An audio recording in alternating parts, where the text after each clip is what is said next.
Good morning, everybody. Today is Thursday, April 3rd, and it is our Manatee County Land Use Day. We are going to get started. We have a busy agenda today, but before we get into business, we're going to start as we always do with the invocation and the pledge. Today's invocation will be led by Pastor Mark Gibbons from the Mill Creek Baptist Church, and our pledge will be led by Commissioner Jason Bearden. Please rise if you're able. Let's pray. Father, we lift our leaders up to you today, these county commissioners, God, that you have allowed to be in the position that they are. And Father, we ask that you would give them your wisdom. We ask that you would lead them in making the right decisions and give them the desire to serve the people in their specific areas. Father, I pray for a spirit of oneness. I pray for unity. And I pray that you give them an understanding that ultimately you are in control. For we pray all this in the name of Jesus. Amen. Amen. I pledge allegiance to the flag of the United States of America and to the republic for which it stands, one nation, under God, indivisible, with liberty and justice for all. Thank you both. You may be seated. All right, Ms. Knapp, are there any updates to the agenda? Good morning, Commissioners. Yes, there are. Since the agenda was published yesterday around 4 p.m., we have now have general public comments for items number 15, which is Kraton, number 16, Hawthorne, number 17, Crosswind South, and number 18, Solero. And we also have item number 16, Hawthorne, has a revised ordinance in front of you. This concludes the summary of the updates. All right, and all of those comments are the ones that are in hard copies in front of all the commissioners? Correct. All right, thank you. And we don't typically do proclamations, things like that during land use because they're busy days, but we do have one proclamation today. Felt it was fitting in light of the final vote today. So we have a proclamation for Water Conservation Month that will be presented by Commissioner Sadiq.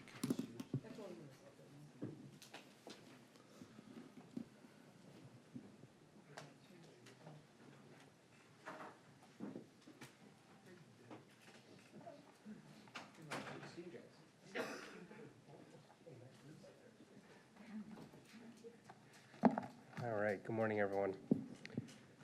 Whereas water is a basic and essential need of every living creature, and whereas the state of Florida water management districts and Manatee County are working together to increase awareness about the importance of water conservation, and whereas Manatee County and the state of Florida have designated April, typically a dry month when water demands are most acute, Florida's Water Conservation Month, to educate citizens about how they can help save Florida's precious water resources.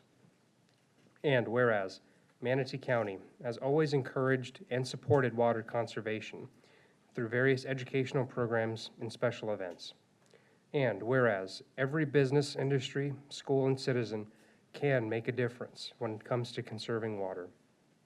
And whereas every business, industry, school, and citizen can help by saving water and thus promote a healthy economy and community.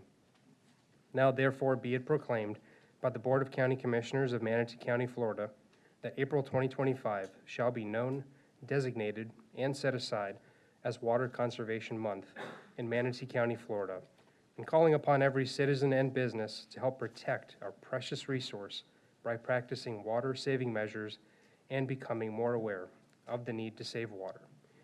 Adopted with a quorum present and voting this third day of April 2025, signed by Chairman George Cruz.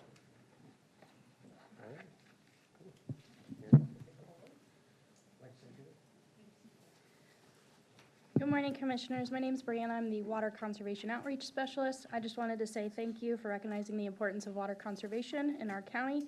And April is our Water Conservation Month, and it's super important because it is a state initiative.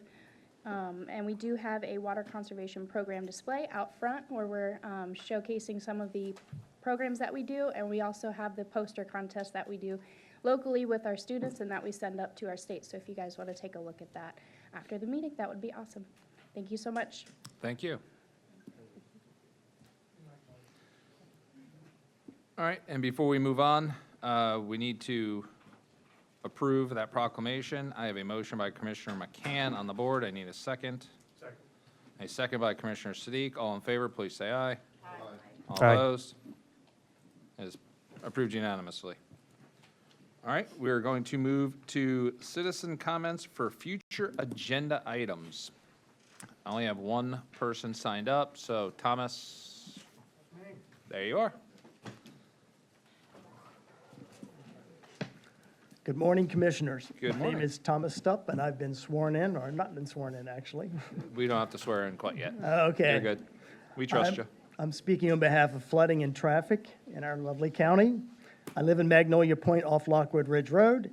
In 2019, a storm caused flooding behind my house and over the sidewalks. I contacted both the county and SwiftMud. I was told the surrounding areas were a designated floodplain. As a SwiftMud gentleman was observing the flooded areas, a fish went over the sidewalk. I have pictures of the gentleman and of the fish. The problem is that stormwater does not drain quick enough over the Rattlesnake Slough and beyond. The prior commissioners that approved the streets of my neighborhood, they never should have. Why build homes or apartments in a known flood area that already had issues? It is placing children, parents, and the elderly in harm's way. In 2021, when the crossing apartments were being proposed at the corner of Lockwood Ridge and Whitfield Avenue, I had a discussion with Mike of Stantec Business Consultants. He was sent to survey and take pictures of waterways and surrounding areas. He assured me that they were developing a stormwater plan which would address flooding issues for our neighborhoods. The developer, I'm sure, was also very confident in the stormwater plan as well. However, the stormwater plan did not live up to expectations. Please fix flooding issues before building more. Within a 3 to 4 mile radius of my house, there are 12 apartment complexes with over 400 available apartments according to apartments.com. There are an additional 300 apartments to be completed by the end of 2025 called the Residence at University Parkway. What is the planning board thinking concerning traffic and flooding? The old county sewer system cannot accommodate all the stormwater, and green space is needed. Keep building and streets are going to become like big city parking lots. You have an opportunity to change the future. Please do so with the current residents in mind. Thank you for listening. Thank you, sir. Are there any other public comments for future agenda items?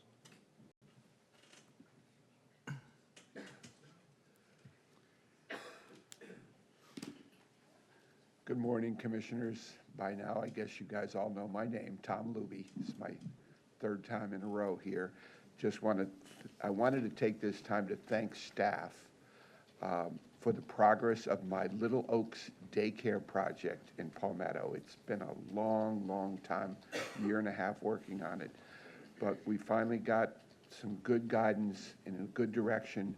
We'll need an easement on a retention pond that's behind our property so as to minimize the traffic impact and the safety, but everything is going well, and I just wanted to thank the commissioners and the staff for their help with Little Oaks Daycare Project. Thank you.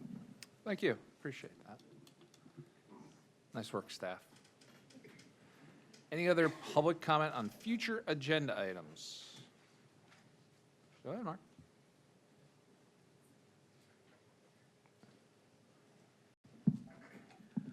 Good morning, Commissioners. Mark Vanderie, Manatee County. I live out on Borderline Road out in out State Road 64 East.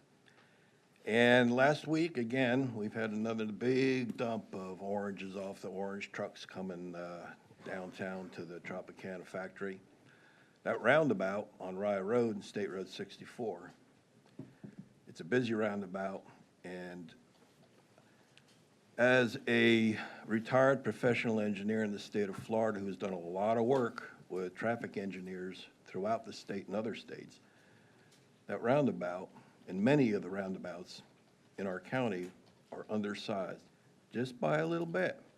If you can increase that radius maybe just another 10 feet to allow these big rigs to make that circle, it would greatly improve their operation. I know it may not be a popular thing up in Tallahassee or with the Florida DOT, but they need to start looking at that. Now, State Road 64, Lorraine, east of there, there's a lot more roundabouts going in that are planned on the plans. There's also a whole lot of development, more houses going in down there south of State Road 64 and east out by the lake. In fact, Florida DOT recommended that you don't go forward with the Taylor Ranch development or the East River Ranch because it was going to cause State Road 64, as we know it, to fail. It'd be a failed roadway. But in our infinite wisdom, it got approved and they're building it. So my request is that you have a mini moratorium on any more rezones on State Road 64 East until you can get caught up with that traffic. All right, until you can get the road widened, it's 2-lane now, and you've got a lot of roundabouts going in. I implore you to get that roadway widened first before you do any more rezoning out there and add more to the problem. Get that design for the roundabouts fixed so that the orange trucks, by the time they get down to Tropicana, they're going to be empty going through all those roundabouts. It's crazy.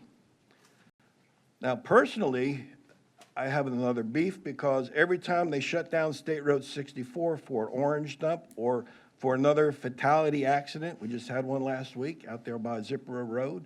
It's happening all the time. The State Road 64 is becoming a death trap out there because of the congestion and the substandard roadway. Every time State Road 64 gets closed down, all that traffic comes down on Waterline Road. Now, Waterline Road is a substandard road. It doesn't even meet the minimum width requirements for the county or the state. It should be at least 22 feet wide. In some places, it's 2 or 3 feet less than that in width. It hasn't been paved in forever. So please, do something. Thank you, Mark. Any other public comment on future agenda items? All right, I see nobody on the phone, so I will close public comment. It reopens, presumably, at the end of the meeting. Anyway, I will now go to the consent agenda. Are there any items any commissioner wants to pull from the consent? Go ahead first. Minus item number 6, which has been deferred. I'm going to pull 3, 4, 5, and 7.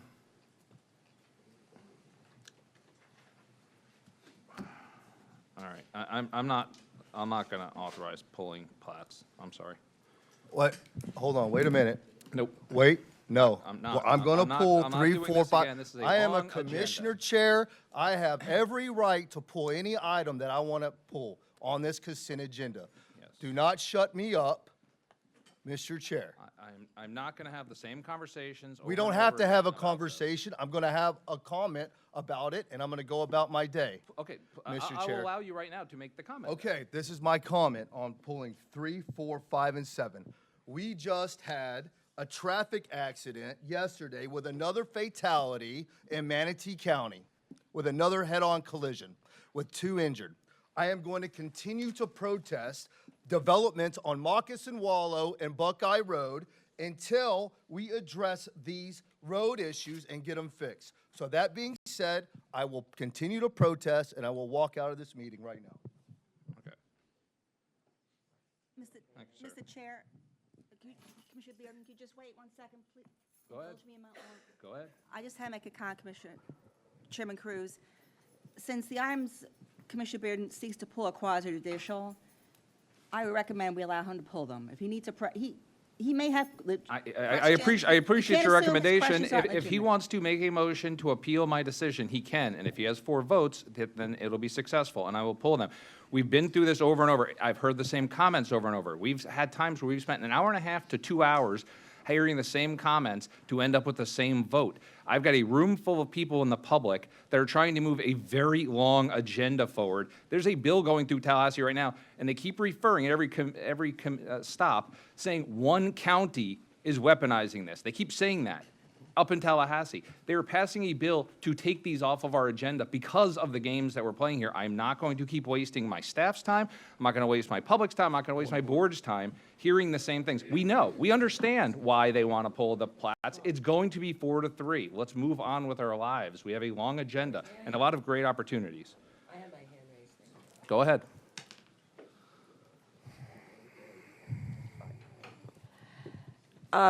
Just 2 points I want to make.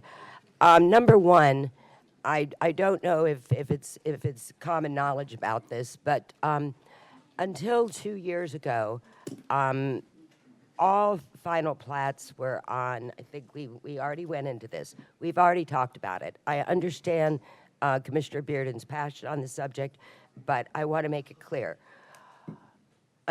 2 years ago, we didn't have final plats. I believe that it was on, not on the regular agenda, always on the land use agenda. Look, here's the thing about it. We've made a statement. We all know how the public feels about things. We understand Commissioner Bearden's point being made about this. Yes, he does have the right to pull items from the agenda. We do have the right to vote on whether we would allow that, as Commissioner Cruz said. But the reality is that we've made our point. The public has let us know how they feel. The commissioners up here have, Commissioner McCann, Commissioner Bearden, and myself have been those 4-3 votes. I think the public understands the point that we're trying to make. We now have final plats under the consent agenda, which is still a little questionable since I think it is quasi-judicial, right? Okay, doesn't seem to me that it's too smart to put a quasi-judicial situation in a consent agenda, but perhaps we could placate all parties, making it proper. Can we just acknowledge what Commissioner Bearden has had to say? I might feel the same way, but I understand that we're trying to move along with the process, and we'll work on the bigger parts of the elephant later, okay? So, Commissioner Cruz, can we pull the final plats off the consent agenda, vote on them separately, just get it done to, because if they, as they're quasi-judicial, they shouldn't be on a consent agenda. That's a little iffy. Commissioner Phelps, they shouldn't And be. it I was don't- this I don't way. It was care what changed I don't 2 care years what ago. the legal team here says. They shouldn't be quasi-judicial. As I said, Tallahassee, they're removing them as quasi-judicial. They're removing them, they're as it making them is right administrative now, to they be approved, are. but I'm not pulling them. I'm sorry. I'm You- okay with that. By all means, Make an please executive make a decision. We're motion fine. to appeal my decision. We'll see how the vote works out. No. And if it works No. out in your favor, I will happily No, pull them go off. right ahead. Let's just Okay. move along. Is there Let's anything keep else them that in we the want to consent pull from agenda. consent? Mr. Chair, can I just note then, for the record, can we indicate that Commissioner McCann is attending remotely? Commissioner McCann is attending remotely if you didn't hear him vote previously. Okay, thank you. Verbally to the speaker. Anything else we want to pull? Oh, I'm going to pull item number 2, sir, for discussion. You emailed everyone that you were going to pull it. I know, but I just wanted you to know. Okay, item number 2 is pulled. I will open this up to public comment on the consent agenda items only, minus items number 2 and item number 6, which has been deferred to no date certain. Are there any public comments on these items? Seeing none, no one's on the phone, I will close public comment, and I will entertain motions on the consent agenda minus items 2 and 6. So move, sir. I have a Second. motion by, well, it's there we up go. now. All right, good enough. You can vote on your screen.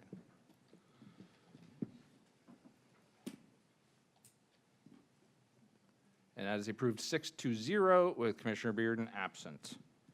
I will now move to the item removed from consent, which is item number 2, resolution number R25051, denying application PDR 2421ZG, The Ridge, Church of the Trinity. Commissioner Ron, you pulled this item. Go ahead. Thank you, Mr. Chair. I appreciate your time.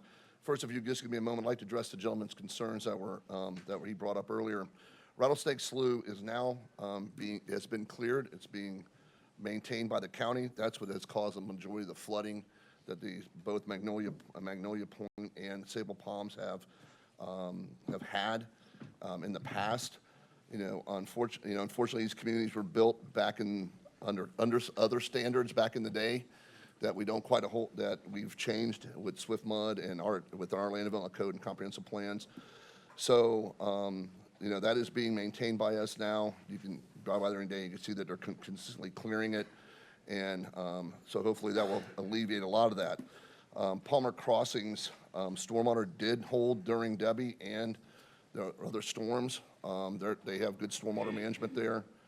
And the reason I wanted to pull this item today, just for discussion or reconsideration, is that this project met every bit of the comprehensive plan, land development code.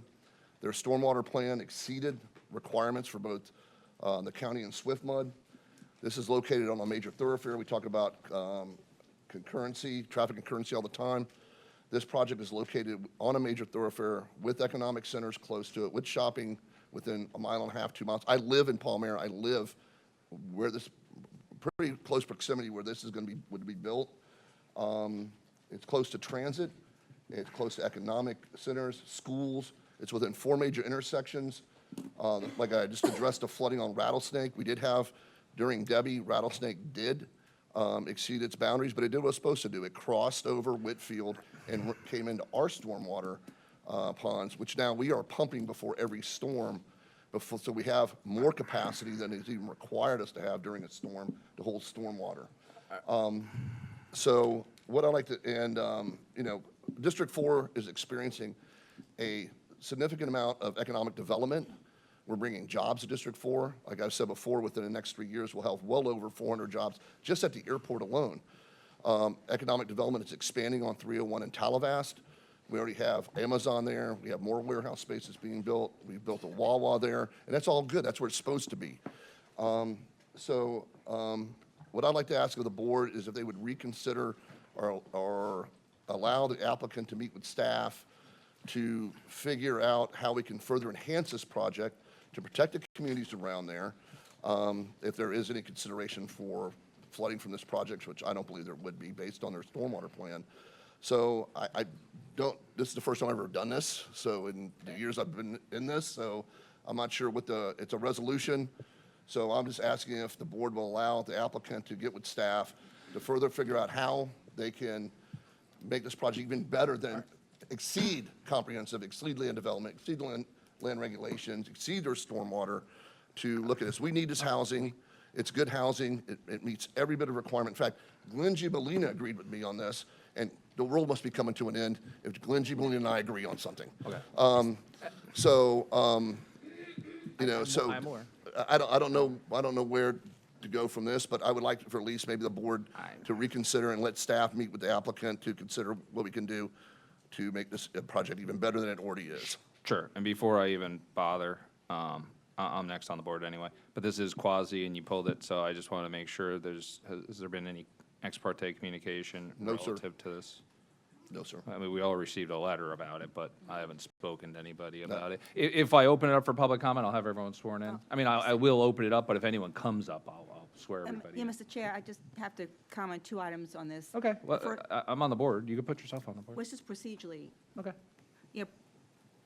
Yes, Commissioner Vaughn, I apologize, we didn't have time to brief you before this meeting, but I did want to mention that it wouldn't be a motion to reconsider as a matter of procedure, because reconsideration can only be made a motion by the party on the prevailing side. Yeah, I can't bring it back. I So I just wouldn't use the want term discussion reconsider. among the Correct. board. Ed, Sarah, I'm gonna And stop you. that's all I was gonna say. Okay, I'm gonna stop you. Here's my problem with this. I appreciate the attempt. I truly do. It's creative. This was voted no resoundingly, and you were on the other side, and that's where I was going with this. This seems like a backdoor way of trying to get a reconsideration of somebody who's on the losing side of a vote, solely because of, I just had a conversation with Commissioner Bearden about what constitutes administrative.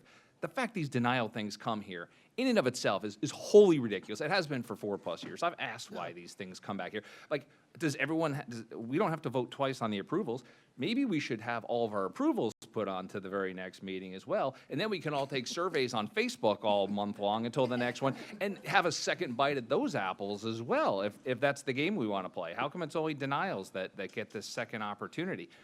This project was denied. This is administrative. This is simply because we don't write every single version of every resolution. We come in here and we write the approval ones, and when it gets denied, it gets redone and specified as to the specific denial, and then it has to come here on the consent solely for us to move that denial forward that was already approved.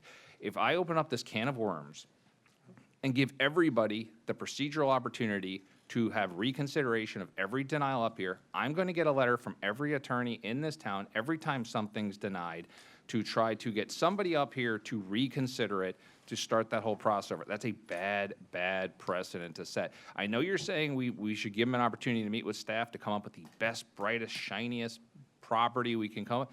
Guess what? They had that opportunity for like a year. They have pre-apps, and they have meetings with our planning commissioners. They have neighborhood meetings, presumably. They have a planning commission that they present their findings to get their opinion. They have many opportunities to come up with the best. This was the best. This was the best after a long effort. Now they're just trying to come up with the better best because their best wasn't good enough for this board or this community. So this was denied. In my opinion, this is administrative. We've had people read the room and count votes and say, I don't think this is going to go. And we have a lot of attorneys, including this attorney, who have asked for continuances before a final vote was made to give them that opportunity. In this case, they did not ask for that continuance. This vote occurred, and it was a 6-1 or 5-1 vote. I can never tell who's on this board at any point in time. It wasn't even seconded, sir, so I feel your pain on that back in the day. That's right, you made the motion to approve it, and it wasn't seconded. So I am not in favor of this. Okay. One, I wasn't in favor of the project, but two, I'm not in favor of setting a bad precedent where everybody who gets denied gets a second opportunity, but everyone who gets approved, and we get yelled at, and people make comments about why did we approve that, we don't get a second opportunity to deny it. The minute that thing's approved, they're out there putting shovels in the ground and ripping trees out, and then what's done is done. I don't like that precedent. I do not support your request. I appreciate the creativity. I do not appreciate the administrative aspect of it, so I am going to vote no on that. Or, sorry, I will vote yes on the resolution denying it. I will vote no. All right. Thank you, Mr. Chair, for your comments. I appreciate that. Commissioner Feltz.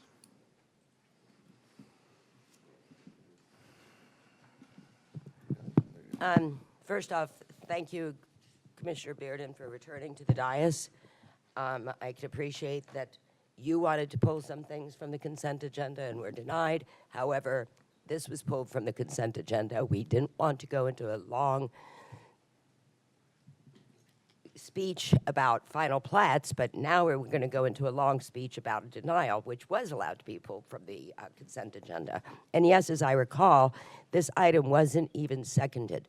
However, I do defer to the commissioner of that district, and I do appreciate that we at least have people who are trying. But it kind of comes up for,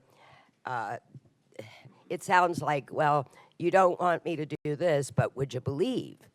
So that's fine. If you want to come up with another way of doing things, that's great. We appreciate that you're still trying out there. But when it's a vote like that didn't even get a second, and we get thousands of emails from citizens that question things that we've approved. But we encourage this, but it's take your turn. Go back to the back of the line, reapply, you still have the ability to do that. And I never want to discourage anybody from coming back to the board with a better idea. But in this case, this was a resounding. And we put in buzzwords like affordable housing. Well, let us throw a buzzword in there. I think the reason that there was a denial on this was because of the amount of wetlands that we were dealing with. And right now, that's a touchy subject. I love affordable housing. I also love wetlands. Wetlands won. So I appreciate Commissioner Ron pulling this from the agenda for discussion. I'm appreciative that he was allowed to do so when others weren't. But I agree with all that Commissioner Cruz took the time to say, that come back. We're still here for you. Commissioner Bearden. Thank you, Mr. Chair, and I appreciate the comments, Commissioner Feltz. You know, sometimes we have to sit up here and make decisions. I will encourage this board, when it comes to either being just or fair, please pick the just way of doing things, the moral right thing to do, what is right, okay? We've seen that in the past where we necessarily maybe not had made decisions in a just way. And so I would encourage this board, when it comes to being fair and being just, please pick being just, right? And I can understand me standing up for trying to do what's right, and I'm being shut down and shut up and interrupted in the middle of my statements. Has happened time and time again on this board in the last several months. Through different strategies to keep me off track of my statements that I continue to say. And we all know that's the truth up here on this board.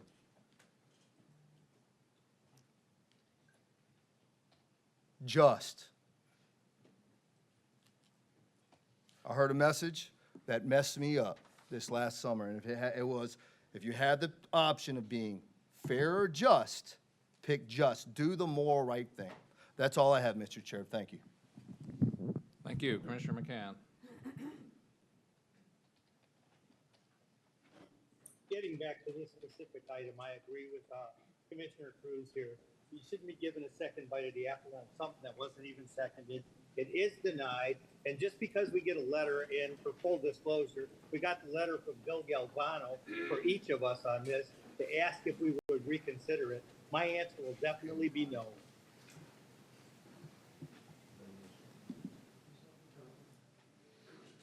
Okay. I think it's hard to tell.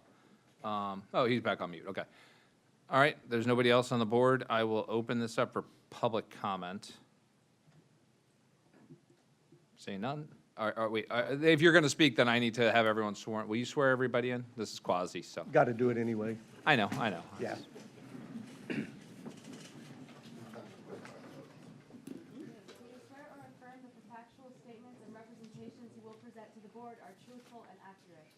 I do.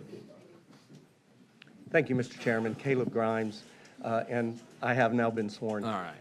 And I just want to take a minute. I first want to appreciate Commissioner Ron for asking that this be pulled so we can speak about it briefly. Second, I understand everything you've said, Commissioner Cruz, and this is a little unique, and I promised Braden Curry, who is the developer and proposed this, that I would say a couple of words to you. First, he wants to make sure you understand that he is very committed to trying to bring an infill project, one with housing that is needed in a place that he thinks very highly of and has been working with the Church of the Trinity. And he is still very committed to trying to accomplish that. When we were at the hearing, as you said, we felt we had a very good project and the right project and the best one for the area. But it wasn't until then that we heard commissioners' comments so that we knew what we probably should have focused on that we didn't know about before. And so he is just asking that you defer this to allow them to work with the work with your staff to see if we can address things that we learned about at the hearing and learned about from the commissioners, and see if we can come back with a project that would make sense. I understand that we could reapply, we could go that route, but the staff has already reviewed this, they know it, it's up to date, and it didn't make sense to put that through that kind of process. So we're just asking you to consider doing something a little unique, to defer this to allow that to happen. And again, Mr. Curry asked me to convey that to you, and I have. Thank you so much. Thank you. Any other public comment on this? Good morning. My name is Gail Eisenfeld. I'm a resident of Manatee County and of Traymore, which is the community behind which this development. And you were sworn, correct? I was Just sworn me. in, Okay. correct. And so this is the community behind which the developer proposes to build 50-foot tall buildings. And we're a suburban community. This is a suburban area of one-family homes or sometimes garden apartments, 2 stories. And currently we have the crossings right across the street on Whitfield and Lockwood Ridge. And last month when I was up here, there were 68 available apartments in that complex. I think there are 315 apartments. Today, apartmentlist.com says there are 80 available apartments. It doesn't look as though there's a great demand for apartments in the area. And this does not include the issue about flooding. And there were lots of comments on the internet, on Nextdoor, really applauding your efforts in this commission and thanking this commission for denying this application as it stands now. And I just want to voice that the residents of the area really appreciate your thoughtfulness and thinking about us and thinking about our property and thinking about our lives in making your decision. So we're not flooded out like Laurel Meadows last year, and we can have some peace of mind that if there's a storm, that Manatee County has our backs. So thank you very much and have a nice day. Thank you. Any other public comment on this item? You pulled it. I am Thomas Stupp, and I have been sworn in this time. So, I'd just like to say, Sarah Palms isn't here today, and unfortunately, it's a community of 87 homes, and almost everyone in that neighborhood works, and they can't be here. But I can tell you, I met with them last Saturday morning, and they're very concerned about the flooding issues. They are concerned about the traffic also, but primarily it is the flooding issues and what they've experienced through the years. I sent all of you pictures, as a matter of fact, in an email of one of their residents in a kayak, going through their neighborhood out to Whitfield Avenue. I mean, it is a bowl, unfortunately. It is the way it is. But I think things can be done in the future that can help the situation. And I appreciate the fact that they're cleaning out the Rattlesnake Slough. That's great. We'll keep cleaning it out and get it to the point where it just doesn't put people in position of sitting in their homes and watching the floodwaters rise in the front and the back of their homes. Thank you. Thank you. Any other public comments on this? Seeing none, it's quasi. I will not go to the phone. Go ahead, Mark.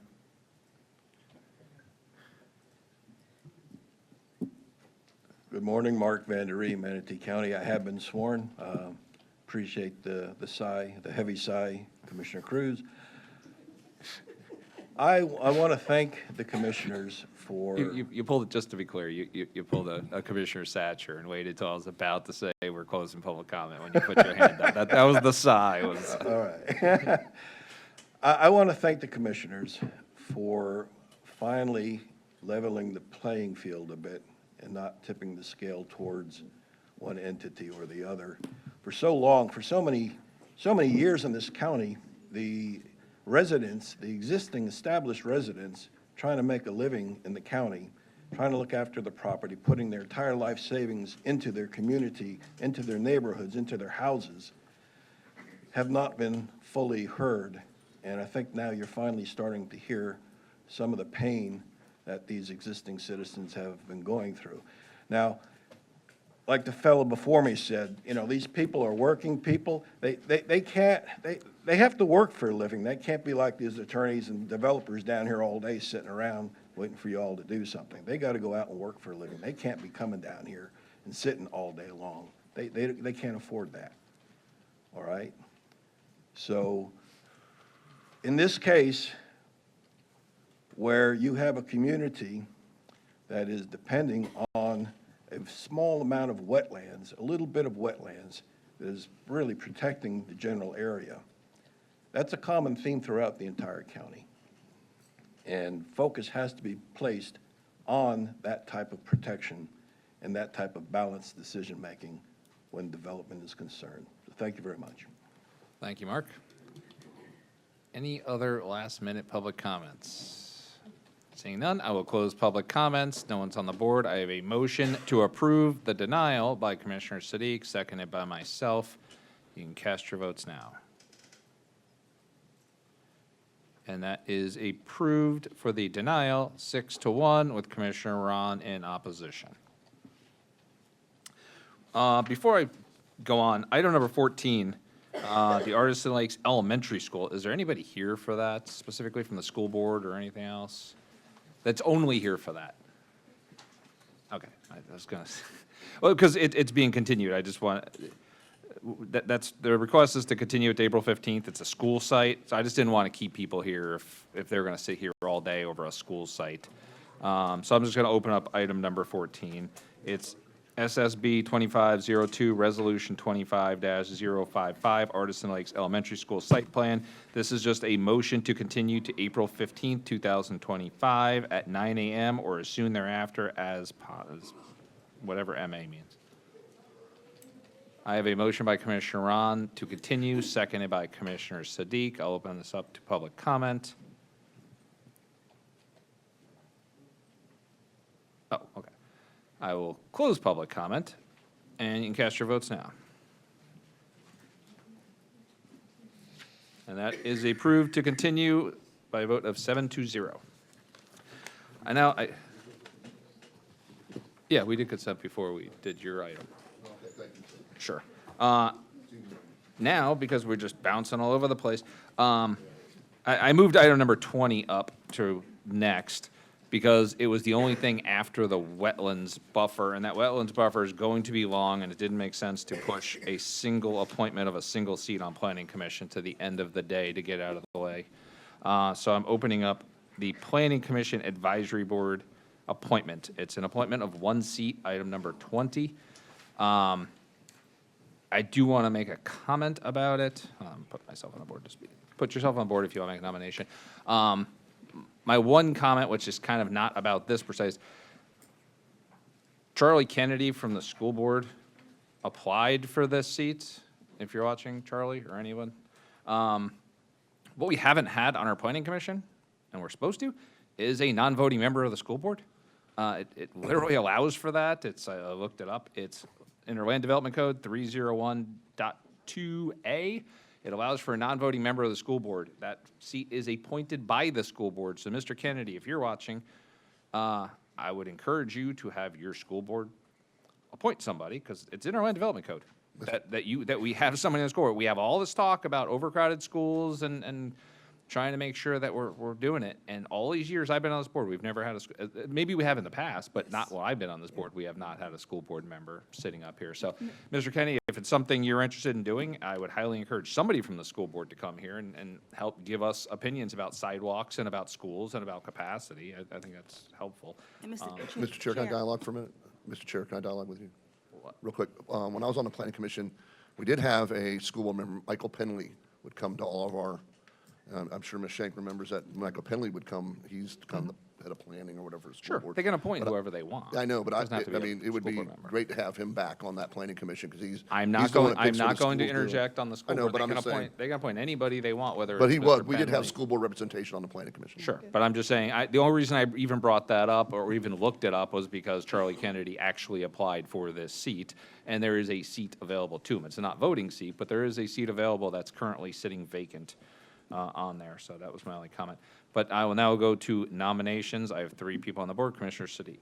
Mr. Chair, excuse me. Yes. Do you want to take public comment first?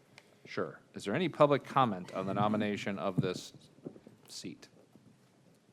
Seeing none, no one has their hand raised. I will close public comment. Commissioner Sadiq. Thank you, Mr. Chair. Commissioner Ballard, you made a comment at the last meeting not having District 2 representation. So if you have a District 2 resident, I'd be happy to support your nominee for that.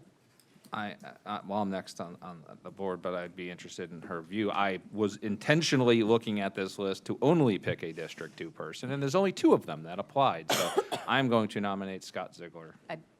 That was exactly who I would nominate, so thank you.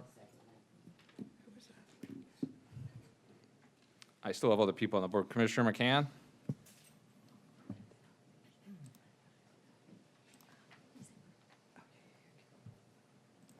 I'm just looking at this nomination list here, and, it doesn't seem to be complete. I only see one person on here from District 2, and his name is Timothy Lewis, not the person that's recommended. There's other pages.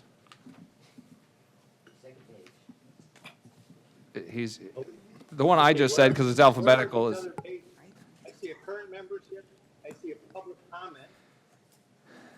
Scroll down. It's under PC Matrix Candidate 2025 March. There's 1, 2, 3, 4, 5, 6, 7, 8, Scott, 9, 10. Yeah, Scott Ziegler's the last person. Did you have a nomination? Yes, I'm going to nominate Bruce Stan. Okay. Are there any other nominations? Commissioner Feltz. You kind of seconded mine, even though we don't need seconds, but you're still on the board.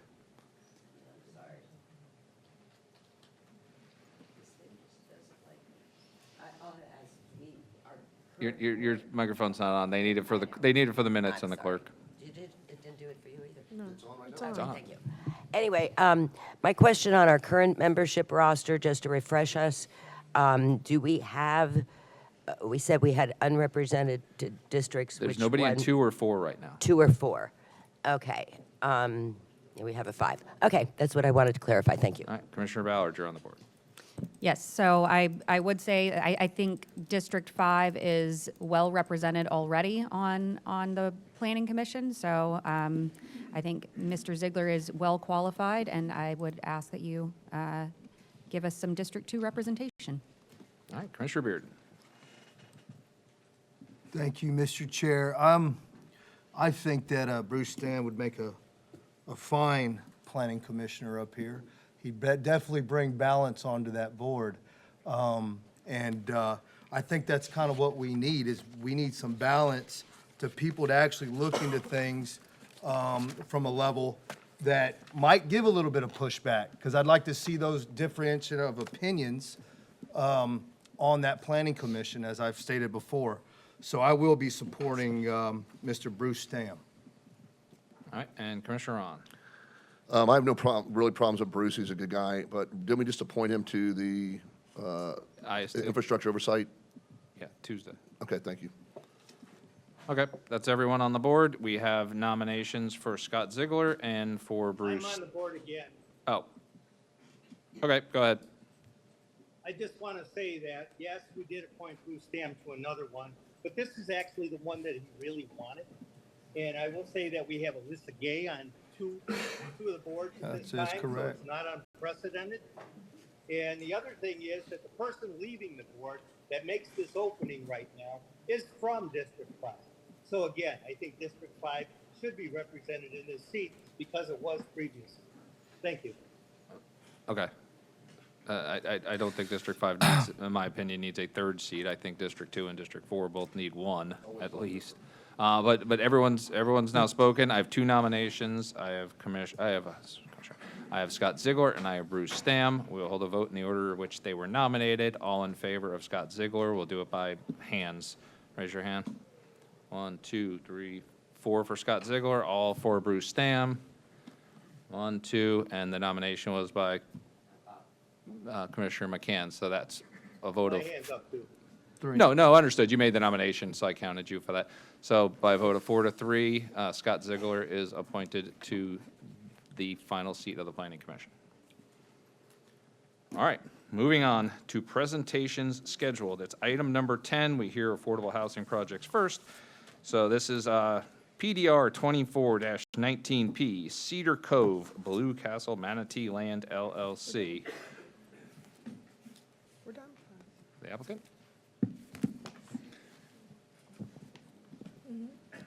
Morning, Commissioners. I hope everybody's doing well this morning. I wanted to take this opportunity to introduce myself as well as the team that's going to dive into more of the details surrounding the site plan itself. My name is Robert Freeman. I'm the Assistant Vice President of Development at Blue Sky Communities, who is representing the applicant on today's agenda item. And today we're seeking your approval for our preliminary site plan for Cedar Cove, which is an affordable housing community here in, located at 600 Orlando Avenue in Bradenton.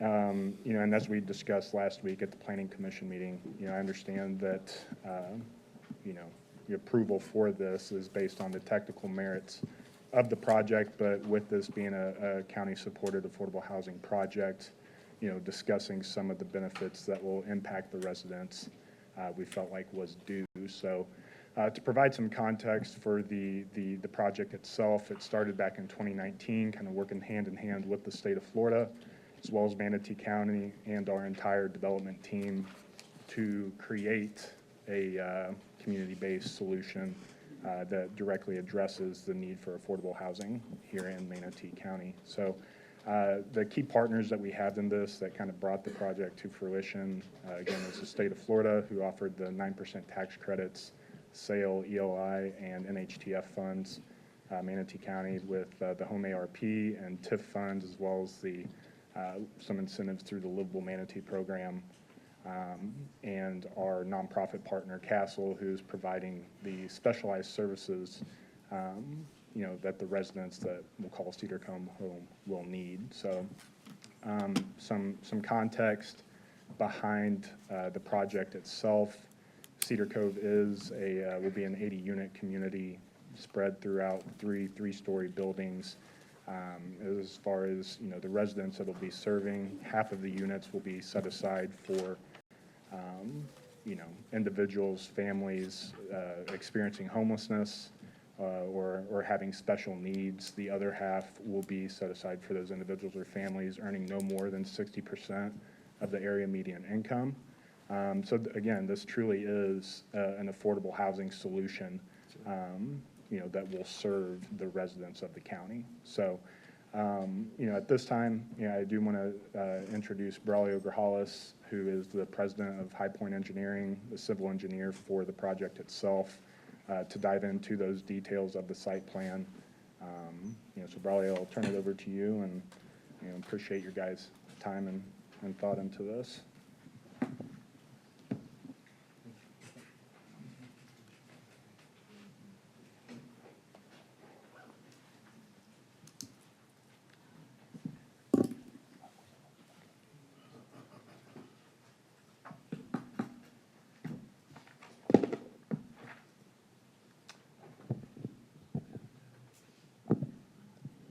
Good morning, Mr. Chairman and members of the Board of County Commissioners. I'm Braulio Grajales with High Point Engineering, located at 5005 West Laurel Street in Tampa, and I have been sworn. First of all, I want to thank staff for their support, input, guidance through the review process. It is a pleasure for me to be here before you presenting this amazing project. This is a true affordable housing project. As my client, Robert Freeman, indicated, this property is located at 600 Orlando Avenue in Bradenton. Property is 3.64 acres of undeveloped land covered with trees and grass. There are no wetlands on this property. Blue Sky Communities, in collaboration with Community Assisted and Support Living, are proposing to develop this property with three-story residential, multifamily residential garden-style buildings that will total 80 affordable housing units, all affordable. 40 units will be allocated to individuals with special needs. The project will include 106 surface parking spaces. The maximum allowable density for this property, including the affordable housing bonus, is 32 dwellings per acre. We are proposing to develop this property only with 20 dwelling units per acre, to be more exact, 20.06. This picture on the screen is taken across the street from the property, facing north, across the street from Orlando Avenue, facing north, showing the existing condition of the property. You can see it's undeveloped, has trees and grass. The next slide is a picture taken from the property appraiser's website, showing the property. The property to the west is bound by a multifamily apartment complex. It's called Cortez Plaza Apartments. To the north, there is a vacant commercial property, undeveloped. To the north of that property, there is a large shopping center called Cortez Plaza East. To the west, there are some residential properties. To the south of the property, the property is bound by 3 single-family residential properties in Orlando Avenue. This property is currently zoned PDR, Planned Development Residential. This picture was taken from Manatee County website, showing the PDR, which is light blue color inside the red rectangle. To the west, as I mentioned earlier, it is an apartment complex called Cortez Plaza Apartments. It's also zoned PDR. To the east, there is zoning district, I believe is residential duplex district. To the north is the pink, general commercial, and to the south is residential family. The next slide, I'm showing the future land use. This property has a future land use designation of residential 16. You can see on the picture, residential is 16 on the property and surrounding properties. To the south, it is residential 6, and to the north is ROR residential office retail. This is the site plan presented and supported by staff. You can see briefly description of the site plan. To the north, we have a large detention pond. It's a wet pond. It looks going to be kind of like a lake. It's going to be one of the amenities of the development. Building 1 is immediately adjacent to the pond, just south of the pond. Building 2 is to the east, abutting the property line. Building number 3 is to the south, abutting the south side of the property or south property line. The parking is concentrated in the middle of the property, in the middle of the 3 buildings. That's going to avoid having any parking spaces abutting adjacent properties. Access of Orlando Avenue along the south side, and we're proposing full access on Orlando Avenue. Parking, the code requires 1.8 parking spaces per dwelling unit and 1 space per half dwelling unit. The total parking required for this project is 133 spaces. We are, as I mentioned earlier, we're proposing 106 spaces. This translates into a small reduction of 1.4 spaces per dwelling unit and 1 space per half dwelling unit. The project is required to provide a minimum of 25% open space. This translates of the 3.64 acres into 0.91 acres. Proposed open space that the site plan were submitted to the county for review includes over 50% of open space, to be exact, 52.5%, which is 1.9 acres. Utilities, existing water and wastewater infrastructure is located adjacent to the property located on Orlando Avenue. Wastewater, there is gravity along the center line of Orlando Avenue, connected to a municipal lift station, which is going to be continue serving this property as well as the adjacent existing properties. This is a map taken from Manatee County Utility Atlas maps showing the existing infrastructure. The blue line is the water, the green lines are the wastewater. This is a picture taken along Orlando Avenue, facing east, showing the green concrete slabs are the municipal lift station where this property is currently connected, and will be connected after the development is complete. This is the FEMA map showing the property is in a floodplain. The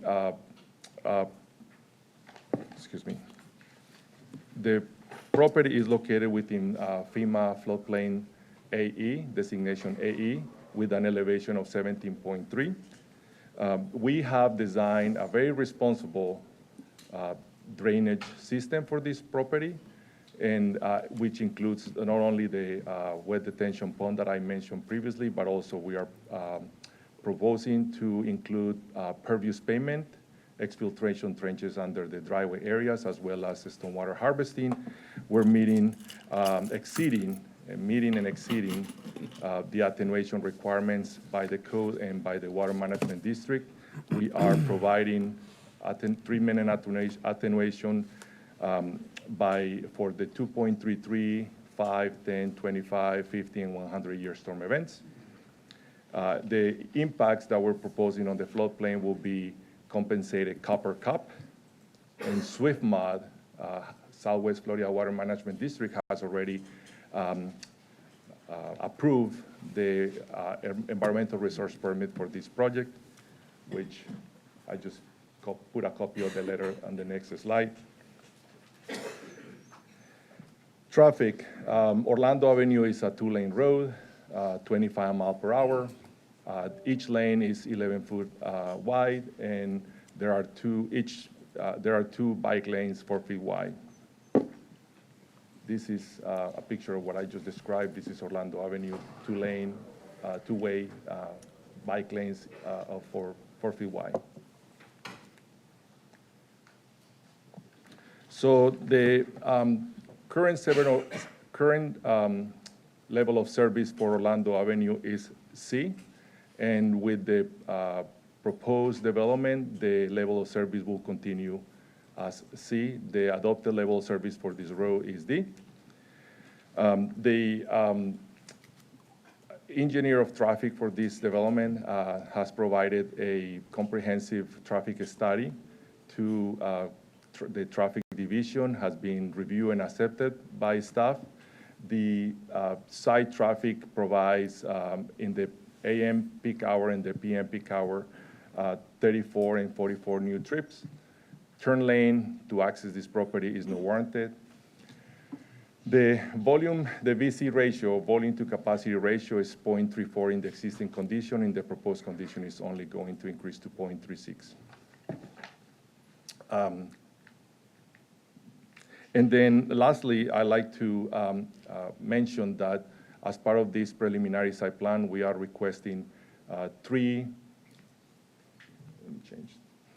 specific approval requests. One of them I have previously introduced, which is we're requesting a reduction of 20% in parking. And the justification for this reduction has been provided to staff through a parking demand letter, including numbers from the Institute of Transportation Engineers Planning Generation Manual 6th edition.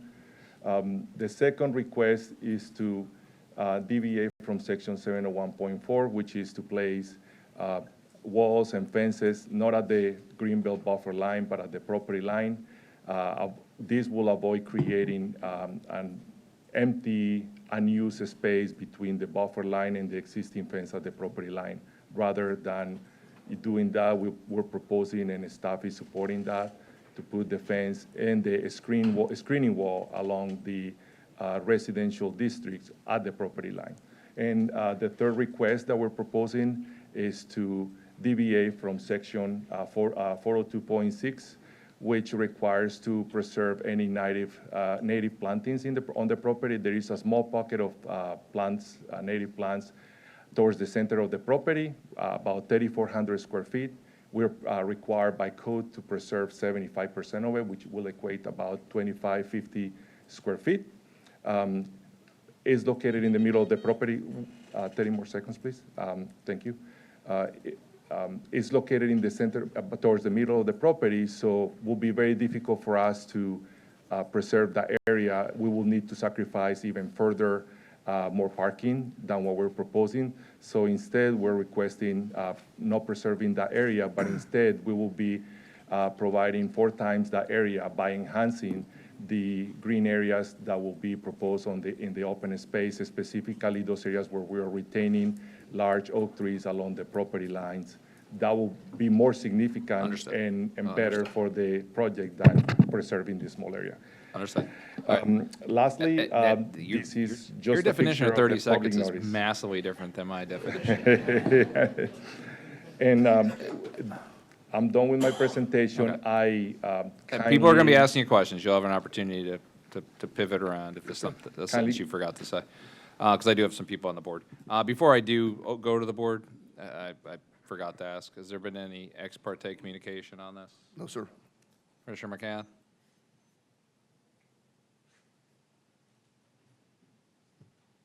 I'll assume no. All right, I got 3 commissioners on the board. Commissioner Ron, it's your district. Thank you, Mr. Chair. This is a great addition to where this area is. If you look at the site map, you can see that basically all commercial all around this. You have US 41 right there at 5th Street. You have economic centers, and for the top houses. Is this a question or deliberation? Huh? Is question or deliberation? Oh, I thought we'll deliberate. Questions for the applicant? No, I have not, sir. So Okay. it'll be a deliberation. Thank you. Okay. Commissioner Ballard? Thank you very much. I have a question about just the layout of the buildings. So Building 3 is on the south side of the property and really backs right up to those 2 houses. Would it be possible to, or is there a reason why that detention pond is in the back? And would it make sense to move it to the south side so that they're not, so that those neighbors aren't right kind of in the shadow of those building, or of that Building 3? Commissioner Ballard, we don't have any pond on the south side. No, that's what I'm saying. Could you move could you switch places and move Building 3 to the north side and move the pond to the south side so that the neighbors to the south are not in the shadow of Building 3? The answer to your question is it's almost impossible, because if you see the amount of detention pond that we are required and the volume, that pond will not fit on the south side of building number 3, because then we will be pretty much blocking ourselves and landlocking ourselves by not being able to connect to Orlando Avenue. I see. Okay. Well, overall, I do think it's a great place for the site. I think it makes a whole lot of sense, but yeah, I guess there's really not a way to. But I can tell you this, though. We are going to build a 6-foot tall screening wall along the south side. Okay. So we're going to make sure that those 2 single-family residences, and maybe the small portion of the third one to the west, are going to be screened from this property. Okay. Thank you. You're welcome. All right, I'm on the board. 2 questions. 1, why did you cap this at 80 units when you have the opportunity for higher density? Is this strictly a 4th floor elevator issue, or is there some other reason? No, I actually, Mr. Chairman, I wouldn't be able to respond to that question. I'm the engineer of record, but I am not the developer. The developer is here. You're all the applicant. I don't care who comes up and answers the question, as long as they were sworn. I'm just curious why, because you're allowed, what, 32 units per acre, and you're doing less than, what, 20 something?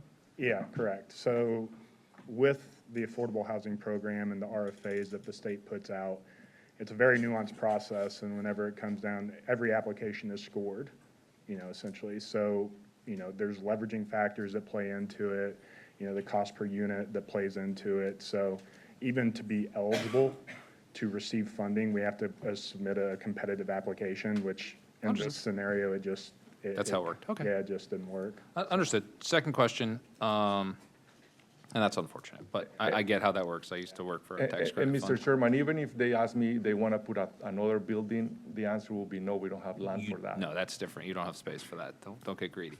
My other question is, do you need, I know you're asking for a stipulation for less. Do you even need this much parking? I mean, how many parking spaces would you give up to keep the trees and the native plants there? I mean, and the only reason I say that, first off, I hate parking. But, I mean, half your units, you're saying, are for special needs. I mean, how many cars are those units using? Probably none. Possibly 0 for Probably a none. number of those cars? That is I mean, correct. if anything, I think you're gonna end up overparked, not underparked. So if it's a matter of it's, 25, 30 square feet, or whatever you said was the space you needed to retain the trees, it doesn't seem like that's, what is that, like 2 or 3 parking spaces? I mean, I'd rather you give the 2 or 3 parking spaces if you wanted to keep the trees. Plus, I think it would cosmetically make the property look better. Yeah, and, another aspect of these RFAs that we submit into is, the proximity to essential resources within the area. So, we're very close access to medical services. You don't have to convince public- me. I'm trying to get rid of parking minimums altogether. Yeah, and I'm just, the less parking, the better, so. And also, The grading is also another factor why we will not be able to preserve those areas, because we're raising the site somewhat, and then to be able to maintain that area specifically where it is between building 3 and those parking spaces. Actually, you can probably see it on the screen. So that small pocket of native plants will probably not be able to survive once, especially during construction, heavy equipment, machinery, grading around. It'll be very complicated, in my professional opinion, to preserve those trees, those native plants. Understood. You answered my question. Thank you. Did you have something to ask? No, you're just hanging out? They answered the question. Okay, perfect. All right, Commissioner Siddiq. Thank you, Mr. Chair. You got the parking question out of the way. I'd be curious to see what, if any, modifications you might be able to make. If you want to reduce the amount of parking, I'm in favor of that too. Just in general, I think the minimum parking is, we should change that. I'm okay with your first, with the reduction in parking stipulation on the specific approval request nonetheless. Same for the third one. The second one I was curious about, which was the roadway buffer. Could you just walk me through that again, just a little bit?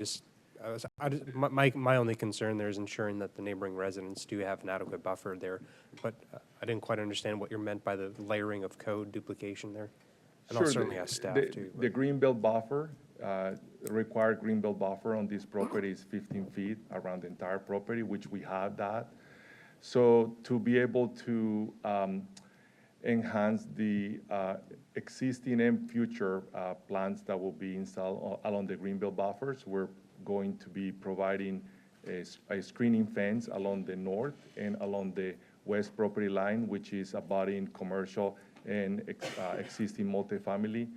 Towards along the east side and to the south side, that greenbelt, we are proposing to screen the adjacent residential properties with 6 feet tall precast wall, and the code requires that any fence or wall will be placed at the greenbelt line, in other words, 15 feet away from the property line. That will generate an unused area that nobody will be able to enjoy or use. Rather than doing that, we're requesting, and staff is supporting us on moving that requirement and put that fence and the wall at the property line instead. We're still meeting the intent of the code, which is provide the green belt buffer 15 feet wide, as well as a screen, and provide some screening to the adjacent residential properties to shield, lighting or noise from those residential properties. Our design is very well thought, in my opinion, because we're putting all the parking and concentrated in the middle within the building, so at night, no lighting will be spilling over any other property, but just being concentrated within the middle of the property. Got it. And I agree with that one. That's all I had. Thank you. You're welcome. Thank you. Thank you. You're welcome. Not even on. Thank you. Staff presentation?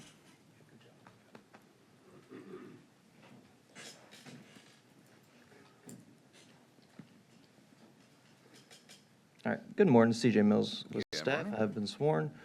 Mr. Grajales and Mr. Freeman did a pretty good job of presenting it, so I'll go through this, rather quickly. So we all know the location on Orlando Avenue. It's 3.64 acres. Again, they're requesting 80 multifamily units with 14 half dwellings, 3 buildings as depicted on the site plan there. Again, you're allowed up to 32 dwelling units per acre, but they're only going for 20, and 3 specific approval requests. A little history: it has been Res 6 since the establishment of the comp plan, and it has been a PDR since 1990, but there has not been any zoning ordinance found or located or associated with it. In Res 16s for high-density urban residential development and complementary support uses. You can see it's Res 16 on all sides except for the single family that is Res 6 South. Land development residential is for places that have utilities and services located there. Complementary support uses, it is also carefully constructed, so superior site design, and also it has a broad range of housing types appropriate for the general need of the area served. It's PDR to the west, and they said the vacant property is GC to the north, and then there's Cortez Plaza even further north of that, RDD 6 to the east, and then RSF 4.5 to the south. It is in the urban service area, which is, again, supposed to be developed with where there are existing utilities and facilities available, and also per policy 2.1.1.6, Manatee County shall encourage growth, infill, and redevelopment to concentrate within the urban service area. Again, the 3 specific approval requests, as Commissioner Sadiq was asking, that that wall will be located on the outside when and that greenbelt landscaping will be located on the inside. As you can see, the transportation link capacity analysis, the adopted level of service is D, and with the project, it would still be operating as C. Some of the positive aspects, it is on a collector road. At least 25% of it is affordable housing. They are proposing over double the required open space, and there's no state or federally listed species on site. Also, affordable residential units are needed to retain low-income residents in the county and are also low-traffic generators. The project will promote usage of public transit and encourages the use of bicycles by installation of bicycle racks. This will also reduce auto dependency, congestion, and pollution.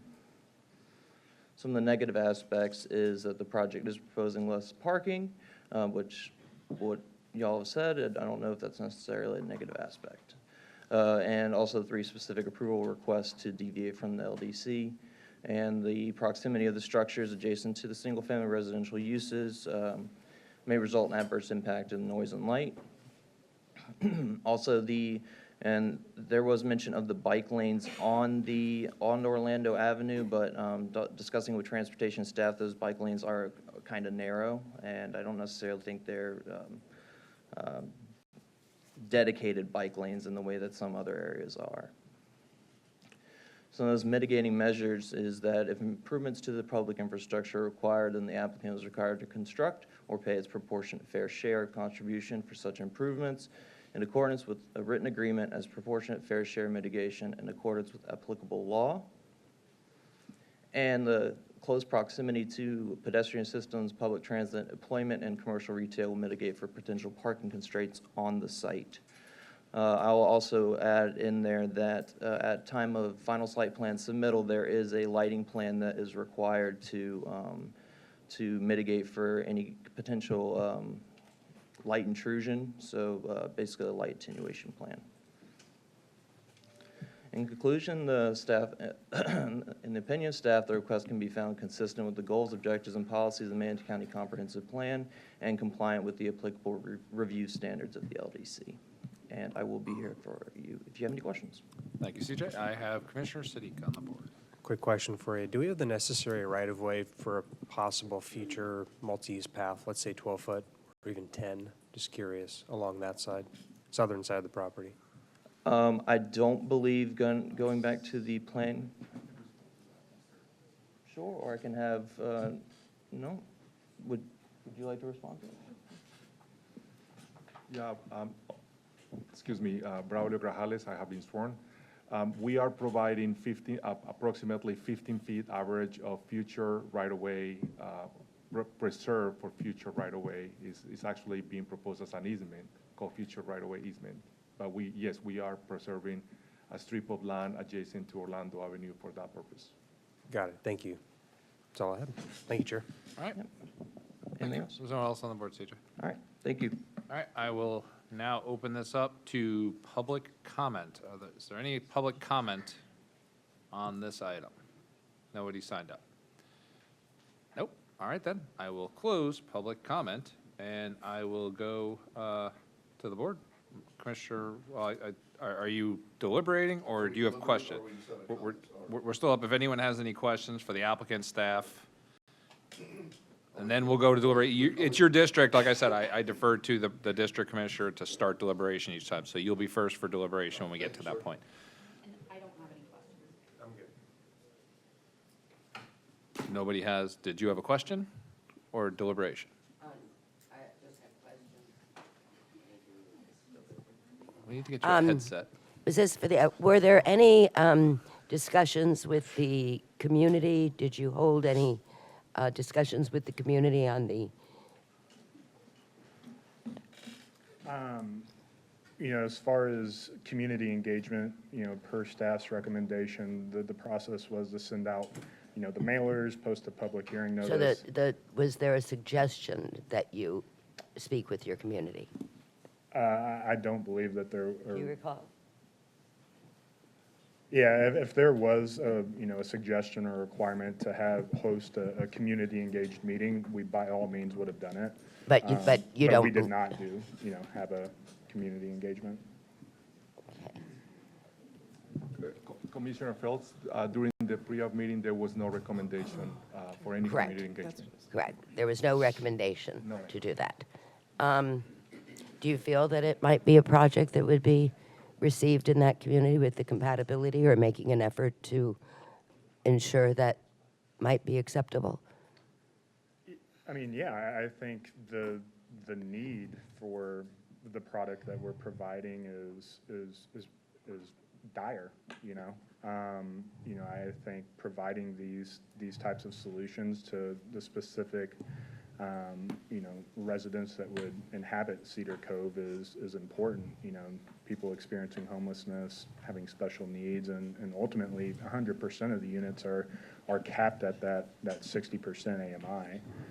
The other sections of that, 22% and 35% of the area median income. So, I think there's a widespread need, not just in this specific area and, pertaining to Orlando Avenue, but across the county as a whole. So, very strongly believe that, this would be a widely accepted, And I agree with Commissioner Sadiq, maybe getting in a better bike path in there.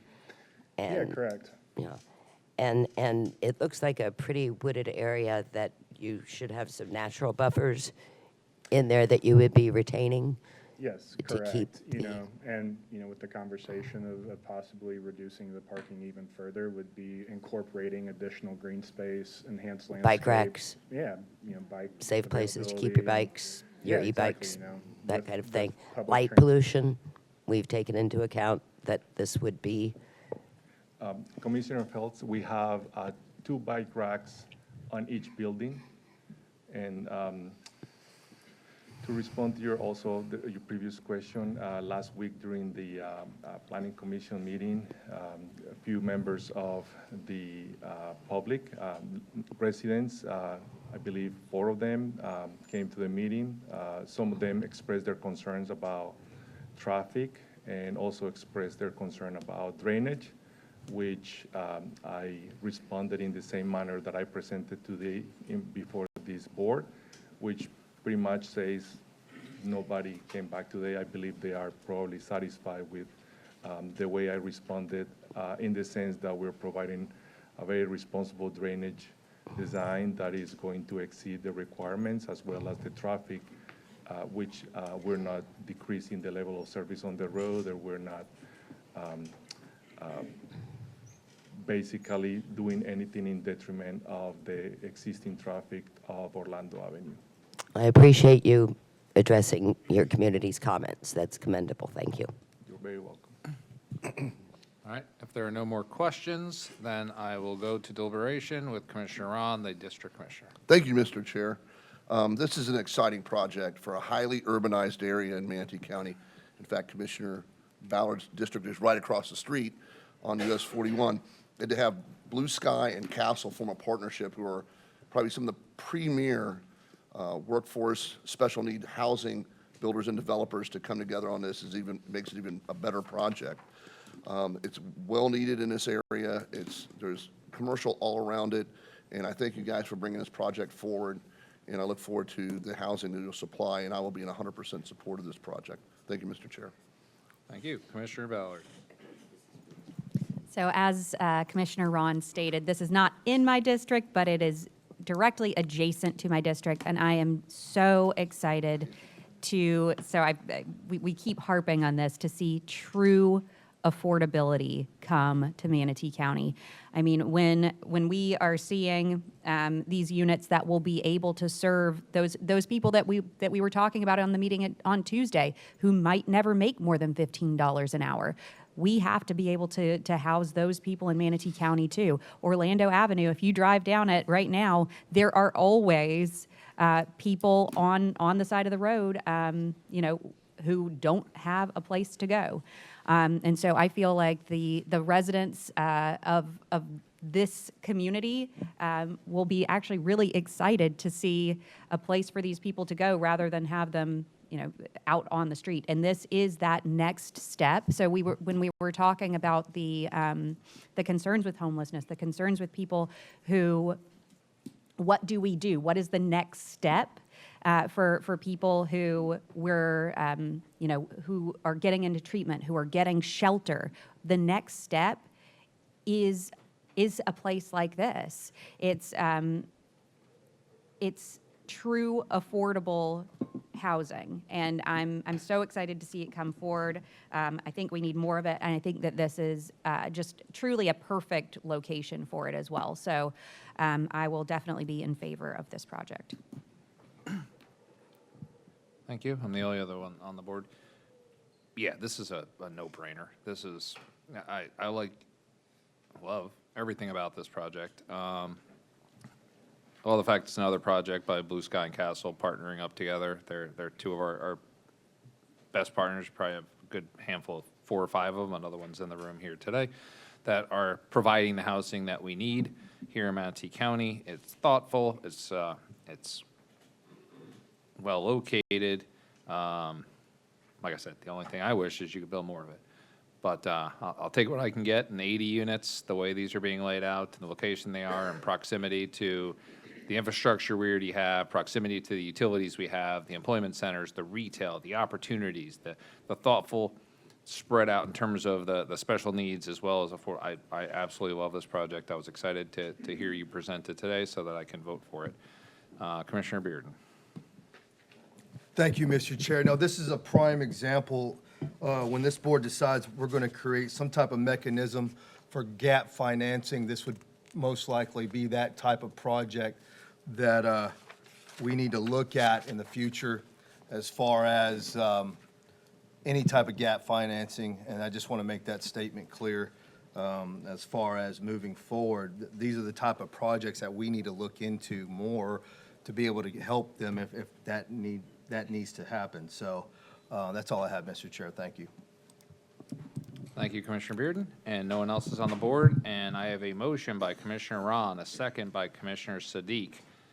You can cast your votes now. And that is approved 6-1 with Commissioner McCann in opposition. Go build this project. It's approved. Thank you. You guys good? We've got our next one, but we have a break in 2 minutes. So we'll take a break now. It is 10:27. We'll take a break till 10:40, and then we'll come back and move on to Innovation Business Park. Cheers.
All right. If everyone will settle down, if you want to finish your conversation, you can do it out in the lobby. Otherwise, we're going to start moving forward with item number 11. This is, do you want to read it? Sorry. I can if you'd like. Item number 11, PDMU 2413ZG, Innovation Business Park at Seaport Manatee. It's a rezone of approximately 43.8 acres, generally located northeast of the intersection of Buckeye Road and O'Neill Road, approximately 4,000 feet west of Grass Farm Road. From general agricultural, Florida International Gateway Manufacturing Development Overlay District to Planned Development Mixed Use, retaining each of those overlay districts, and approving a general development plan with 2 development options, the first being 180 multifamily units with at least 25% of the units affordable pursuant to a land use restriction agreement, and 745,000 square feet of non-residential uses. And option 2 would be 1.43 million square feet of non-residential uses. All right, thank you. Has there been any ex parte communication? Commissioner McCann, any ex parte? No. All right, thank you. Albert, go ahead. Good morning, Margaret Tusing with ZNS Engineering. I'm a Manatee County resident and I have been sworn. I would like to make one correction to what was read into the record for the title. We have deleted the option 2 from the application, and that was submitted to the county. I think it was on the update memo, so there is no option 2 development choice. Again, this is for Innovation Business, the slideshow.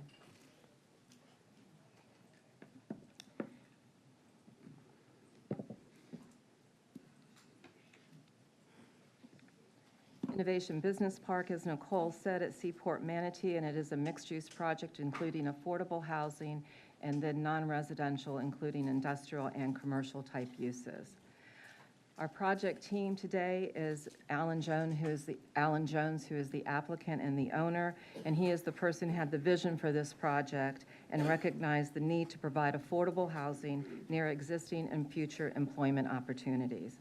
The consultant team consists of Jeb Mulock, myself, and Paige Estigaribia from ZNS Engineering, Caleb Grimes from Grimes Galvano, Michael Yates from Palm Traffic, and Matt Miller, who's the Director of Environmental Services with WRA Engineering.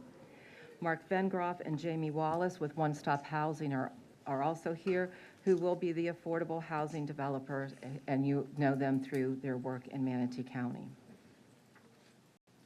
The project orientation, this project is located in North County, north of Buckeye Road, and east of US 41. It is probably best known, the project Curiosity Creek, which is to the north and east. Mr. Jones owns the property immediately to the north of our site, and also the property immediately to the east of our site, which are B1 and B2, which are part of the Curiosity Creek project. There's also Artisan Lakes to the south, Port Manatee is in the area, and other employment opportunities. As stated, the future land use of the project is UF3, which was put on the property in 1989. It is also within the FIG overlay, and the proposed affordable housing project will be at 8.57 dwelling units to the acre, which is utilizing the affordable housing density bonus available in the UF3. Again, the zoning of the property is A, and that has been on the property since 1990, and there are existing residential uses on the site at this time. And the request is to rezone from A to PDMU. The county owns property to the southeast, which is Veterans Park, and then there's also further to the east on south of Buckeye Road, the proposed future Artisan Lakes Elementary School site. And as I said, this is adjacent to Gulfstream to the west, where the PDPI is located. That is where the facility itself is, and then to the north of that, where it is green, that's the conservation easement that Gulfstream provided for their project. Approved developments in the area, as you can see, there are a number of approved developments that are ongoing as well, and it's an area that has Port Manatee, Buckeye Industrial Park, and multiple residential projects. So there is a lot of commercial and industrial within, or employment opportunities within 5 miles. Our project is in compliance with the Florida International Gateway, which the purpose of it is to define a specific geographic area where a range of light industrial, mixed use, other employment-oriented uses may be considered in addition to those permitted in the underlying future land use designation, which is UF3. And also to provide compatibility between light industrial, non-residential, and residential uses, providing a high-quality built and natural environment for living and working. It is also within the economic activity areas within the county, and those are also choices where you want to have mixed-use activity with employment available. And within the economic activity area, you also can have expedited development review, density intensity bonuses, public-private partnerships, and workforce housing. And it's also part of, we reviewed it for viability, sustaining viability of the Seaport Manatee. Half of our units are below the 80% AMI. The remaining units are below 120. We have a total of 180 units that we are proposing, and the project is 100% affordable. Innovation is a mixed-use development with workforce housing, light industrial uses, which by definition do not have adverse impacts off-site of their property. And it is good planning. There's also commercial opportunities and other employment-oriented uses. We do have a public-private partnerships through the workforce housing effort, which was between Allen Jones and the county and One Stop Housing and the county. Potential for workforce training and employment opportunities as business within the project develop, as well as existing businesses. And there are employment opportunities. Again, it is consistent with the FIG overlay and the permitted uses that are allowed within the FIG, and also to the uses to the north of the site, the B1 in Curiosity Creek that Allen Jones owns and is approved for the same type of use, not residential, but the industrial. And we are proposing a 0.75 floor area ratio, which is allowed through the IL future land use category. Our roadways that were studied are Buckeye Road. We are adjacent to Buckeye Road and Carter Road. There are existing two-lane roads with 40-mile-an-hour posted speed limits. They are designated as 4-lane collectors with 120 feet of right-of-way in the future right-of-way plans. They are existing, with the use and our project, we will maintain reserved and project traffic, LOSD as in dog. Our stormwater design will comply with all the standards at the time of permitting. We are a general development plan, so we don't have specific details, but we know what they may or will be. Utilities will be designed, extended, and connected as required by the master plan. There are options for water connection to the west of the property. We have been in conversation and discussions with the Curiosity Creek property, which has plans in at the time for extending water and sewer to there. So if that's not available at the time that we want to develop, there's also a connection for sewer in Artisan Lakes, within Artisan Lakes Boulevard.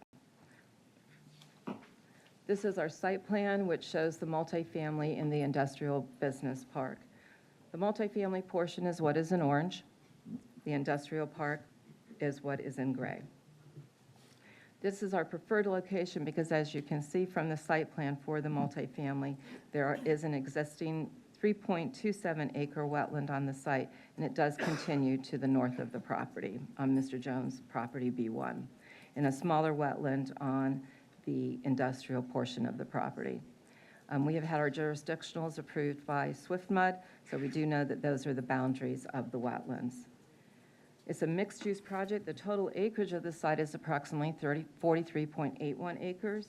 21 is proposed for residential. That nets out the 180 units, which we wanted, so that's what the number is. And then 23 acres for the non-residential.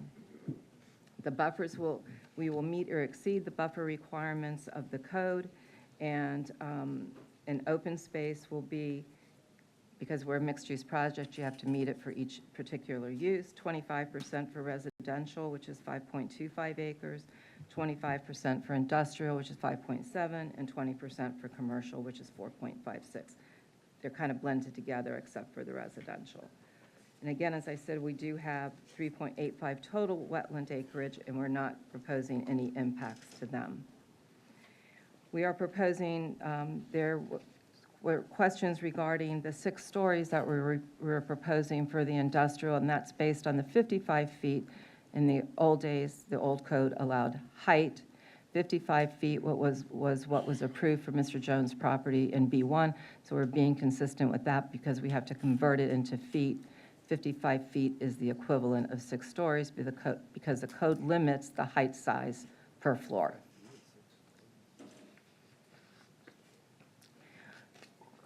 The workforce housing component of the project is, and Mark Vengroff and Jamie Wallace are here if you have any questions with One Stop Housing where they can provide more details.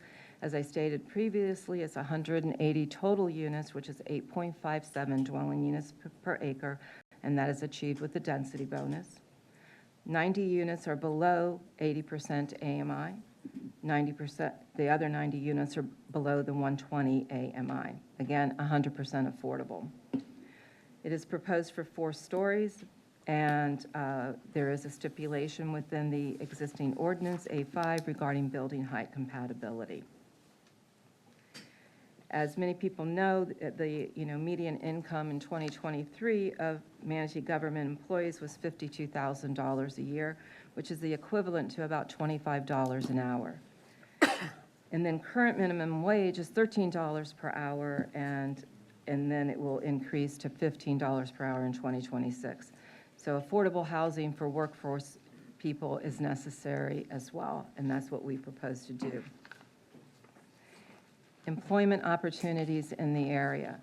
The port property has 23 businesses that would have an opportunity to provide employment, and that's within 2 miles of this site. Non-port properties within 3 miles is 12 businesses, and that was just me looking at a map quickly. There's probably more than that. And I'm talking about not commercial businesses, but more of an industrial, that type of business. And then internal or adjacent to the parcels, which is B1 and B2, the non-residential would be with walking and or biking. And as you can see here, you have Port Manatee, Eastport Industrial Park, Buckeye Industrial Park, Woods of Moccasin Walla, which has commercial opportunity, and Robinson Gateway.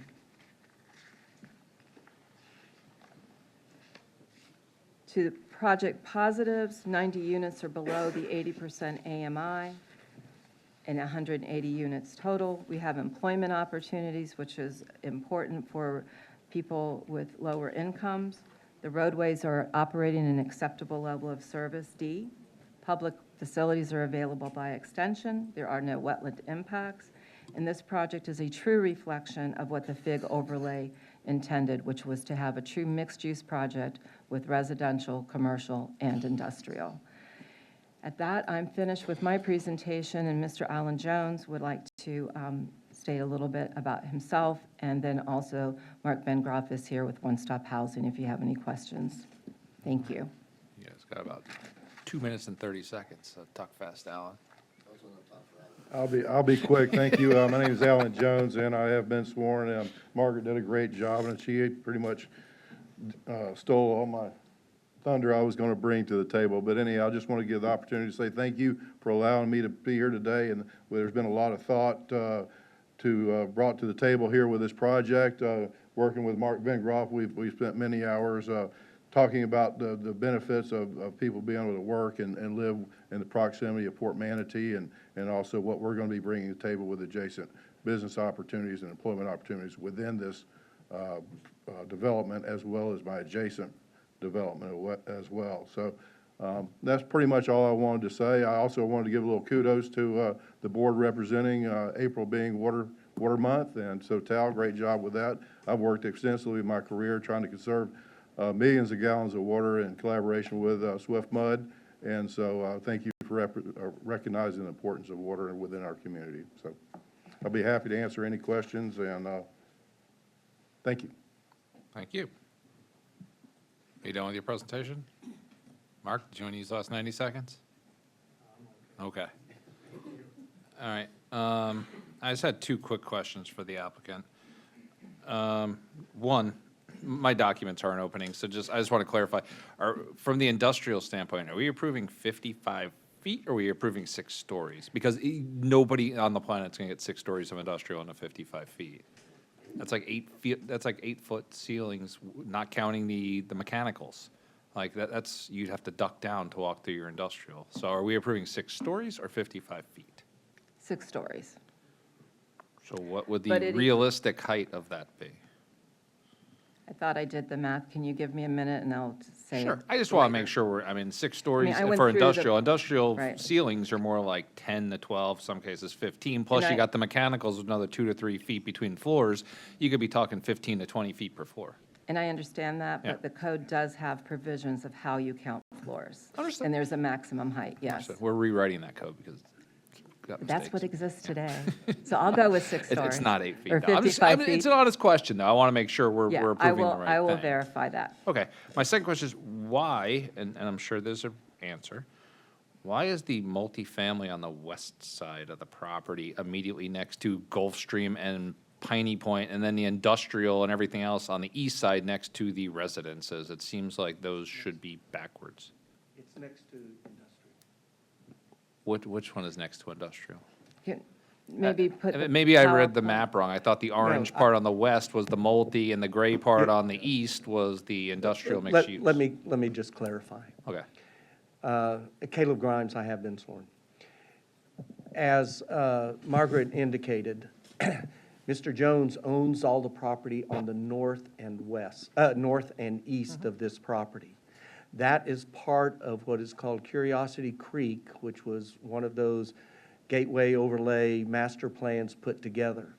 That property is all designated for mainly light industrial. Okay, then you don't have to answer anymore. You've answered my question. That's helpful. For It- some it- reason in it my was to mind, keep those Curiosity two- Creek was residential. I'm like, this seems odd. You're putting it It that would way, be. And if you look at that map, there's kind of a creek Okay. that goes up through.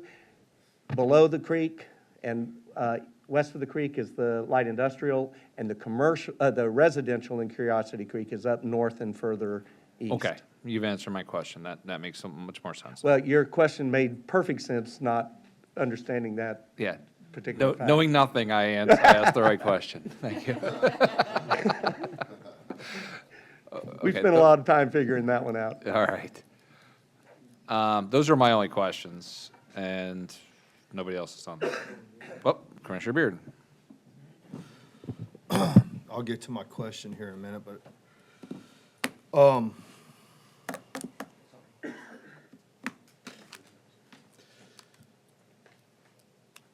I like the project. But it's wrong timing. Y'all know how I feel. I mean, here's an opportunity right here, right? We talked about final plats last time. Here's an opportunity to do the right thing right now on Buckeye Road, okay? And I want to work with the applicant on this, okay? Because I'm a reasonable man, right? Here's my thing. My job, sitting behind this dais, and every other commissioner behind this dais, is what? The safety and the welfare of the constituents of Manatee County. And I think everybody in this room would agree to that. Everybody. And if you were in this seat today and you guys had to make decisions based on the safety and the welfare of the constituents of this county, right? You probably would agree with me back behind here. And I get it. People have projects, people have different things going on. All right, so I want to see if we can come up with a solution so that I may favor this project. Will you allow the improvements to be made on Buckeye before you issue out a CO?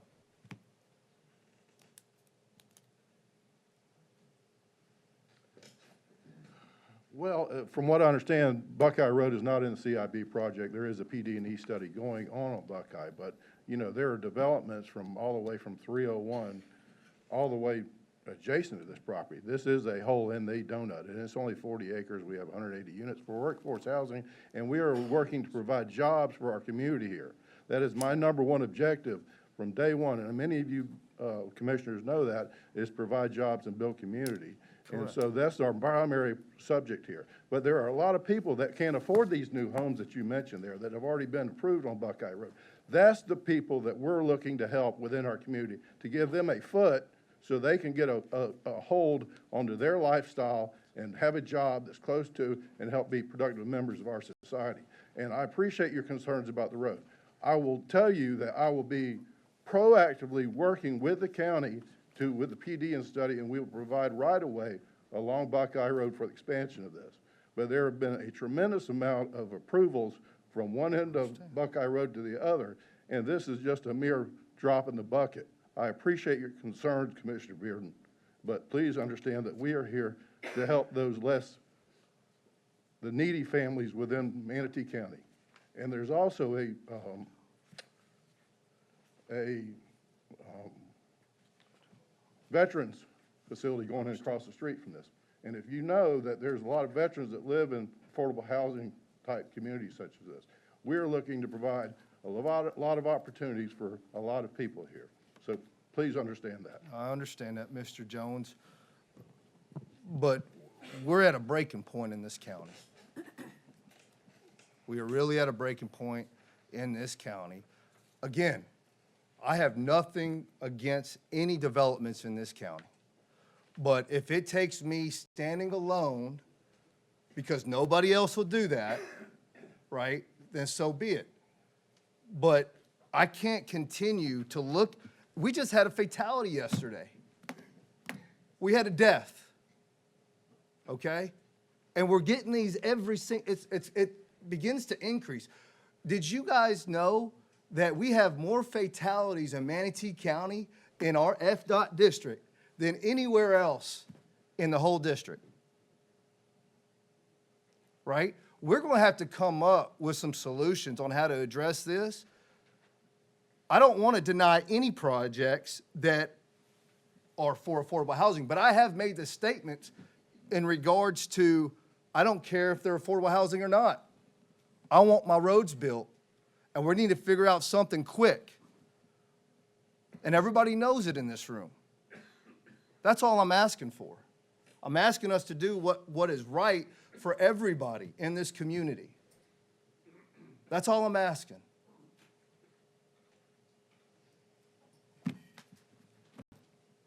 So, going back to my statement, will we allow the improvements to be made first before you offer out a CO? And you can have my vote on this. I'm not willing to do that, sir, because if it was on the CIP project and we knew it was going to happen within a certain time period, I'd be willing to accept that, okay? But I believe you have the ability to put it on the CIP and get Buckeye Road built out accordingly. And so I'm going to ask you, I'll throw it back at you, you need to help us put a plan together to do that. I think we've got a lot of people here within the community who are willing and able to help assist that. And we have done this in the past with public-private partnerships on US 301. We've done it with a number of public-private partnerships in various parts of the county, but we need to have leadership to help us to go do that.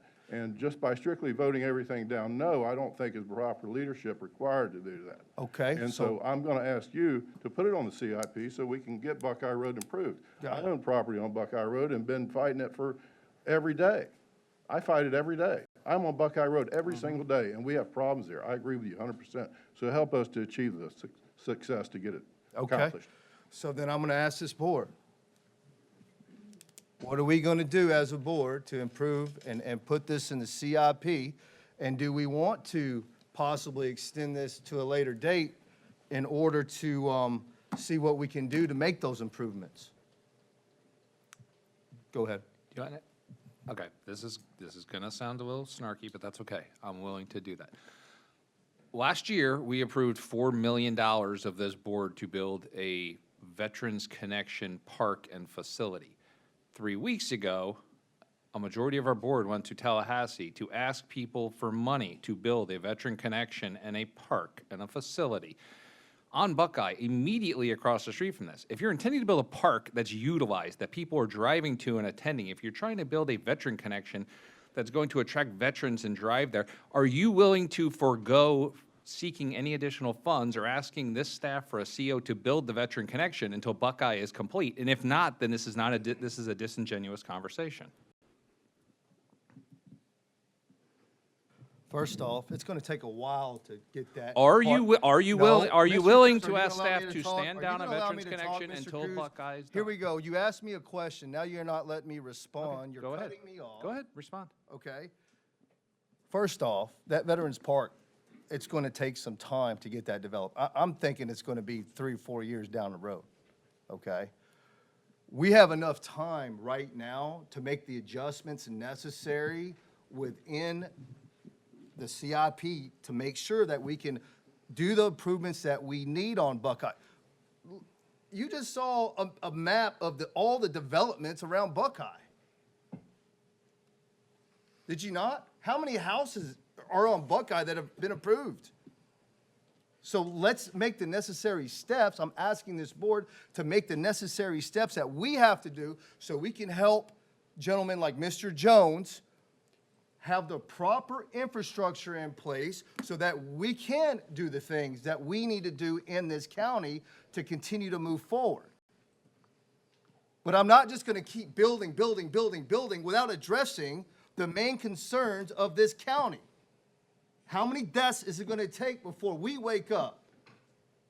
Before we say enough is enough, let's figure this out and do this. I'm only one person on this board, Mr. Jones.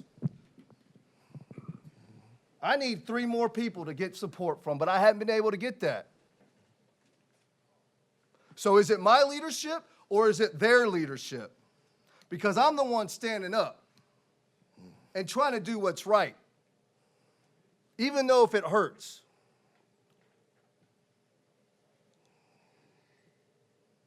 That's all I have, Mr. Chair. Thank you very much. Thank you. Commissioner Ron. Thank you, Mr. Chair. I don't know if this is for Margaret or for Mr. Jones. What is by the time if this gets approved today, and by the time the first resident moves into the housing that's being provided, what is the construction time for that? From today till, if this were to approve today, till the first resident moves in the first door, opens the first door, what is the construction time? It would be a minimum of 2 years, So 2 years, okay. to get everything permitted, because we have we don't have a site plan or construction drawing, so it would be a minimum of 2 years. Okay, and it could go longer than that depending on the process of getting Yes. through that. So I mean, if we I'd say probably submit about, great I'd say probably plans, about 3 years. Yeah, Probably 2 to about 3 years, 2 yes. to 3 years. All right, thank you very much. Did you take yourself off the board? That was a question I was gonna ask. Oh. Okay. We have nobody else. Staff?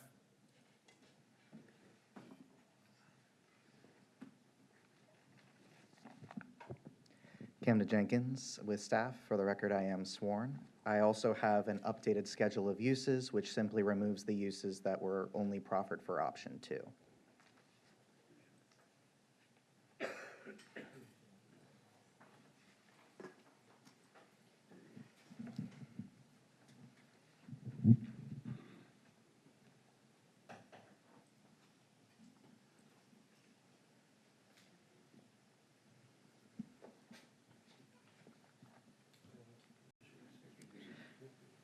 The subject property is located along the north side of Buckeye Road, and the project area is about 43 acres. The applicant is requesting a rezone from general agriculture to planned development mixed use with a general development plan / Florida International Gateway Master Plan with one option for development. The future land use category is Urban Fringe 3, which allows for up to 9 dwellings an acre for affordable housing units and has an intensity of 0.35. The applicant has proposed an intensity of 0.75, which the Florida International Gateway allows them to do. There are two overlay districts on this property. The first is the Florida International Gateway, which allows the applicant to request uses, density, and intensity from the industrial light future land use category, allows the applicant to request several uses in addition to the future land use category, requires a general development plan / Florida International Gateway master plan to be reviewed by the board, and must demonstrate how compatibility between residential and non-residential uses can be achieved. It is also a part of the manufacturing development overlay, which allows properties to participate in the manufacturing development plan program in accordance with LDC Section 355. The proposed rezone to plan development mixed use could allow for a complementary use grouping, and the primary use shall exceed 51% of the land use and its impacts. This development would be held to superior design standards. The General Development Plan / Florida International Gateway Master Plan the applicant has proposed has two components. The first is an industrial business park, which, while not defined in the Land Development Code, would consist of an array of non-residential uses, as well as some residential support uses. The intensity proposed is 0.75, and the project would have a building area of 745,202 square feet. The industrial building height limit would be capped at 6 stories. The second component is one of multifamily housing. The applicant has proposed 180 dwelling units, 100% of which are being presented as affordable housing. As Margaret said, 90 are priced at 50 to 80 AMI, and 90 will be priced at 81 to 120 AMI. This master plan does not designate the placement of its proposed uses. The proposed development options would keep the thoroughfares level of service at D. For the positive aspects of this project, the General Development Plan / Florida International Gateway Master Plan introduces multifamily development to the FIG with an affordable housing component. The inclusion of affordable dwelling units combined with commercial uses in the vicinity of Seaport Manatee could reduce the number of vehicular trips on the impacted thoroughfares. There are no wetland impacts proposed with this project, and the site design provides 20-foot roadway buffers, exceeding the required 10-foot roadway buffer for proposed non-residential. For the negative aspects of this project, the General Development Plan does not provide sufficient detail to analyze site design, location of specific residential and non-residential uses, and compatibility between internal proposed uses and the surrounding uses. The General Development Plan / Florida International Gateway Master Plan does not demonstrate how compatibility between residential and non-residential uses can be achieved as is required in LDC Section 4033E1. The General Development Plan / Florida International Gateway Master Plan introduces medium-density residential into an industrial area. There are no proposed inter-neighborhood connections between the residential uses and the proposed neighborhoods to the north and east. The residential dwellings may be adjacent to the Gulf Stream natural gas facility and located within close proximity to Thatcher Chemical of Florida and the Old Piney Point phosphate plant. The applicant has not shown a distinct placement of the location of the multifamily aspect in regard to concerns about adverse impacts of nearby industrial uses. The proposed project is located in an auto-dependent area, and the non-existence of sidewalks, bicycle lanes, and transit facilities would limit the ability of workers, residents, and customers to bike and walk. For the mitigating factors of this project, the applicant has proffered a stipulation separating residential and industrial uses by 75 feet.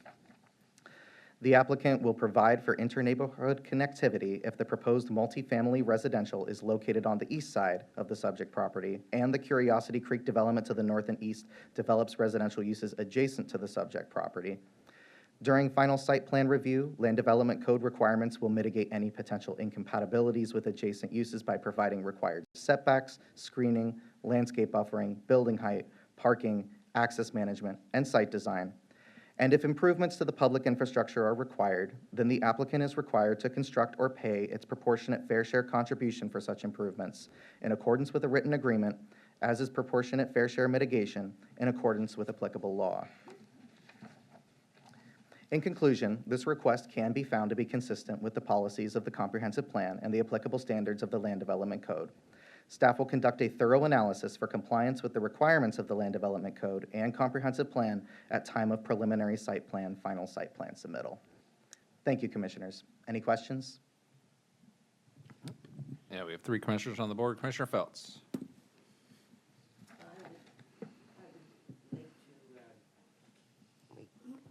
Thank you. As the commissioner of the district, if you'd like for me to go last, if other commissioners would like to weigh in. Well, we're not I- up to deliberation. This is strictly questions for the, For for the- staff at this point. I'll wait until we have, Okay. I'll go at the end. Commissioner City, questions for staff? Thank you, Chair. I was just looking through the CIP briefly. I see in 2026, 27, there's a study coming along to identify, well, essentially perform that study to assess the need for a 4-lane road. One interesting thing stood out to me about constrained right-of-way. So do we have right-of-way today, or is the applicant proffered any, or is there even any today without the need for that to be able to potentially address future traffic concerns?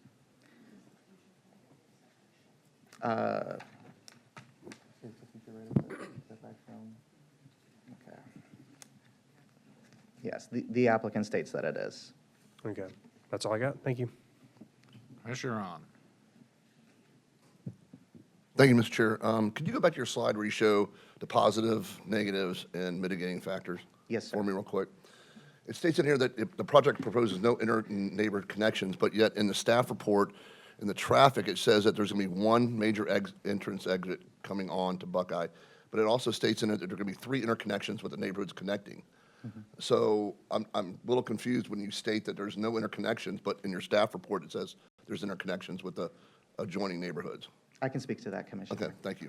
So, as you can see here with the proposed Florida International Gateway Master Plan, there are proposed developments in Curiosity Creek to the north and the east. And there, at the time of development of the surrounding neighborhoods, those connections will be there. However, at this time, the only proposed connection is through to Buckeye. So when they come back at its final site, they would have to have what they're proposing in place, correct? Correct. Okay, all right, thank you. All right, so they'll have to have those interconnections before they can build, right? Because it's 180 units. Yes. Okay. Thank you. Commissioner McCann. So my question for staff is, are you saying right now with what you have before you, they're really not ready for an approval on this? They're just asking, and this is more of a fishing expedition, and you don't have a plan at this time? Or, you know, because I see a lot of things in a negative here that are actually saying this does not comply, this does not comply. And then in your conclusion, you say, well, they'll have to have this when they come back. So what are you asking us to approve today? In terms of what is being asked to be approved today, I think that's a question that the applicant can answer. However, I will state that what you see before you on this slide is what we have been given, in addition with the schedule of uses. Staff does have concerns with the lack of placement for any of the proposed uses, which is typically provided with a general development plan or a Florida International Gateway Master Plan, especially given the fact that the Florida International Gateway proposes a mixed use between industrial, commercial, office, and residential. The lack of placement, especially not only with the stuff inside of the proposed development, but also with the surrounding and adjacent uses, gives staff pause.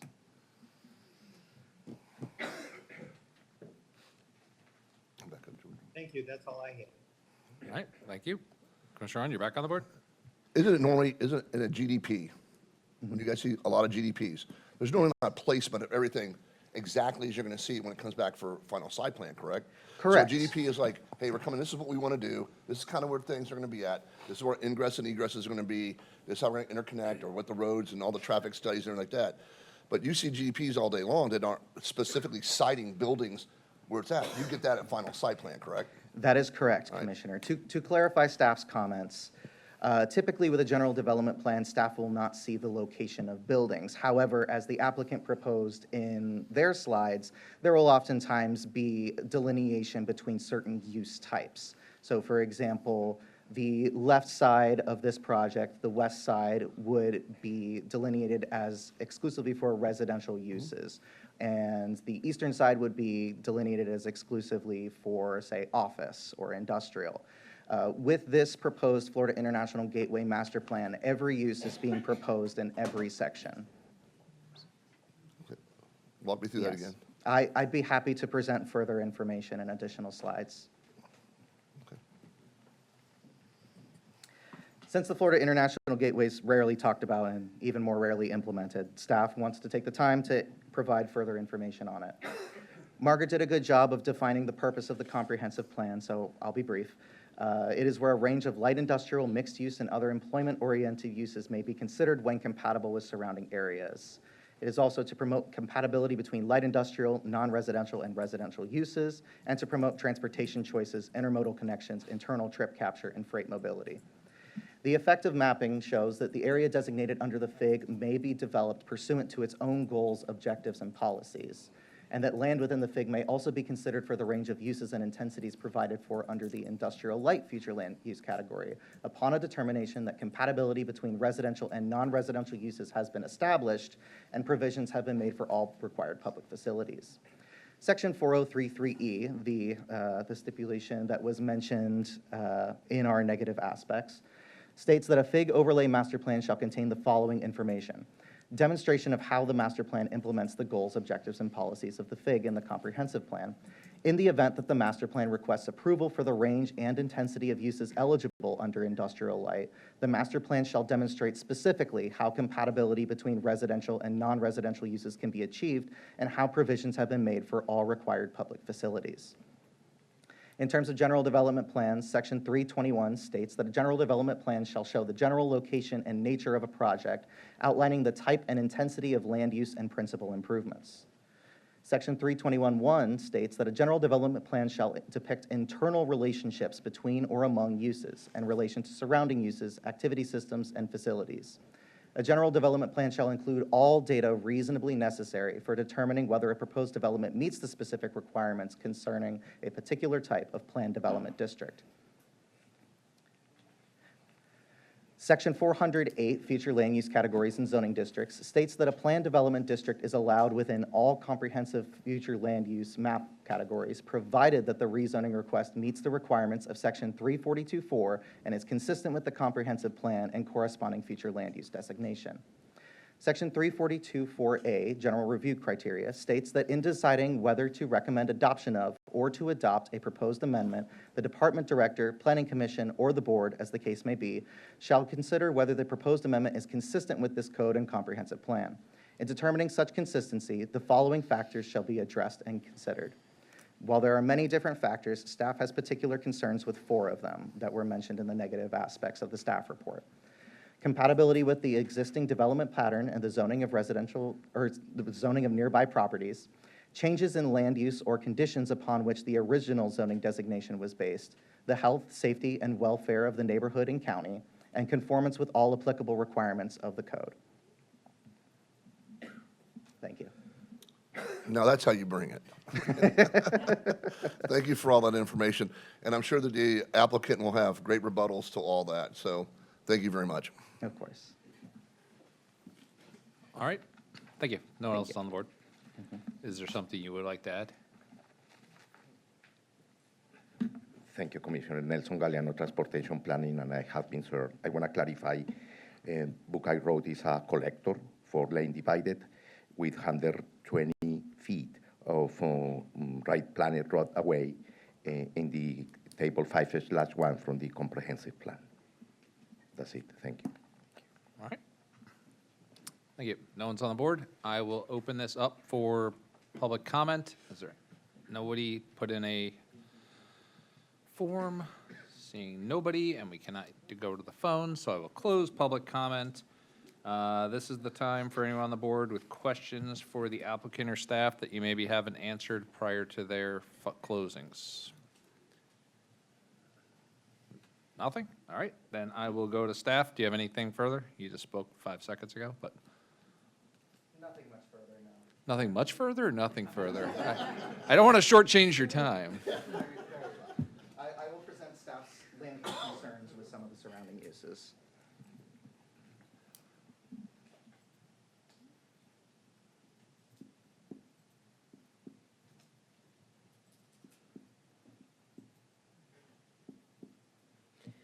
Camden, if I may, that's not additional testimony. You're supposed to be providing closing comments right now. Yeah, this is so- closing comments. Oh, apologies. Yeah, not more testimony. Thank you, Nicole. Okay. In that regard, staff has no further comments. Thank you. Well done. Appreciate it.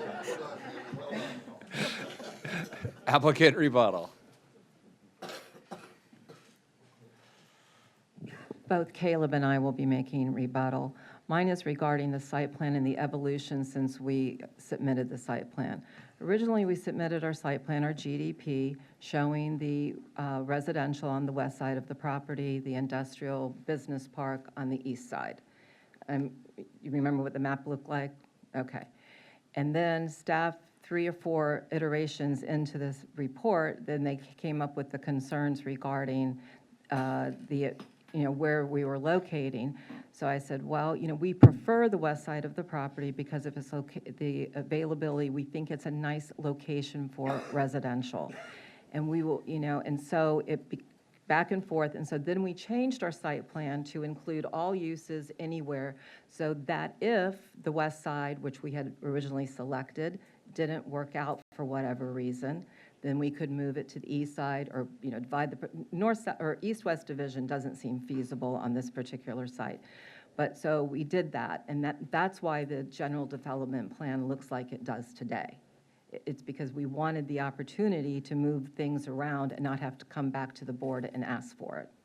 And because they wanted us to, say that we might move it over, we just don't know. And, and the applicant recognized, we have to, we haven't done detailed studies. This is an entitlement to get the use before we spend money on design, specific designs. And I would like to point out in 4033 of the Florida International Gateway Overlay District, specifically it says, notwithstanding the minimum submittal requirements for a general development plan, which is generalized, and the general development plan isn't just the picture. We have all detailed information on the cover sheet that we have to adhere to. It's difficult to show all of the information that is required on a general development plan. And so we have all of that information. And 40335 says, notwithstanding, location of land uses, buildings, and structures is not required. Quantities of land uses, e.g. land area or floor area, is not required. We have provided both of those things. We may have not done it, but we did mitigating measures through, I can't, a negative aspect may be negative, but if you mitigate it, so we said, okay, if you have concerns about location of an industrial, when it is separated by a roadway, we said we'll make sure structures are not closer than 75 feet to each other, industrial to residential. So we have that as a stipulation. That is a requirement we will need to adhere to.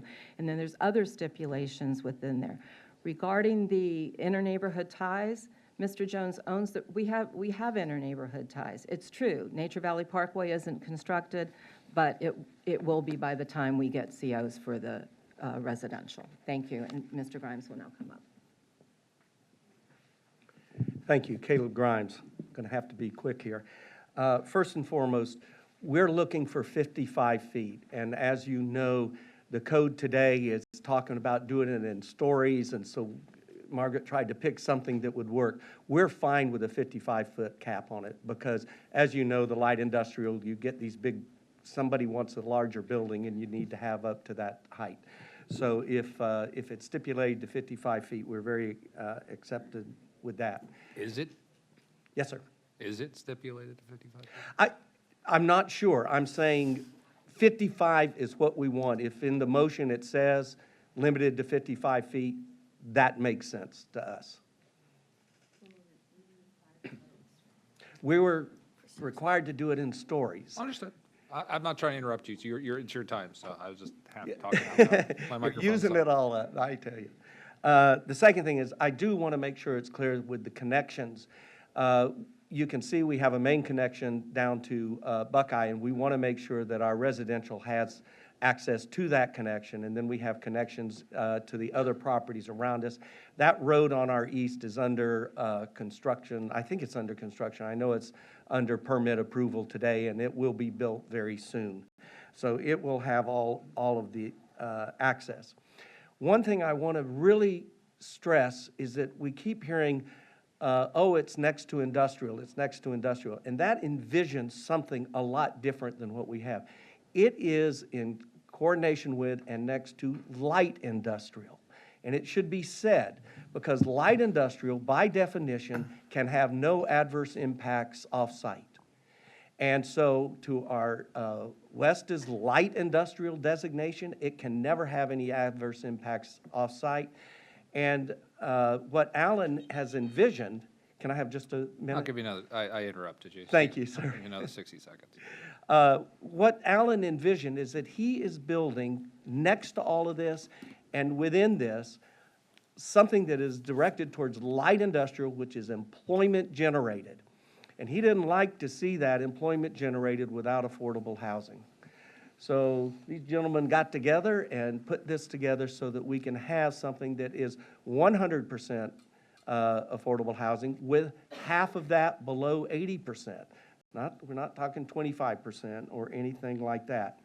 As far as the timing and doing a GDP, we have to do a general site plan to know what we're going to do so we can go out and plan it, and that's what we're asking you to approve, and I'll quit. Yeah, we forgot to start your clock. Yeah, I It's saw. gotten in my head. It you was very much. only 48 seconds All right, extra. okay, all right. You can save those other 12 seconds for another time. That's right. All right, Commissioner Feltz, we're on deliberation. Yay, it's working. Look at that, first try. I know, mastering that. Mr. Chair, while you're doing that, I didn't interrupt, but while you're doing that, can staff help me wherever stipulation height, if I'm supposed to say it in stories or height or whatever? Staff has to write that out. I'm not doing this calculation. Thank you, okay. Sorry. Go ahead.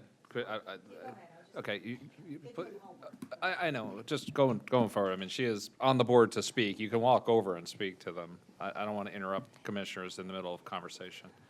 Go ahead, Commissioner Feltz. I wish we could have taken this in a little step at a time thing. There's such great potential for us to have. It seems to be the new buzzword is throw in affordable housing in there, and we kind of get all a little bit mushy about that. And we know we need affordable housing. We know we need some industry out in that area, and I'd love to see the whole area of Piney Point being able to give us jobs at decent wages, so we wouldn't need affordable housing or as much. I just have hesitations right now as far as timing goes. That's a long list of concerns that our staff came up with. I don't think you see, and again, this is not a be-all, end-all. If it was straight rezoning, it would be one thing, but when we have a GDP that's not quite defined, and we really don't know, we really can't say what we can or what we are going to do there, I have concerns. We throw in affordable housing, and that's a great thing, but we do know that, and it's a good plan to have affordable housing. We don't have mass transit out there, but at least you'll have a place where you could go to work nearby. But when I look at the list of uses of what could be done on this property under our planned development mixed use, I almost would prefer that it would go from, if we're going to rezone ag, that we have a more defined use than mixed use, because we know we could put a car wash there. That's allowable. We could put a storage unit there. That's allowable. It supplies jobs. It does that too. I think it's a matter of timing. Buckeye Road is going to be our next Moccasin Wallow Road, where we put the cart before the horse. And I'm very concerned about that. I would love to see something done with a rural buffer around our industrial areas, with our schools and our roads completed before we do a rezone like this. And I think there's just too many. You don't often see staff have a list of issues that they have with the project. And I think that we have people that are willing to work with staff to mitigate those issues. But at this time, there's just so many things about this that I think we could do better. That's what I'm really saying. I think we could do better. And I hope the applicant would consider that. But I just think we can do better, and I think that staff has definitely done a good job of stating the pros and cons on this. And let's face it, the cons list is just a little bit longer than the pros list. So we can maybe do a little bit better with this. I just can't, in conscience, approve something that we have no absolutes here right now. And this is not the time that we can take chances on whether we are going to do something. So and I absolutely encourage to come back and looking at this whole area as a light industrial. I'm all for providing jobs, all for providing affordable homes, but we have a timing issue right now. We've got a lot going on in District 1, and I think we could come back and do better. All right, the order of the board is Commissioner Bearden, Commissioner Sadiq, who's now on Zoom, and then myself, Commissioner Bearden. Thank you, Mr. Chair. If this was before 2011, you'd get a yes vote out of me. Why? Because we had transportation concurrency, school concurrency, park concurrency, you know, because everywhere I go in this country, what do I see first? I see roads built first before I even see one house. Man, are we missing it here? I think we're missing it here in Manatee County.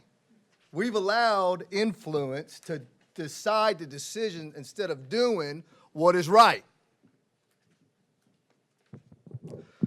Truth of the matter is, we got 60,000 permits right now in this county that have not put a shovel in the ground.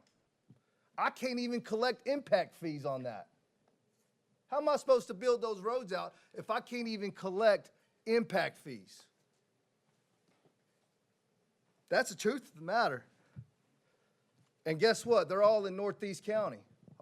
Majority of them. We got to start doing things right instead of being influenced by influencing and in a sense that we're making decisions up here based on whatever it might be. We all know on this board how people make decisions on this board. Sometimes it's not the right thing. So, again, if I have to be the only one standing, or maybe a couple more, or I'm hoping maybe another one might come on over to help us, you know, with the issues that we hold and have in this county. How many more head-on collisions are we going to have before we wake up? You can call it grandstanding or whatever the hell you want to call it, but it's the truth. It's the truth. And if I have to be the only one to talk about these things, and they're hard discussions to have, because people are trying to set themselves up for whatever they're trying to set themselves up for the future. Let's just call it what it is. We talk about draining the swamp in Washington, D.C.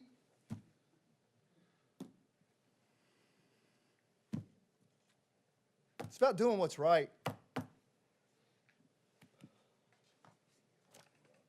It's about doing what's right on both sides. On behind this dais and on the other side of the dais. Moving forward, you can roll your eyes at me all you want. You can sigh. You can do whatever you want to do. But you guys know I'm right.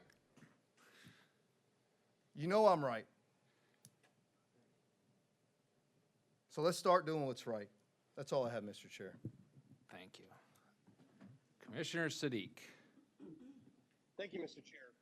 I'm a yes on this project for two reasons.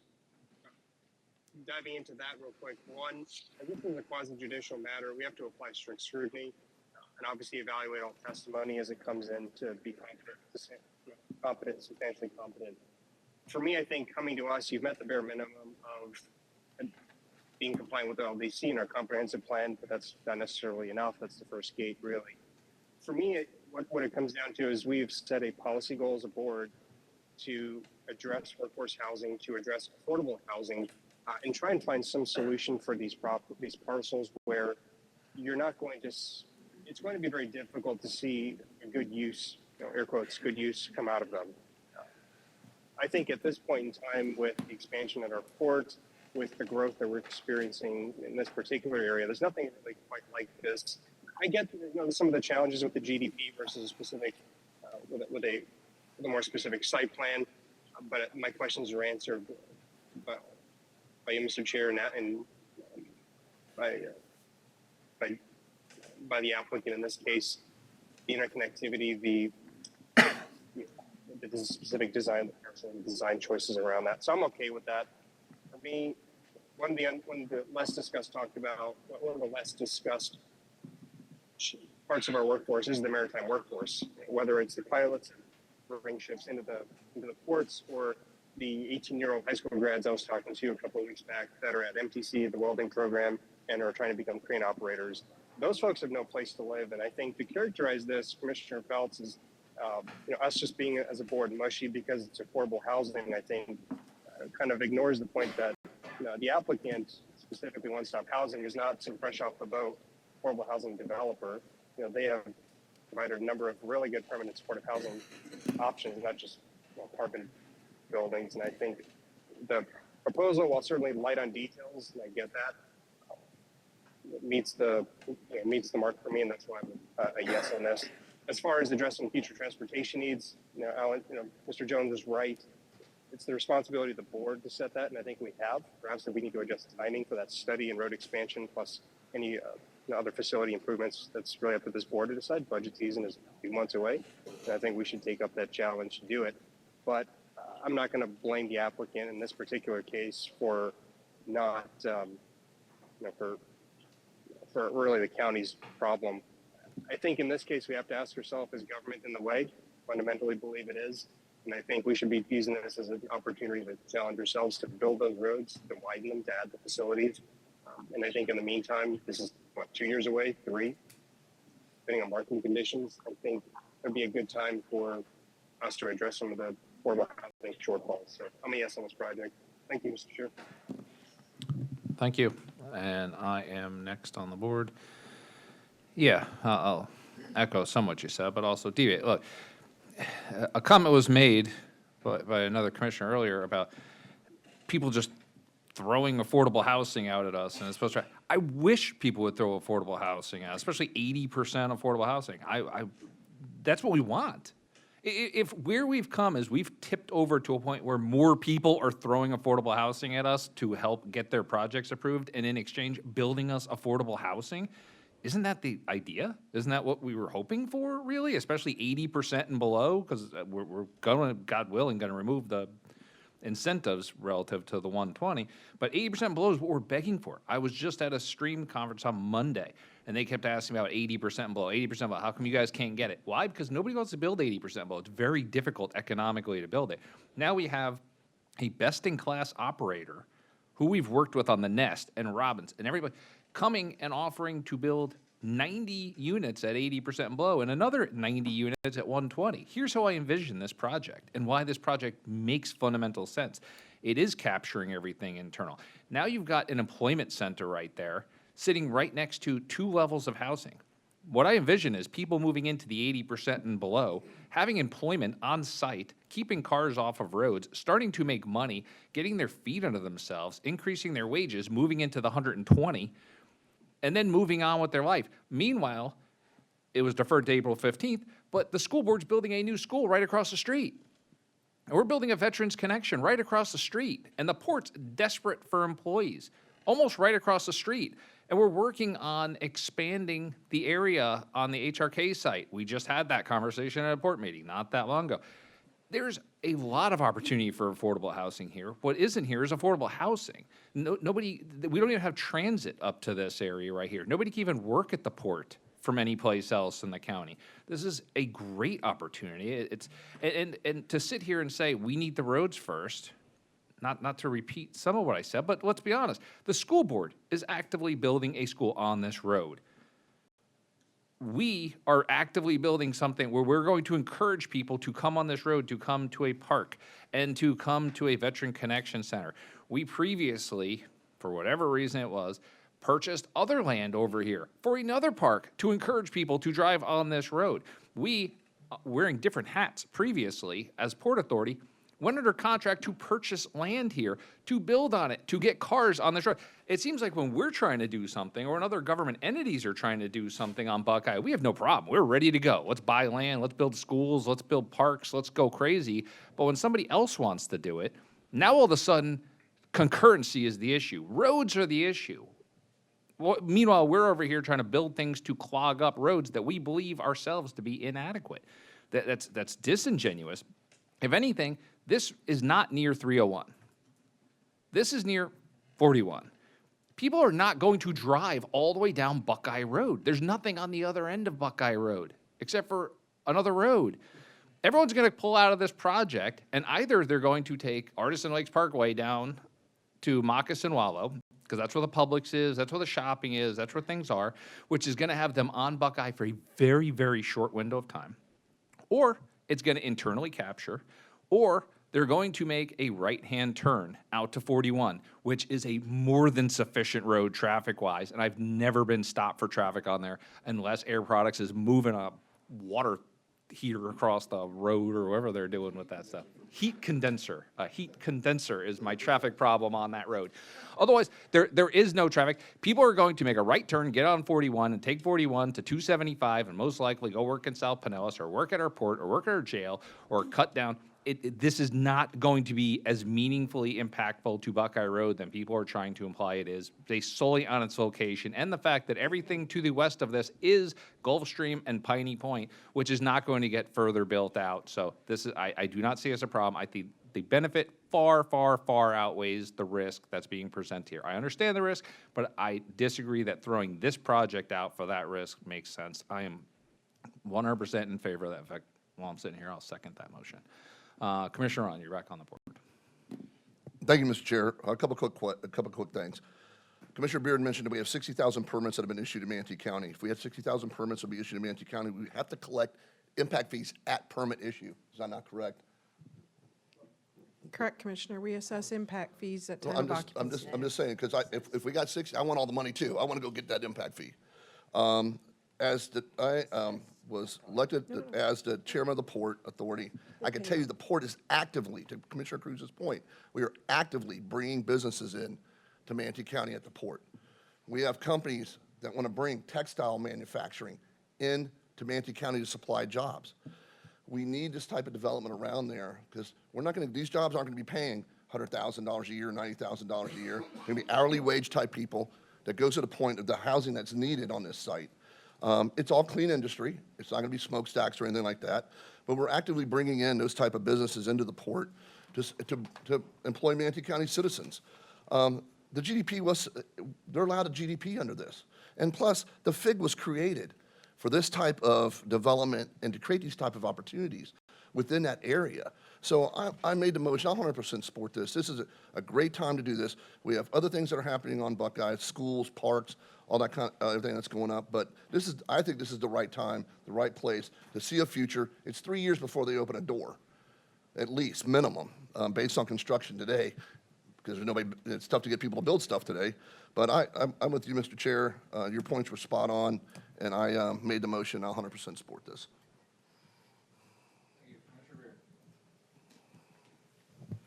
Thank you, Mr. Chair.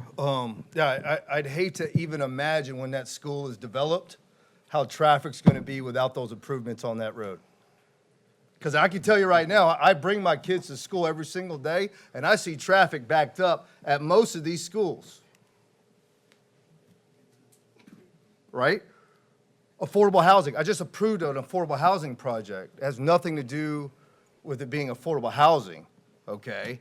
And this is nothing personal with anybody that's out there. You guys know where I've been standing with everybody. It's not anything personal with Mr. Jones. It's not anything personal with Mr. Neal. It's not anything personal with anybody, okay? So maybe you're right. Maybe we ought to start collecting those impact fees up front. We do. We collect them at. No, we collect them at CO. That's when we collect them. You're 100% wrong. Okay. All right. So maybe we should get this money right now in order for us to begin to build these roads out first. Hell, if that's the case, why aren't we starting construction on Buckeye right now with all those developments that are done? Why is it still a 2-lane road right now? So we got to start doing things differently because what we're doing now is not working. It's not working. It's only working for one party, not the party as a whole. And you guys know this. You guys know this. If that was the case, Moccasin Wall would have been already developed. If what we were doing was working, Moccasin Waddle would already be developed today.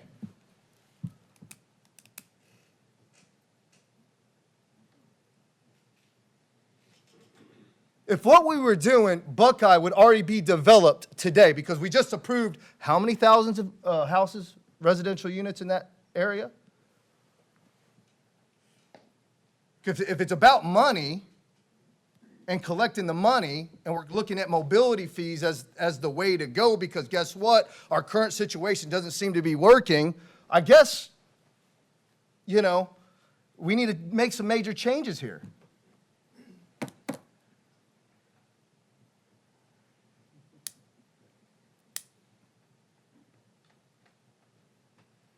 Because I keep hearing we don't have the money, or we don't have the ability to do this quicker, faster. And I'm just not going to hear it anymore. I'm done hearing that.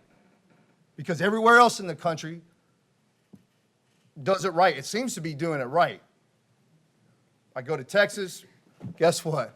I see a beautiful 4-lane road before I see a house built. I just got back from there a few months ago. That's why I'm making that statement.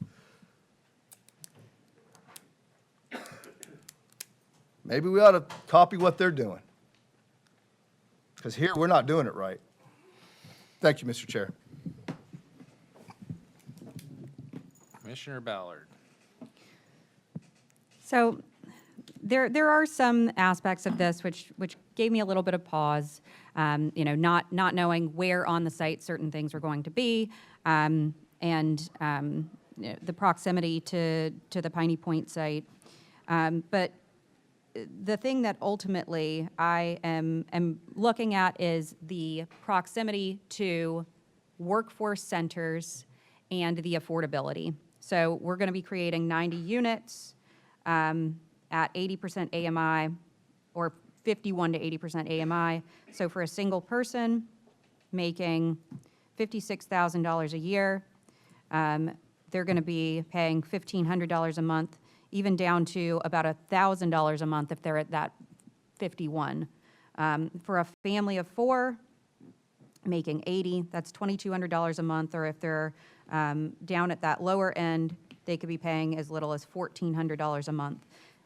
This is serving a different population than the previous project that we were looking at. It's serving people like county workers. It's serving people who can work at the port, who are going to be working right here on site. They're not going to be traveling all over the county. I think that this is needed, and I will be voting in favor of this project today. Commissioner McCann? Getting way off the track here, talking about roads and everything else. I think we need to go back and take a good look at the fact that our people actually, our staff actually said that they have concerns over this. And the concerns that they had were valid. And, we are now talking about roads, we're talking about personalities, we're interrupting each other, which we shouldn't be doing, Commissioner Ron.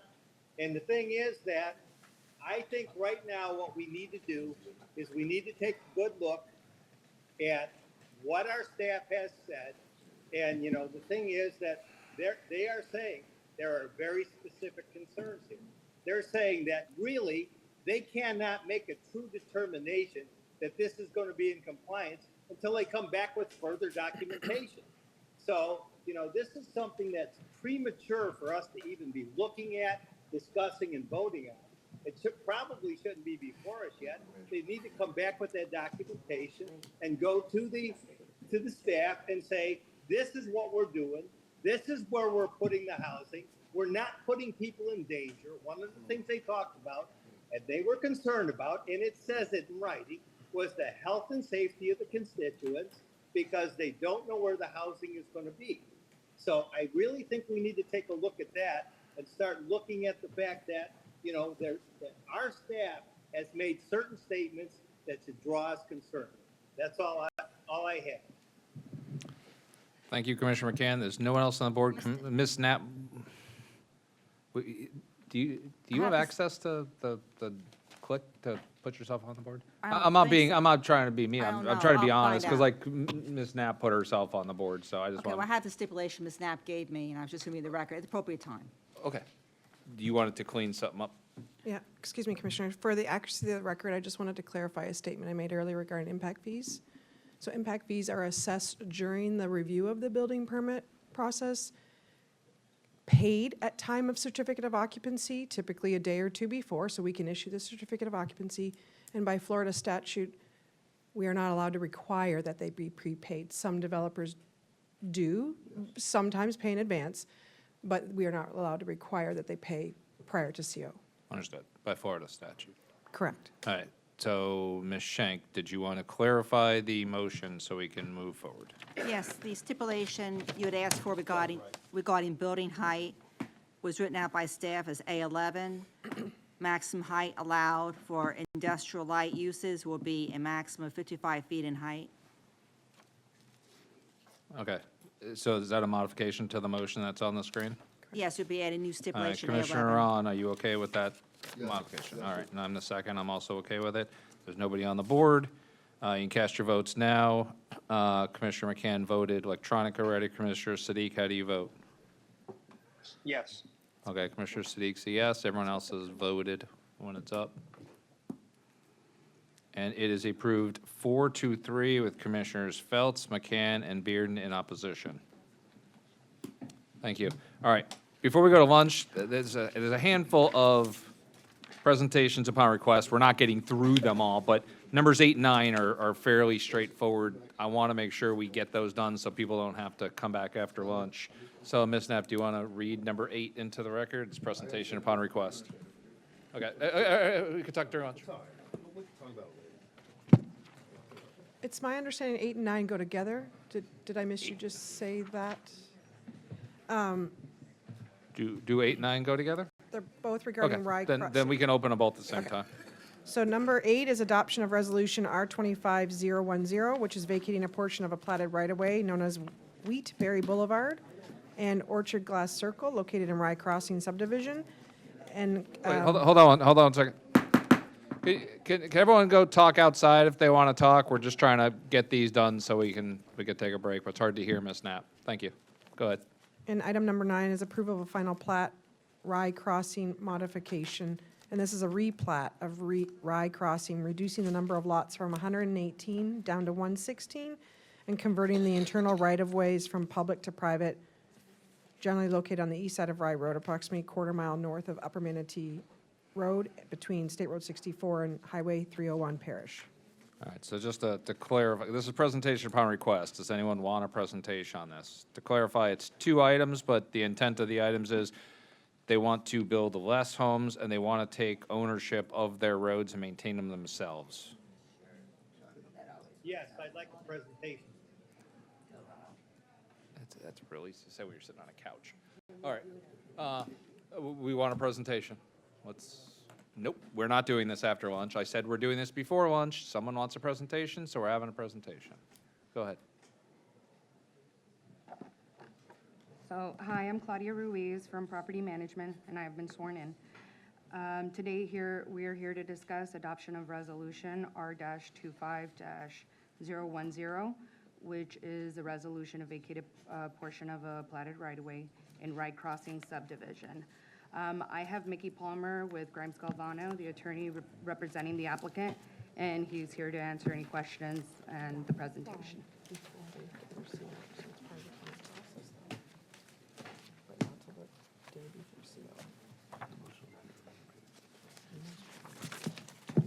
Good afternoon, Mr. Chair, Commissioners. Mickey Palmer, Grimes Galvano. I have been sworn. Welcome back. This is my first appearance before this board since retiring as your county attorney. So it's wonderful to be back. I'm here to answer any questions you might have. Do you, would you like a more formal presentation? I mean, Commissioner McCann, do you want a formal presentation, or do you just have questions? I have the applicant here as well as staff here. I want a formal presentation. Do you have a presentation prepared? If not, you can defer your time. I'll go to the staff for a presentation. Do you have a presentation prepared? I do not have a prepared Okay, presentation, but I am ready. I know it's quasi, but why don't we switch this up? Let's have staff go so they can lay out the groundwork of what it is, and then I'll bring you up for any questions commissioners may have. All right. Happy to answer any questions. Perfect. And there's been no ex parte on this, correct? Okay. So I'm going to go to staff, and then I will make you available for questions after staff gives the presentation. I'm here. All right. Good afternoon, Commissioners. James Rio from staff. I have been sworn. We do have a presentation.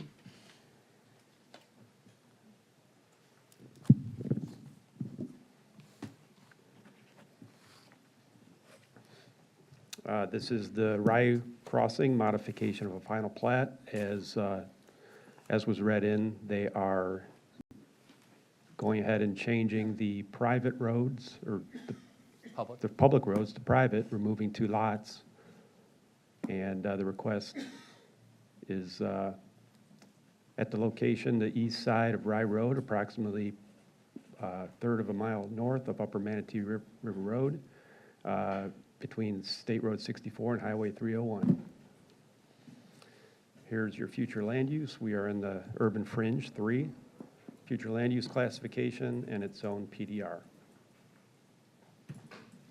Here are your aerials.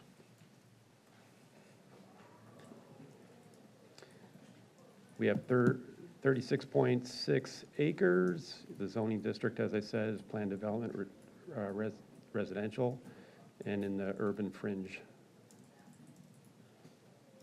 Our approvals that you've approved through the years was the ordinance in 2019. This approved 118 residential single-family lots. After that was the final plat, 118 residential single-family lots in June of 2022, and a preliminary site plan amendment to reduce the number of lots from 118 to 116 in April of 2023. Our administrative approvals through the years, preliminary plat and final site plan of 118 lots. That was followed by a construction plan, July 2023.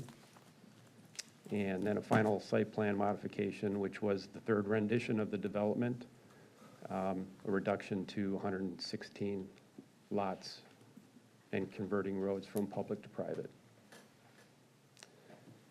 Final site plan and construction plan applications were reviewed and approved in accordance with the rules and regulations of the LDC, the comp plan, the Manatee County Public Works Manual, embedded with all the necessary state agencies prior to sign off by staff. The plat complies with all county requirements and the platting rules listed in Chapter 177, Part 1 of the Florida statutes. 91 certificates of occupancies and 10 permits have been issued. So just to clarify, I'm on the board. Just to clarify, this is a project that's already been built. The roads are built. Almost every single home is built. Almost every single home is already CO'd, and people are either living there or moving in there.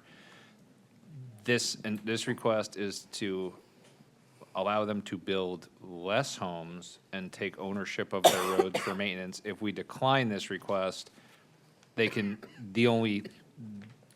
The only difference is they can now build more homes and we have to maintain their roads. Like this, the project's done. That's correct, sir. All right, I'm not even 100% sure why this is on the agenda, honestly, but, It's I a guess plat that's- change. I know. So, but the point is, the default, if it's voted no, is the plat that's already approved, the site plan that's already approved, all the homes already built that are lived in by people, and they could just cram 2 more houses in, and then we can start reserving to fix their roads. Well, there have been, as you saw, there's been an approval for, we're repairing the plat to catch up with what they've done with the reduction in their final site plan. Yeah, that's a little different than repairing it for what they've done by increasing the number of houses without approval. It's not a whole lot to just not build 2 houses, that's just. They had to put in a gate, so they had to take out 2 lots. Yeah. And they're converting their roads to. Understood. Okay, I just wanted to clarify that's what the intent of these 2 items are, is just to change a plat to allow them to build less and then take over their own roads on their behalf. Correct. Okay. I don't see anybody else on the board. Does anyone have questions for the applicant or for staff? I know this is kind of going sideways on quasi, but this is a presentation by request. Nobody? I see no hands raised. I'll open this up to public comment. Seeing none, I will close public comment. If nobody has any comments or questions, then there is a motion available on the screen. I have a motion by Commissioner Ron, second, we have to vote on these separately, so this is number 8, just to clarify. Motion by Commissioner Ron, seconded by Commissioner Ballard. You can cast your votes now. And Commissioner Siddique's no longer on, so just call him absent for vote purposes. We're already voting. You're gonna have to. It's approved. It's approved. It's approved 6 to. It's approved. It's approved 6-0. You've got 3 actions that you need to take. Action number 1, approve the replat. Action number 2, approve execution of a deed for the right-of-way to the homeowners association. Action number 3, approve the execution of an interlocal agreement with the CDD for perpetual maintenance of the stormwater Sure, they were just facilities. kind of lumped into item number 8. They were kind however. of lumped in, They they were were, kind of lumped they were, in, but they it were. is. Okay, now I'm going to change my vote. I didn't realize Yeah, we I'm were doing all voting that. against it Now I'm now. going, nope. Since Mickey came down All and right. wasted 45 seconds of our time. That was approved. That was approved 6-0 with Commissioner Siddique absent. Now I have a motion up for item number 9. This is the approval of the modified plat for less homes. I have a motion by Commissioner Ron, a second by Commissioner Ballard. You can cast your votes now. Once again, Commissioner Siddique is not on, so you can exclude him. And that is approved 6-0 with Commissioner Siddique absent. We can now go to lunch. I prefer, if everyone doesn't have a problem with it, coming back at 1 o'clock, because I'm out at 3. That buys us 30 minutes. Right. But if people, no, No, I'm fine. no, because people have lunches and stuff they've got to do. Mr. Chair, I'd like to make a quick comment. I'm a big enough man to admit when I was wrong. Commissioner Beard, I was wrong. I apologize. So I just want that on the record. Okay, I guess we're coming back at 1:30. You guys can have fun on these without me. 1:30?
in the interest of time, I'm gonna pretend that clock is 35 minutes slow, and it is now 1:30.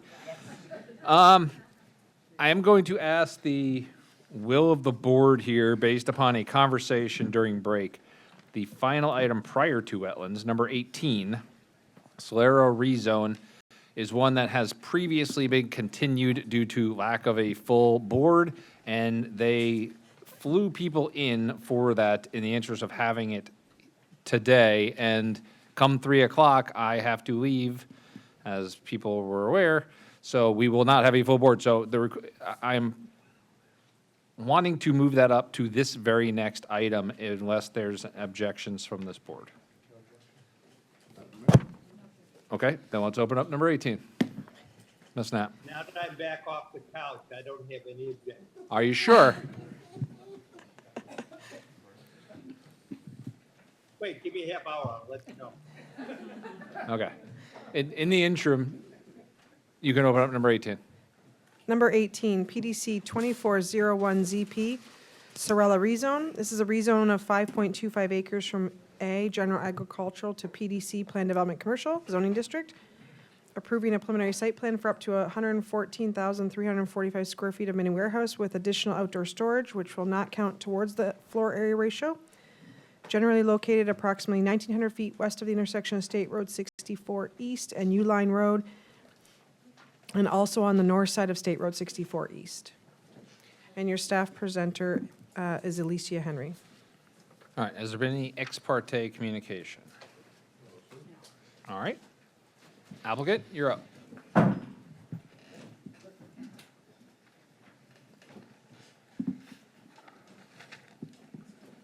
right, see if we can get her up and rolling.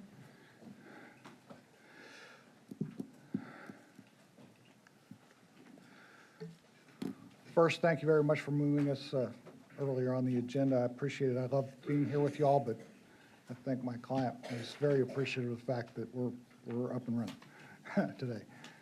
All right, this is Sorella Holdings rezone. Our project team has Richard Bartolacci and Don Ayers with Sorella Holding and Fairfield Management, myself, Katie LaBar, our planner, Matt Krim, our traffic engineer, and Rob Engel, and they're all available for questions. I think it's important to go back to how we got here. Existing zoning, it was agriculture. It's been that way since the time began, and it predates the Land Development Code. The development trends for this region have changed significantly since 2010, particularly along this corridor, and we're going to show that to you. And with the growth in population, even if you don't approve any more residential units on in this area, you have a significant demand for services for the residences that have already been approved and are under construction, frankly. We applied for a comprehensive plan amendment in 2023, as well as this rezone.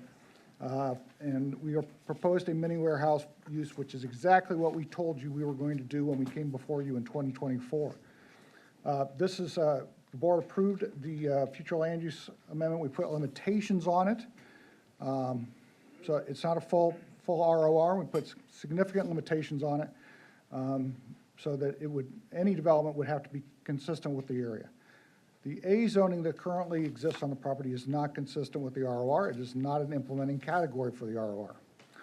This is a rezone to PDC with a plan, and it was initiated early in the process.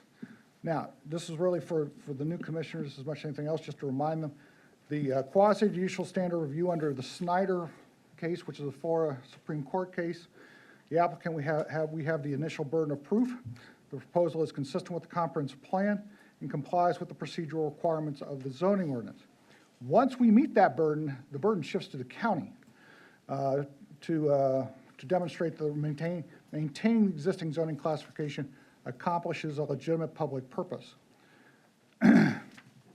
Today, we will explain to you why, and I think we'll clearly establish the proposed zoning category and site plan are consistent with the comprehensive plan, both the ROR designation and the property rights in your comprehensive plan. It's a logical transition, why you did the comp plan amendment. It's a logical transition on property bordering State Road 64, and this has almost no traffic impacts or any other impacts on surrounding properties. Many warehouse uses are not only needed for this area, they are consistent with this area, and the current zoning is not consistent with the ROR comprehensive plan category under section 400.8, and continuing zoning, as I noted, is not a logical thing to do on this roadway. And with that, I want to turn it over to Katie Labar, our planner, and she's going to go through this matter. Give the technical merits of the application. Good afternoon, Commissioners, Chairman. My name is Katie Labar. I'm with Stantec, and I have been sworn.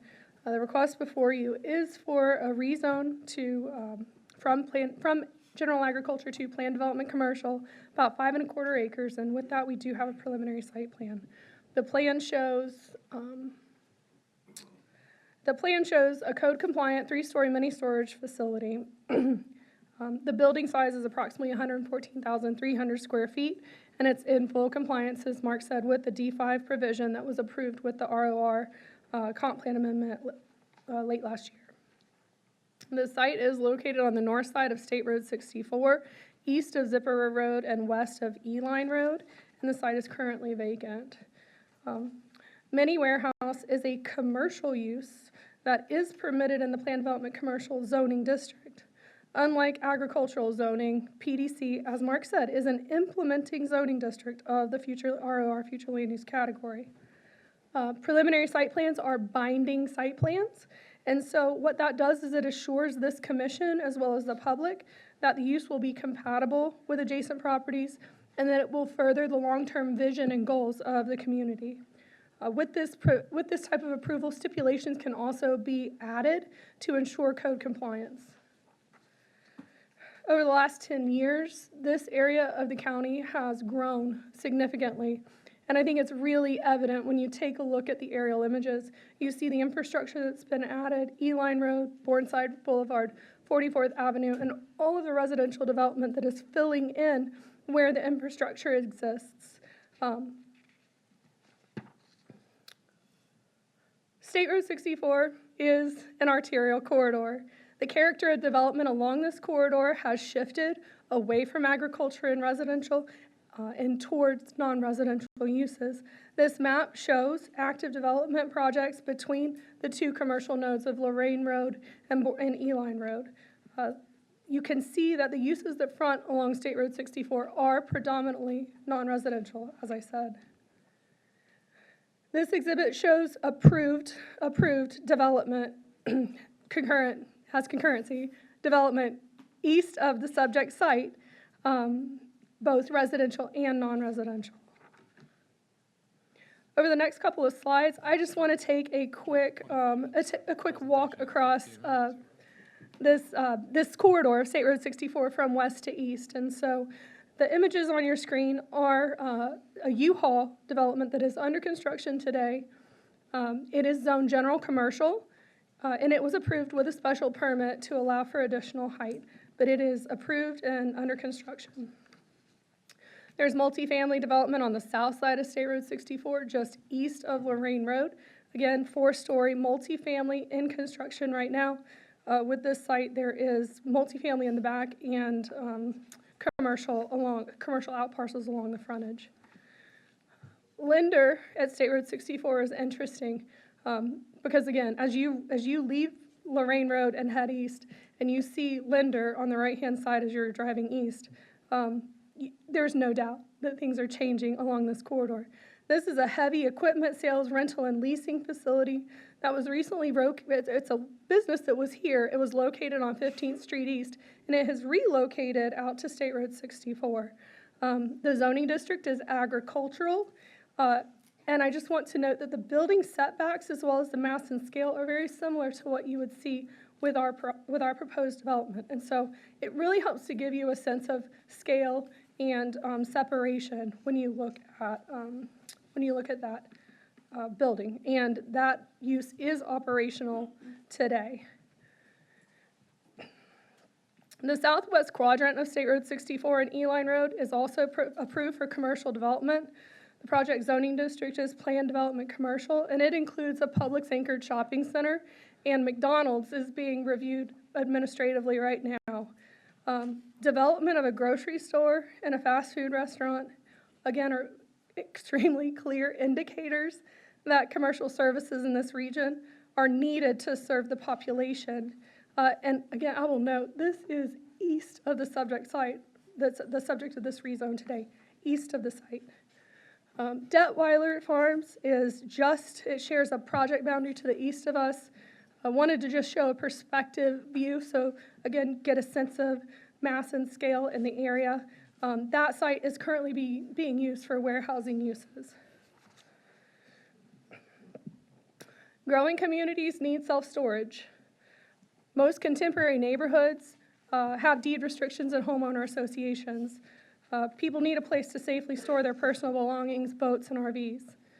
Nationally, we know that 1 in 5 Americans use self-storage facilities, and Florida's average per capita demand is 10 square feet, which exceeds the national demand of 7 square feet. So people in Florida have more stuff, and we don't have basements.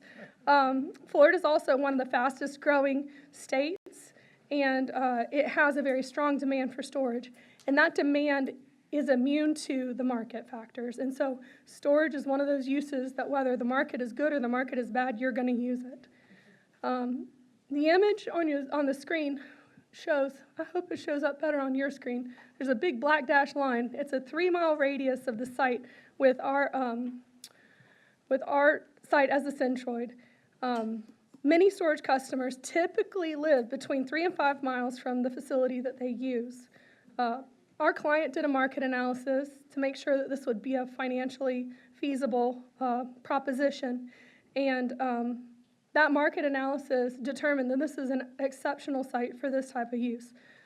Population growth within the 3-mile radius over the next 4 years is 5,000 people. Even with, as Mark said, even with the existing and pending mini storage facilities that are being developed and are in the pipeline for consideration by this board, the demand is very, very strong. And the market could support one more facility or upwards of 85,000 square feet of additional mini storage. Finally, there is no climate-controlled facilities within this 3-mile radius. And this would be the easternmost mini storage facility that will be serving all of the emerging neighborhoods that are coming online right now. The purple and blue development represents approved residential and multifamily development. It's approved within the area, within 3 miles of this site. So I just want to make sure you understood what that graphic shows. It's from your concurrency layer in the GIS. This is a preliminary site plan. The use is low impact, low intensity, and we are presenting a tasteful and a clean design. The higher traffic activity, so the climate-controlled mini storage, we located closer to State Road 64 because we know that people will be coming and going from that area more frequently than perhaps the outdoor storage to the north. So we oriented outdoor storage more adjacent to the neighbors to the north. Screening for this, there's a perimeter buffer that is required on all sides, and a 6-foot high fence is also required per the conditional use criteria for mini storage facilities in your code. As it relates to utilities, stormwater management facilities are designed to meet or exceed state, federal, and local regulations. The historic stormwater flow patterns in this area will be maintained, and that is required by law, and it will be demonstrated with the state as well as with your staff. Water and wastewater demand for mini storage is extremely low, and there's adequate capacity in the downstream systems. We've looked at it, we've talked to staff, we know what we need to do to get this online. As for transportation, traffic study shows that the use has reduced vehicle miles traveled. It's not a big traffic generator, and it will not impact the roadways in a negative way. This is the front facade of the building. It's a rendering, it's conceptual. We have proffered a stipulation where we are offering to include this in our development order, committing to bring back building renderings at time of final site plan that meet the requirements of the Land Development Code, but are also in compliance with this conceptual rendering. In the interest of time, I'm going to skip through a couple of slides. Just want to, I'll have Mark close, but I just want to say that there's been a significant change in circumstance. This area is no longer primarily agricultural large lot. We have lots and lots of homes. That's been proven. Agriculture and large lot residential on State Road 64 is no longer appropriate. So given the development activities on this corridor, it would not be appropriate to place for people to live or to farm. With that, I'd like to turn it back over to Mark to make his closing comments. Thank you, Kate. Neighborhood meeting was held on September 12, 2023, and we had a planning commission recommendation of 6-0. Again, as Katie noted, this will establish an appropriate zoning category, promote commercial use in the growing area, necessary services for existing and future residents. It is not, the current zoning is not consistent with the comprehensive plan, but even more important than that, this is not an appropriate place for single-family houses, and it's not an appropriate place for agricultural purposes at this point. The application is consistent with your comprehensive plan and your land development code, and we'll be happy to answer any questions. And as I noted, we do have our experts for transportation and for the engineering if you have any questions in those regards. Thank you. And thank you for moving us ahead. We do appreciate it You're very much. welcome. I appreciate Katie giving us 25 minutes of presentation in 15 minutes. That was Very efficient. quickly we moved. That's a lot of information. It is a challenge. I think we were both out of breath. Commissioner Reardon. Thank you, Mr. Chair. Mr. Barnaby, this looks like a familiar presentation. Well, we tried to address some of the questions. Have there been any changes in regards to this? This looks like the exact same presentation that I had last time. There were changes. We tried to address What some was of it that you changed? the comments that were made relating to stormwater, and there were no changes to the actual site plan or the site and the facility. We did show you some additional renderings. I think that's helpful for you. We also provided you with some information regarding transportation improvements on State Road 64, as well as the need for the uses in the area, which we did not address last time, and also what else is going on in that area. We provide a little more detail on that. Yeah, but our main issue with this board, and the reason why you're bringing it back, was due to the flooding that we had major issues in that area with, and that's the reason why we'd ask you to bring it back to us in a way that could present how we're going to address that particular issue. We did address that, and we can bring forward our engineer. Yeah, go ahead. I'll let. I have Rob Engel. He's the engineer of record with Stantec. He can speak to it, and he can share some of the details as it relates to the stormwater design. I'm Rob Engel, a Manatee County resident and an engineer with Stantec, and I have not been sworn. Well, it's after lunch.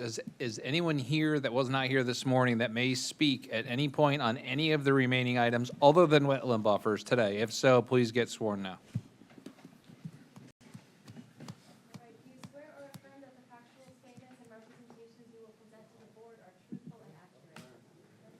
You guys are gonna have fun with this. I don't leave it. All right. Sure, yeah. So the historic drainage pattern of this site is to the north and to the east. There is a ditch line that runs directly north and enters a wetland system and then heads off to the northwest to ultimately discharge into the river, Manatee River. So this site is designed with dry detention systems, making a perimeter around the site to try to promote percolation into the soil for really the best type of water treatment. It is designed to meet the standards presented by the state and the county for discharge. We will be utilizing in that evaluation the best available information. There is it's been referenced, there is a county draft study in the watershed. We're looking at information from that study to utilize in our analysis, as well as the topography and our knowledge of the area. Okay. I get it. It was the current standards. Obviously, we've had major issues, right, within the last 3 storms. Has there been a study done in regards to possibly a 100-year or 500-year storm that could possibly happen in this particular area? And also, how's it going to affect the adjacent property owners in that area? So we have evaluated up to the 100-year storm. We have not evaluated a 500-year storm. We've evaluated up to the 100-year storm. And in the 100-year storm, our ponding will be completely contained on site. And our discharge is designed as code to not exceed pre-development discharge rates. Got it. Do you have anything that I could look at to see what the effects could be and where that is going to be funneled to regarding a 100-year storm? As part of the PSP plan, or I'm sorry, well, yeah, we are PSP here. There is a contour exhibit that shows you contours. It shows the natural flow of things to the north and to the west. Can you please put that underneath Yeah, sorry. the screen? Can you explain to me exactly, break it down? This is sheet where 6 of the PSP. so that the public knows exactly what we're looking at here. Yeah, this is sheet 6 of the PSP, and it is in the record. The site is here. These contours, if you were to zoom in and see the numbers, represent the falling of the contours of land going in this direction. This site to our west does the same thing, but it's all intercepted by this ditch system here. The stuff coming from the east, rather, is intercepted by this ditch system. Our site largely, kind of makes its way. Even we've got some contours here, but there is a ditch system that grabs things here today, brings it to this ditch, and sends it north. So, and then of course, you have the State Road 64 here that kind of serves as a drainage divide. And how deep is that ditch? That ditch is probably about 2 to 3 feet deep in this area. And then it deepens as it goes north. Do you think that's sufficient enough to maintain a 100-year storm? Yes. 2.5 it is, foot, yes. 2.5 foot ditch? Yes, and you'll see, even in the draft report, or the draft study of this basin, that looks different than the FEMA adopted lines from, I guess, I don't want to misstate when the FEMA study was done, but the draft study, I think, that is still in process at the county does not show flooding in this area. So explain to me why you believe that a 2.5 foot ditch is sufficient enough for a 100-year storm. Well, because we've analyzed it. We've looked at the runoff. We've looked at the character of the land. It carries the storm. The depth of a ditch is just one factor in its capacity to carry runoff. The slope of the ditch, the width at the bottom, there are multiple factors. And, this area pre-development, there's a lot of impervious area. So our charge, since we are putting pervious on this site, our charge is to limit and attenuate some of that runoff that's being generated by the impervious surfaces that we're putting down. So that's what our ponds are doing. We're holding it back and we're trickling it out into the ditch to replicate the pre-developed patterns. Okay, so with a 2.5 foot ditch, how many inches of rain is that meant to typically sustain? Yeah, it's not that simple to get a couple of, to put a number to it. There's many factors involved. It's the slope of the land, it's the character of the soil, it's the slope of the ditch, and so forth. There's a lot of factors involved.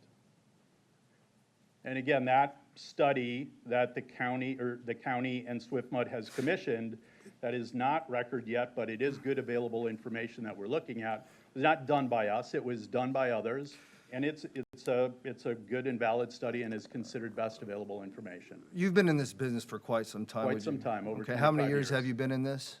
Over 25 years. Okay, and you can't give me an average amount of what that ditch may be, No, how many because inches it's of not rain that, that might be it's able not to that maintain? simple. No, it's not that simple. This is, and if you want to speak to my record, I've been involved in drainage in this area and the systems in Lakewood Ranch for over 25 years. I have not gone anywhere. I've been in this community. I've dealt with the results and the successes of my designs throughout. And I'm very confident in what we're doing here. This is not a heavy lift from a drainage standpoint. And I get why you would be confident. I mean, you have clients that you have to, look after. But I also have a constituency that we have to look after up here on this board. So I don't know if I'm getting the answers I want. So that's all I have right now, Mr. Chair. Thank you. Thank you. I have no one on the board. I can't tell if hands are raised right now on Zoom, so Commissioner McCann, you just have to speak up if you want to put yourself on the board or put yourself on if you're connected. I'm connected, and no, I don't have any. Okay, excellent. Okay, we have no other questions. Staff?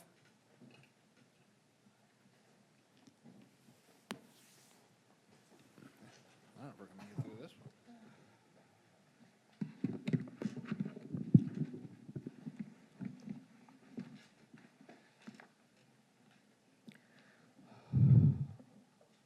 Alicia Henry here for staff, and I have been sworn.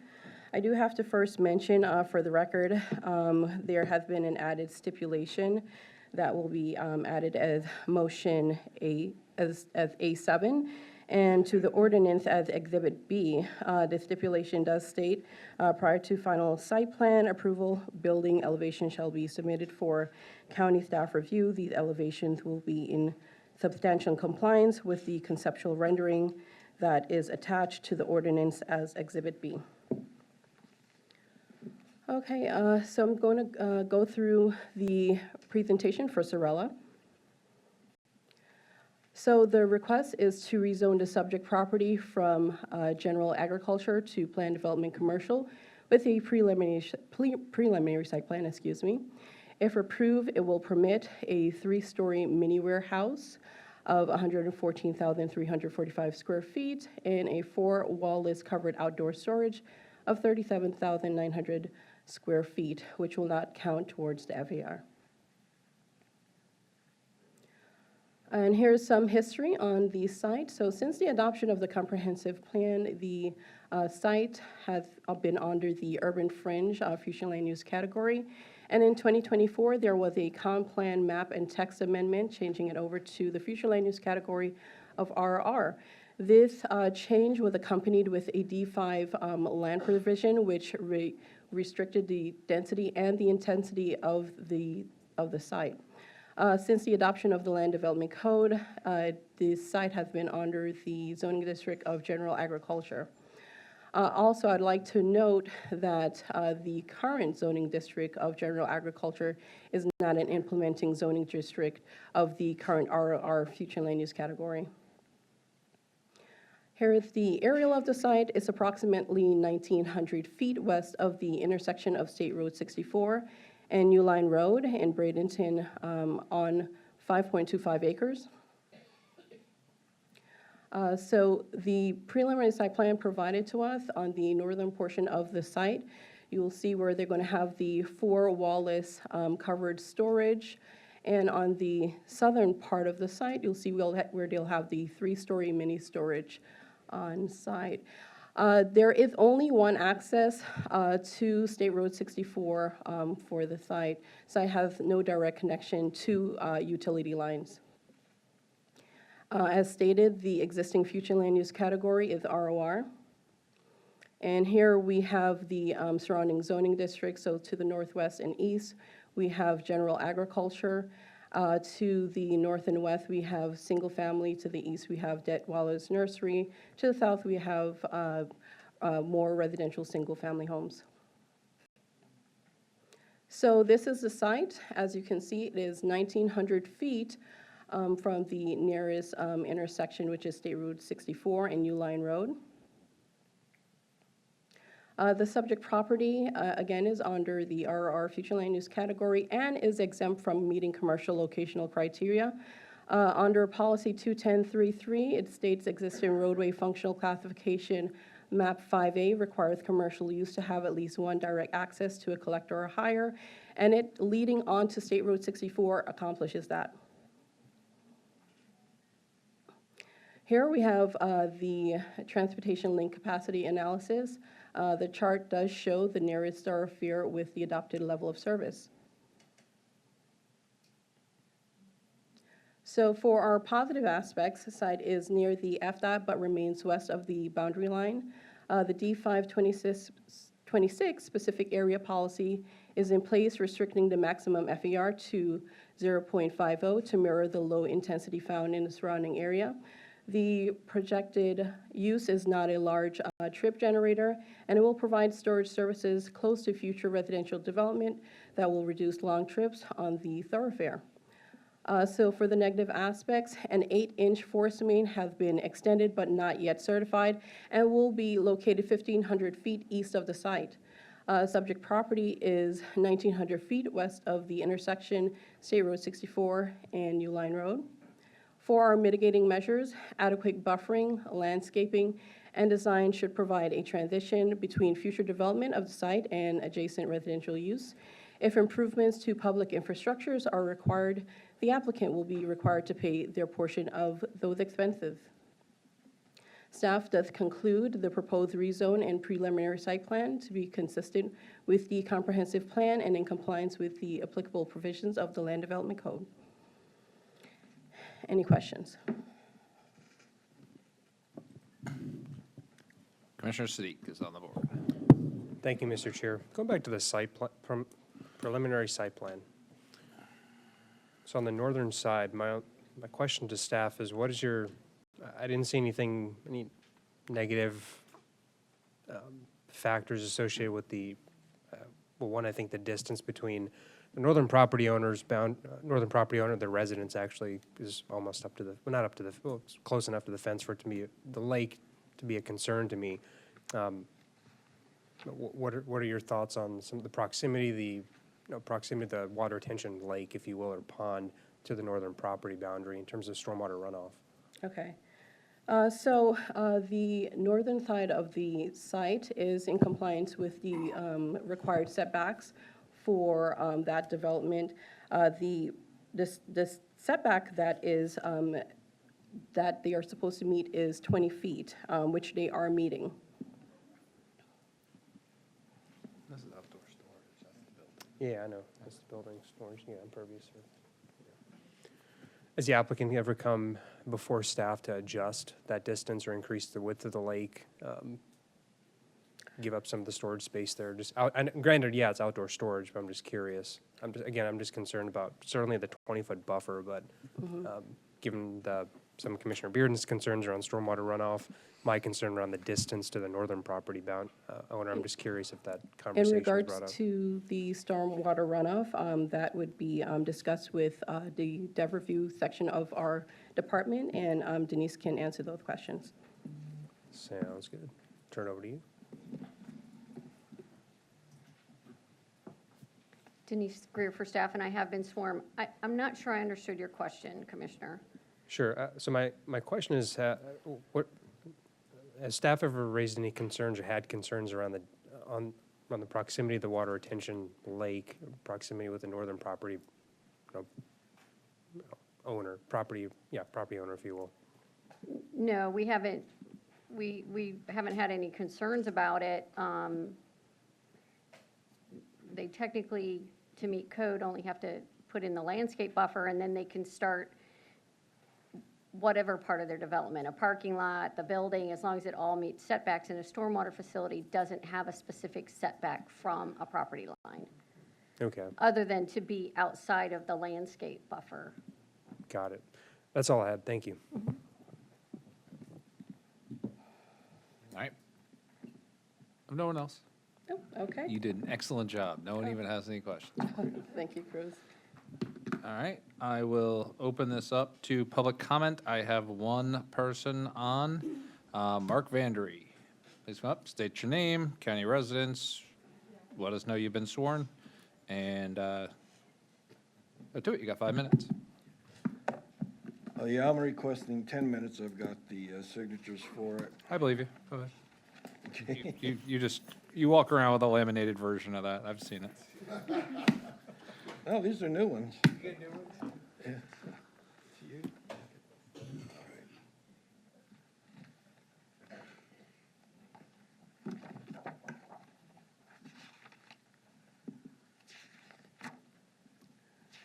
All right, good morning, Mark Vanderie, Manatee County. I have been sworn, and this morning, or this afternoon, I'm representing the Waterline Road Preservation Group, as well as several of the residents out on the Zipper Road community.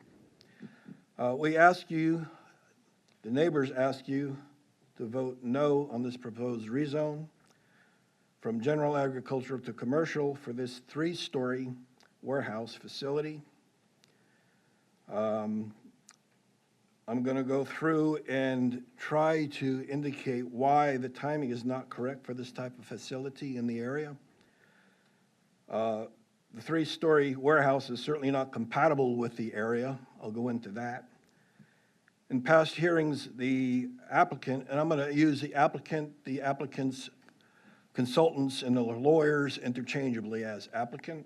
The applicant made statements we believe are false, misleading, including during the March 6th hearing and the neighborhood meeting that was held over a year and a half ago in September 2023. And I'm going to ask or try to indicate why State Road 64 corridor development needs to have a transition zone going east from an urban to a rural area, because that's what it is out there. You're very close to the FDAB line. In fact, this area, when I moved out there 25 years ago, where this spot is right now was actually east of the FDAB. In 2005, the county changed it and moved it a little bit further to the east, about a couple of miles. So the timing, the neighborhood meeting needs to be held again. And the reason why is that when this was brought up in 2023, it was not well attended. And I submitted documents to the board to show that it was not well attended. We got the sign-in sheet. There's only 8 sign-in people. Of those 8, 2 of them were realtors and 2 of them were people that were selling their land to the applicant. So they don't count, really. So there were 4 people there. And then of those people I spoke with, they were against this facility. And at that meeting, this was presented as a 1-story storage facility. It was not 3-story at that time. And I wasn't there at that meeting. This is what the people that were there told me. So I was not present. I didn't get an invite to the meeting, even though my property is only 5 properties away from this land, and I didn't get an invite to the meeting. I didn't see the sign for the meeting in 2023. FDOT needs to be involved in the traffic study. They are not. This is on State Road 64. There's a lot going on State Road 64. They need to be involved in this traffic study. The traffic study does not provide for the large RV and trailers heading from the east going westbound. They don't have a turnoff lane, a deceleration lane, or an acceleration lane. The traffic study is only showing that there's going to be 3 peak hour trips coming from the east. They just explained how many residents are supposedly going into the south of here into the southeast. A lot of people, I grant you that. And they're going to be coming from the east going west. But they're saying there's only 3 peak hour coming from the east. That can't be right.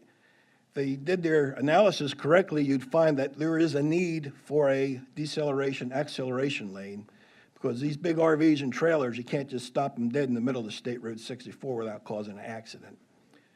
And every time State Road 64 has an accident, it backs up on Waterline Road, and Waterline Road can't handle it because it's 3 feet too narrow for even being a minimum requirement for a road in Manatee County. It's a little old country road. The stormwater design should be using the NOAA Atlas 14 criteria that your engineer, Mr. Gerstenberger, was talking about. It is not being used, to my knowledge, for the stormwater runoff and drainage and handling. It needs to be used. A lot of the developers have already volunteered to use that criteria, the rainfall criteria of NOAA Atlas 14. It's not being used here, to my knowledge. Let me show you a figure here that shows the Mill Creek Basin that this is draining into. Here's the site here. X marks the spot, State Road 64. This is Waterline Road. That's a piece of Lake Manatee. This yellowed out area, that's Mill Creek Basin. That's where it's draining into. That's historic wetland area there. It may not be on this site per se, but it's all draining into a wetland that's already over capacity. From slides that we got from your engineer, Mr. Gerstenberger, this is what FEMA says the flooding's going to be. This is what the county says the flooding really is and is going to be in that area. This is the basin that was in the yellow lines. This right here is this right here. And as you can see, that's Waterline Road. This was not last year during the hurricanes. This is in 2020. That happens a lot. Why does it happen a lot? That's the historical drainage of that area. And now this aerial was taken before the dam was built, and you can see all the roads and development going on out there. Look at this wetland here. That's all been developed in. You allowed that to be, a lot of that to be paved over. Look at this area here in Mill Creek. That's all paved over. This is the wetlands that you're going to be draining into here. This is the Mill Creek Basin. This is a tributary of Mill Creek. This is a tributary of Mill Creek. They're still there.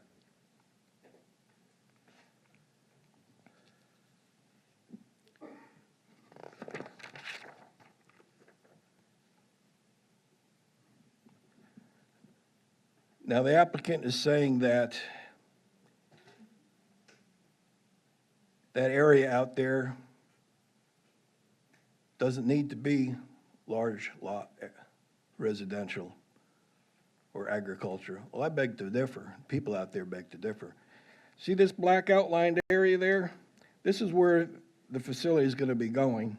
This blacked outline area, that's all agriculture, small farms, large lot residential, conservation, preservation land. It's over 3 square miles.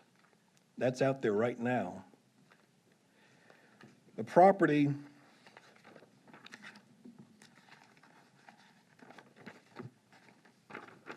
right next to this thing, that's a mango orchard there. They're going to be in the shadow of this 3-story monster. People right behind them, they're going to be shadowed by this 3-story monster.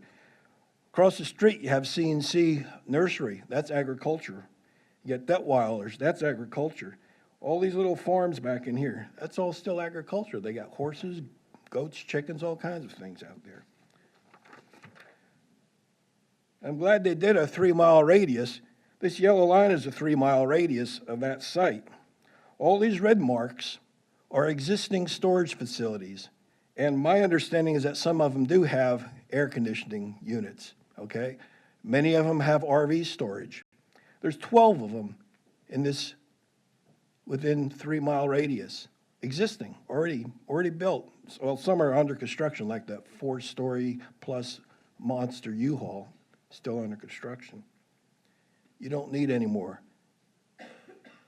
The area is served.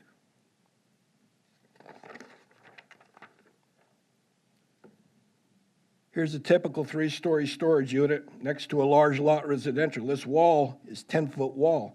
This is 150 feet. This one's here is only going to have, the one being proposed is only going to have 20-foot setback. Look at that. It's a monster. Here's the wall that's going to be facing the mango farm right next door, the 7-acre mango farm. How are you going to grow mangoes with that thing right next to you, stored to you?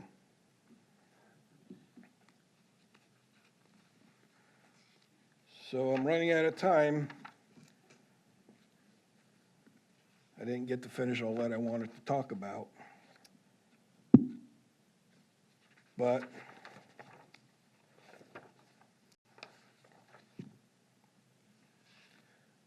at least as a minimum, please ask for the applicant to have another neighborhood meeting so this can be all discussed in more detail. And get the traffic studies done properly. Thank you. any other public comment? Nobody's signed up. Seeing.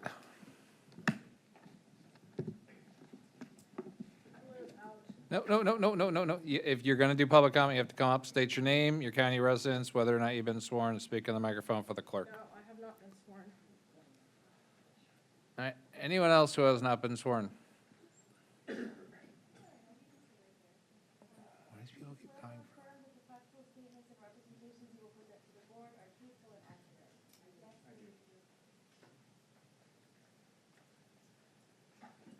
I'm not quite in that I need you to area. state your name, your county My name residence, is and just confirm Victoria- you've been sworn. Victoria Pence, and I live off of State Road 64, 67th Street, Court East in Magnolia Manor. I've been there for 28 years. I've seen a lot of changes. Traffic is horrendous. The flooding has changed tremendously. Even just a couple of years ago, I anticipated how the flooding was going to be. I have a couple of retention ponds. One of them is spring-fed on Is my this property. pertaining to the self-storage facility? It is pertaining to the flooding, the water management issues that they were talking about down the road a piece. I have the drainage ditch that goes in the back of my property. I just want to make sure we're talking about a specific item. You're not here talking about item number 15, Kraton, which is in your neighborhood. This is specific to this item that we're talking about right now, a self-storage facility down State Road 64. I just want to make sure, because you're saying you live next to a different The project. flooding area in that whole area there. I don't have the diagram. Okay, go But ahead. it's the flooding that has changed over these last 28 years that I have seen. And I just want to tell you that there has been a great change in the drainage, the runoff, and 2.5 feet that they were speaking of is nothing. You know, it just isn't. 2.5 feet and you get out and the water's already up to your knees. So that's all I wanted to say. Thank you. Thank you.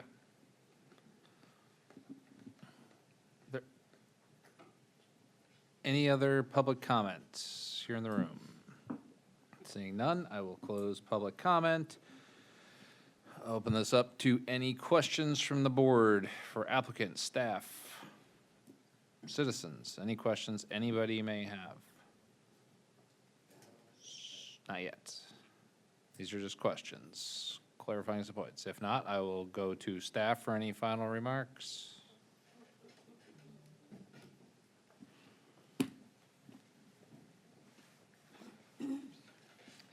I would just like to address the reason as to why maybe he did not receive the notice in regards to the neighborhood meeting. When we do send out the notice, you do have to be within that 500-foot radius in order for you to receive the notice for that meeting.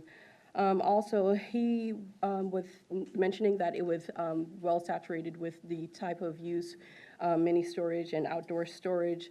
Our code cannot restrict the uses that are coming before the board. That is really driven by the market. So although there are a lot of mini storage, we have had a lot of residential use that has been approved in that area. And of course, if the market demands it, you know, we're going to have applications provided to us in regards to that particular use. I would also like to state that in regards to the compatibility with the surrounding area, I know he mentioned that there's an orchard directly to the west of the site, but to the west of the site there is a single-family residential home that is there. They do meet the 20-foot setback, and that development, that single-family residential home that's there to the west, they have at least 100 feet as well that adds to that 20-foot setback that is to the west of the development that will be put on that project site. And they will, of course, have to comply with all our mitigating measures in regards to screening, buffers, setbacks, and anything else that would allow for the site to be compatible with the surrounding use. Okay. Denise Crew for staff again. I did just want to clarify that they will be required to use the water management plan that we are doing right now for Mill Creek. And it is based on the NOAA Atlas 14, so at least their tailwater condition will be based upon that. And of course, since they are in the Mill Creek watershed, they will be required to have a 50% reduction in the pre-developed runoff. This is the yellow that you see on the site. The site isn't highlighted, but you can see the small ditch going across there that was discussed. This will be the new 1% hazard flood zone area once that water management plan is adopted. All right, thank you.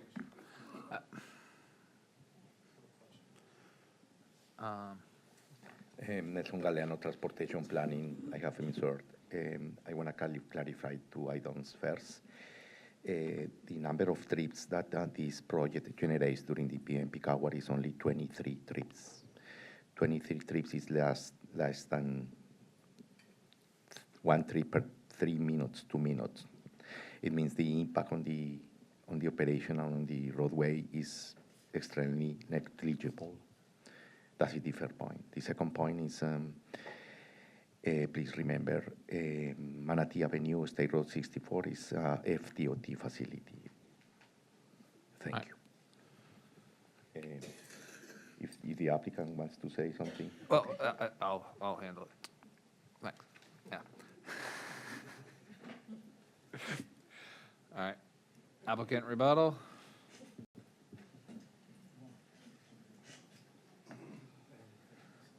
Oh, wait, hold on a second.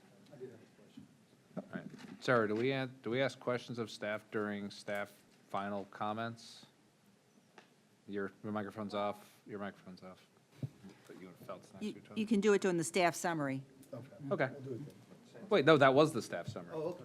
All right, hold on, Mark. Commissioner Bearden had a question for who? Which one of the 3?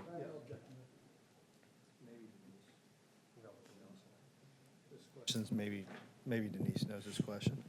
We're going to start with you, Denise. We'll see where we go from here. Yeah, we'll see, because you may not know this answer. He knows But do we have anything put in place in regards to agricultural lands, knowing the fact that there is an orchard to the west of this particular building?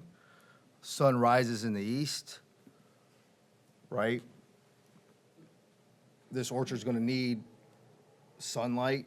Will it affect that crop in regards to the yield that it might put out? Okay, And do we have anything put in place if it does affect agricultural land? I know this is a crazy question, but it's true. Growing up on a farm, you got to have enough sunlight. I mean, Yeah. and if it's shaded with the sun rising in the east, and it needs a certain amount of time of sunlight on this orchard, will it affect it? Everybody is shaking their head that Probably didn't we have don't that think that we have anything Okay. that speaks to that. So Okay, 'cause it's maybe 3 we could go stories to the high, that's why I'm aerial asking, and yeah. see that, I think it's actually to the east. We have, Jenny, may I have my presentation put up?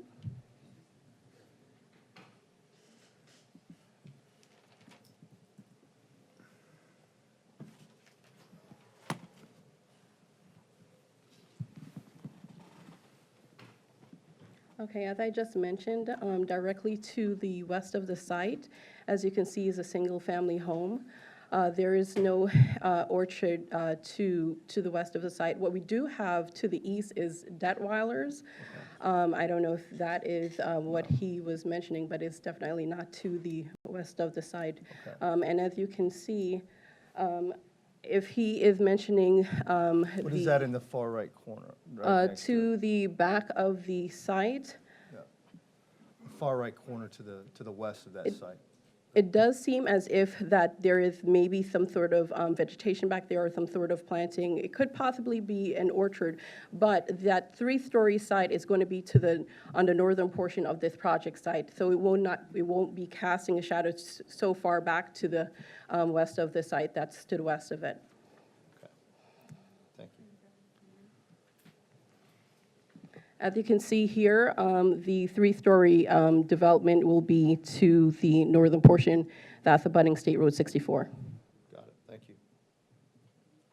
Commissioner Sieg, is this a question for staff, or are you waiting for deliberation? Question for staff. Nelson.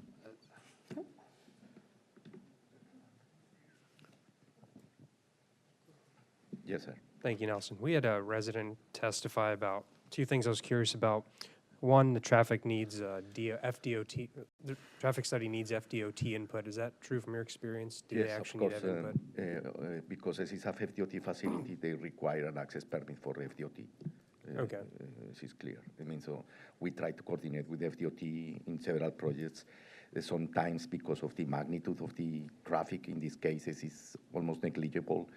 I am not aware of the coordination that we have monthly basis with FDOT.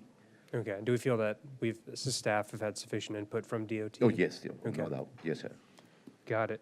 Follow-up question. There was a comment made about RVs and trailers. What's the significance or input or significance of that, of the input for, trailer RV, large RV or trailer access? I'm just curious. That was Okay. Essentially, what we do is we use standard vehicles, and heavy vehicles could be considered 1.5 or 2 standard vehicles. That is, it means if we have only RVs or heavy vehicles using the facility, we are still below the threshold of to consider a deeply analysis in this case. It means the impact, no matter if it is RVs, the amount of traffic is really negligible. In this case, there are no significant difference in the analysis. Got it. I don't have any more questions. I'm not the traffic expert, so we have you, so thank you very much. Thank you, sir. Okay. Now we'll go.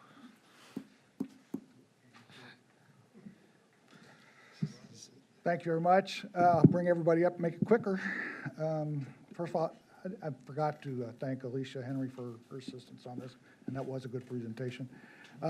Your professionals, our professionals have all indicated that we're complying with the transportation requirements, your stormwater requirements, and we're consistent with the comprehensive plan and your land development code.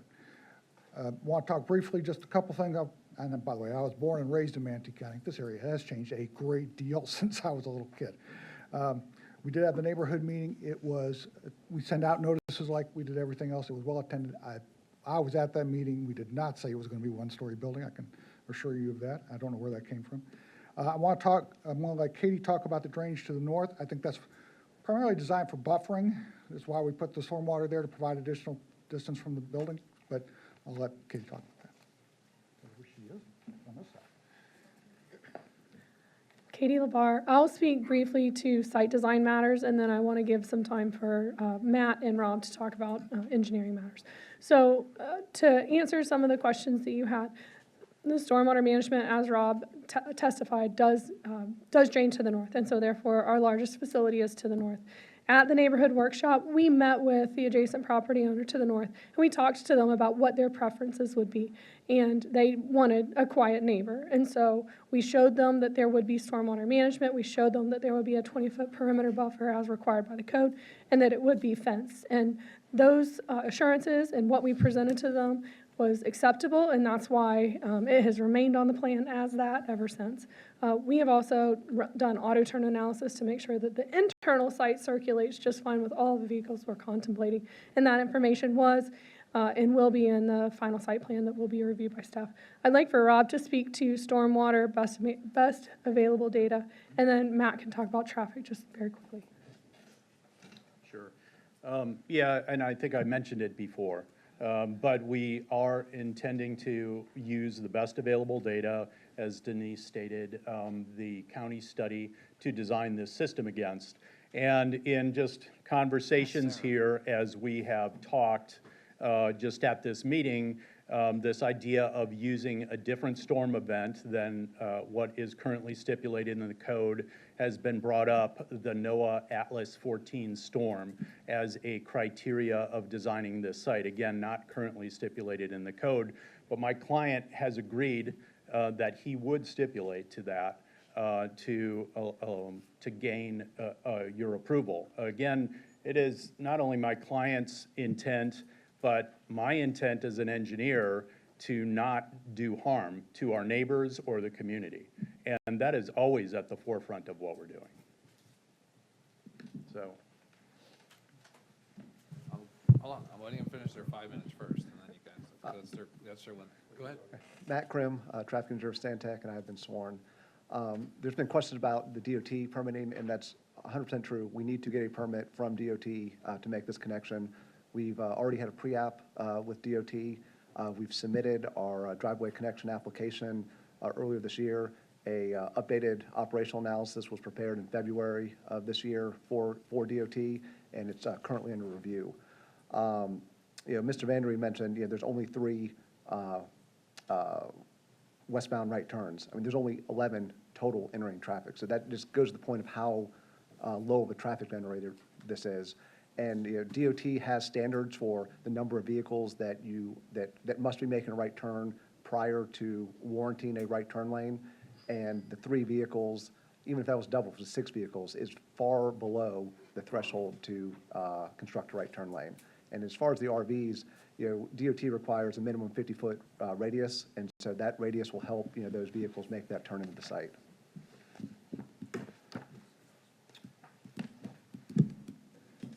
We meet the comprehensive plan and land development code. Be happy to answer any questions you have. All right. Commissioner Bearden, you can Just a ask a question, but just a make sure it's a question. pointed question, because No, they're no, not it supposed to is. It introduce is. new information. Not with Mr. Barnaby, the engineer. Can you come up? My only question is that, I understand we have minimal requirements currently on this particular project. Do you believe, based on our situations within the last 3 storms, that we need to update our current stormwater requirements, in your opinion? I don't know that I'll, certainly there's areas of known flooding in this county. Whether the fix is county-wide, that's for this board to decide. But there, as long as I've been in this county, there are areas of known flooding, and I do agree that they should be addressed. Well, you've been in this business for 25 years, so I think that you being in this business and seeing that the last 3 storms were monumental, that's why I was asking your opinion in regards to if you believe we need to, We have update certainly our- seen storm events that have exceeded 100-year storm events. That's true. But it is also true that both locally and statewide, we have rules that we are to design by. And that is just being a steward to our property owners and our clients. So if somebody feels inclined to change those rules, then, then that changes our game. Yeah.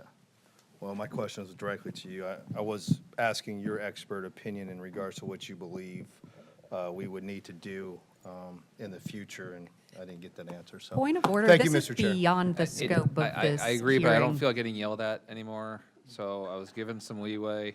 I would highly encourage the 2 of you to have lunch and have a conversation about potential flood fix. And lots of other times, not during a quasi-judicial hearing during applicant rebuttal. That's why I gave you the leeway. I'm just, yell at Commissioner Ballard, she's the one. Okay. All right. We're up to deliberation. We're up to deliberation. Commissioner Feltz? It's your district, so if you want to start talking, you can. Or I can go to anybody else if you want to wait. You'd like to close. Would anybody else like to be on the board to deliberate on this item? If not, I will. Well, is Bob with us? Bob's with us. He's still mute and his hand's not up, so he'll put his little yellow hand up when he wants to speak. All right, I'll comment. Look, this came to us last year with a different board, mind you, but last year. And when it came to us, they asked to adjust the comp plan to ROR. And I, at first, had a little bit of heartburn on that. I said, once this is ROR, other stuff's going to be ROR. But the request was because we have an antiquated code that doesn't allow things to be built where it should be built based upon ridiculous nodes all over the place, because our goal is to literally cram everybody into an intersection and make everyone's life miserable in an intersection and not allow mid-block construction close to homes to minimize traffic. So we had to adjust to ROR because of our code. Otherwise, they wouldn't have even asked for the ROR. They could have done this without it. But they had to because of a proximity issue relative to a node. At the time, I said, if I vote in favor of this, you better build the self-storage. I said, if you come back to me with some mall or something, I am not going to be happy with you. And I was told it is going to be self-storage. And in good faith, I voted in favor of that ROR. I get it. Not everyone likes looking at self-storage. And you can show me maps that there's thousands of them. It's not my job to keep people from losing money on investments. If you want to build a self-storage facility that's 30% occupied and you lose money, that's on you, man. It's not my job. It's none of our jobs up here to do that. I lend on commercial properties. I do not lend on self-storage right now. I feel it's oversaturated, but that's market specific. This is probably the nicest self-storage facility I've ever seen in my entire life. It looks like a hotel. And to say it's not compatible because it's a 3-story monster, Linder's 3-story. Bayside Church is 3-story, at least the height of 3 stories, even if it's not 3 actual storage, 3 stories. U-Haul's 4 stories. Publix's now are all 2 stories with additional height, and that's going in to the east of this thing. This is as compatible as anything else around here. Honestly, the biggest traffic jam on this stretch of State Road 64 is on the weekends for Bayside. Nobody's going to shut down Bayside Church. But they're a huge traffic issue on that road. Police are out there directing traffic. It backs up for miles at times. There is no traffic in self-storage. There's no noise in self-storage. There's no light in self-storage. Self-storage, well, you may not want to look at it. Again, this is a very pretty one. It doesn't cause anyone problems. And this is going to be mostly surrounded by Neal Communities property, and a lot across the street's Neal Communities property. Palmview is Neal Community property. It's being buffered from water line. I get the concern with flooding. There's a lot of other stuff getting built here. If you're being flooded in 2020, then it's not the development causing the flooding. It's the elevation of the roads and the homes in that current place, because that was way before all this other stuff got built. This is along a road. It's west of the FDAB line.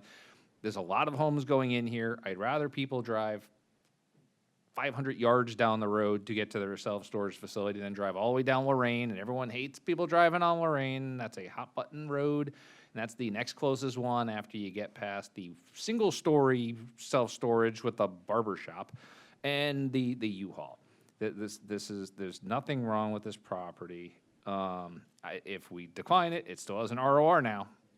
So it could be something else, and that's going to be louder and noisier and create more traffic. This is a low-traffic situation in a place that has a lot of rooftops that need this, that'll keep cars off the road at the end of the day. I think it's thoughtfully done in terms of both design, with the proffering that they're going to stick with this design, as well as some of the open space with the RVs and so forth. I'm in favor of this property. If something's going to be built here, this is probably better for the overall surrounding area than other alternatives.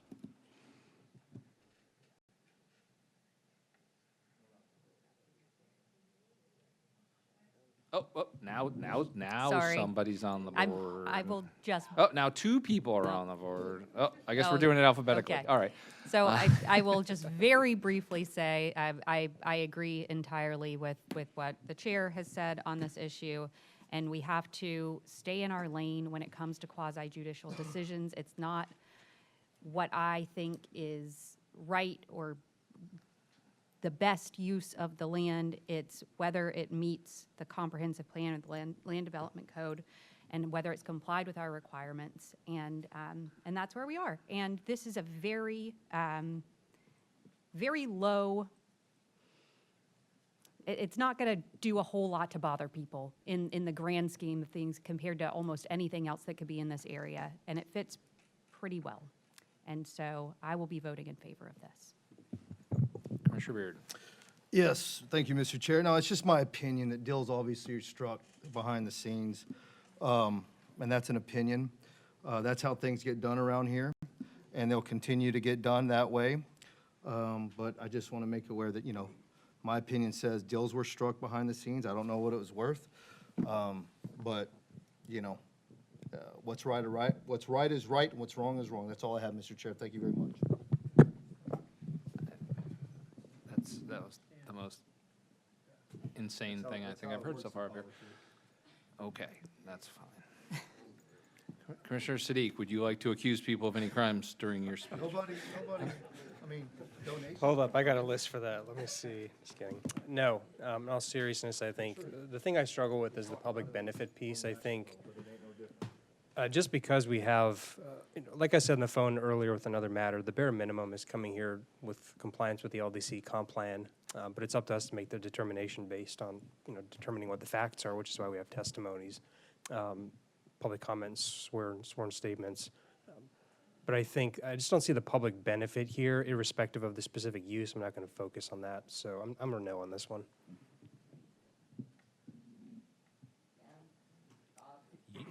You've been able to go whenever you want.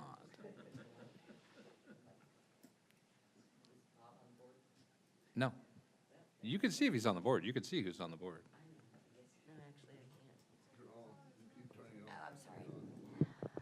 Okay. I might. Now Commissioner Bearden's on there. She's next. I'm after her. She wants to be last. Okay. Go ahead. After you. You want me to do this? Oh, yeah, go ahead. This is my district. Yes, it's west of the FDAB. It's west of the FDAB that we were told a few years ago it's just a transmittal. I'm going to address the board with this versus the public or the presenter because it's really not about your project. We're trying to make it fair for your project. That's a beautiful rendering. In fact, I happen to know the architect that designed your storage building. The problem is this. You've got to look at the public benefit, and the public has clearly stated numerous issues that we are having in this entire area over there. I'm not an engineer, but I am a commissioner that was elected to represent the people. And the people in this area have gone back and come to this previous board that all the reasons that we give for being able to do this project are because of the previous board, and I thought we were going to be different. I thought that we were going to be listening to our constituents, and we know what our constituents are saying. You have no idea of the absolute cluster that this area, from the point of the roundabout on 64 that's a tad too small, all the way through to building subdivisions butting up against our state park. So, Tal, I appreciate it. The last person I might have expected to be what I hope will be the fourth vote on this. And it's not any reflection on your offering here, but we do have to make decisions that are for a public benefit. And we cannot keep approving things when we have to represent the public.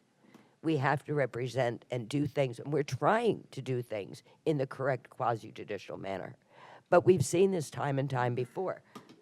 We start off with I don't think anybody has the intentions to go out and create something bad. I prefer to believe in the good of people, that we don't get out there and we intend to do something bad, but we've done something bad in this area, and it was a lot of the actions of the previous board. And I thought this board would be a little bit more progressive and understanding of what we have gotten ourselves into out there. I drive by this area nearly every single day, and I have for probably 20 years. You have no idea of how that area has been decimated by what we've brought upon it. And we can sit back and we could say, this is not going to hurt this, or this is not, but we don't want your storage building flooded out. We don't want to ignore a possible problem that we're creating. And we've got some big problems out there. And I would hope that you would look at the entirety of this issue, that it's my district. It's, if we had a working website where the link to make public comments was actually working, you'd probably get a lot more people involved explaining the issues that we have with the development in that area. But it wasn't. Mark Vandry has been dealing with this, 4, 5, 10 years? Everything that we've said has happened, is coming true. We want quality areas in our communities out there. What we're getting out there right now, without having State Road 64 4-lane, do you know how many houses are already planned to empty out on that road? Where it was talking about bringing RVs and boats around a roundabout into a storage area without a deceleration or a turn lane? Have you ever gone through a roundabout with, and this may not be an occurrence, but how many of you pull rigs, trailers, boats? Do that on a roundabout. Do it in a row. Have about 5 or 6 of them in a line, or you're behind an orange truck. We've got problems out there that this type of a project is just not the time or the place for it either. I don't care if you rezoned it. If it's not the time or the place. We don't have a good stormwater plan out there. We've got problems already with the second phase. Is very interesting. I speak to people all the time that were in the first phase of development that they're people that I have probably had a problem with their development, and now they're wanting to come back because they've got a problem with the development next to them. We've got to look at the terrain. We've got to have current data before we make decisions on things that were based on situations that have been extremely changed. If you did a survey, if you did a traffic study, if you did a stormwater analysis, anything that's over 2 years old is outdated already because of the rapid changes that we've made. And I'm appealing to this board. I'm appealing to this board to remember who the commissioner is for the district, who lives there, who drives by there every single day, and about how we opened up Bourneside, we opened up Uline. Next thing you know, half the time, either one of those roads are closed. So what good did that do for our traffic issues over there? This is at least some impervious areas that we need if we're going to have any stormwater management. Do you want your board to approve things like this, and then on the other hand, they're going to ask to raise your taxes to pay a stormwater fee because they overbuilt and they approved too much building too quickly in inappropriate areas without addressing the problems that we've already created? So I would appreciate this board backing the commissioner for the district in which this is going to affect the people that I represent. Thank you. Thank you, Mr. Chair. I'm just sick and tired of being sick and tired. You know, and, the opinion that I had was I'm not talking about this particular project, okay? And that was an opinion, and that's not where I was trying to go with. I'm saying in this county, there are things that happen behind the scenes that people don't see, right, to try to gain favor for particular projects. That's my opinion. And everybody knows it. And so that's the reason why people don't trust the government, is because of these types of things. And I understand, you know, where this project lies and what we're trying to do, but I just don't feel, the way that I'm making, I just don't feel like we're ready yet, because we haven't even addressed the issues with the standards that we need to begin to look at because of what's happened here in the last few months. So my opinions are my opinions, and I just want to make that perfectly clear that it's only an opinion on what I believe happens and how things happen within this county. So that's all I have. Thank you, Mr. Chair. Thank you. Yeah, I want to get to this vote since it's gone for a while. Look, Commissioner Phelps, I can appreciate district commissioners having an opinion, and I do.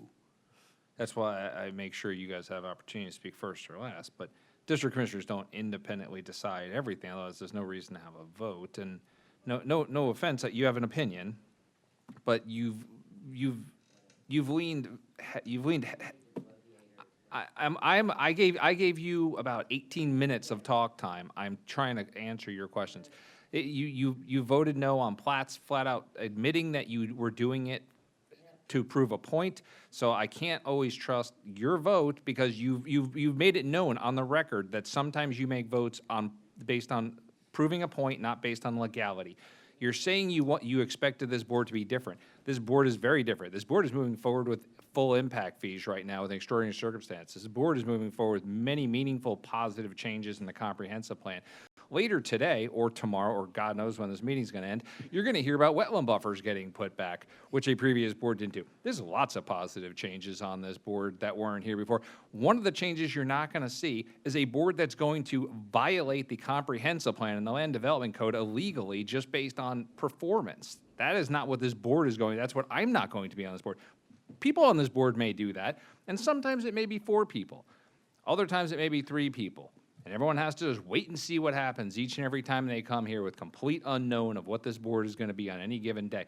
But we are supposed to, in quasi-judicial hearings, adhere to the comprehensive plan and the land development code. In conversations about whether or not there's too many self-storage facilities, immediately are showing we are not doing what we are tasked to do. That part of this board is not going to change while I'm sitting on this board. So I'm sorry, you can have your opinion, but you cannot have your facts. No one else is on this board.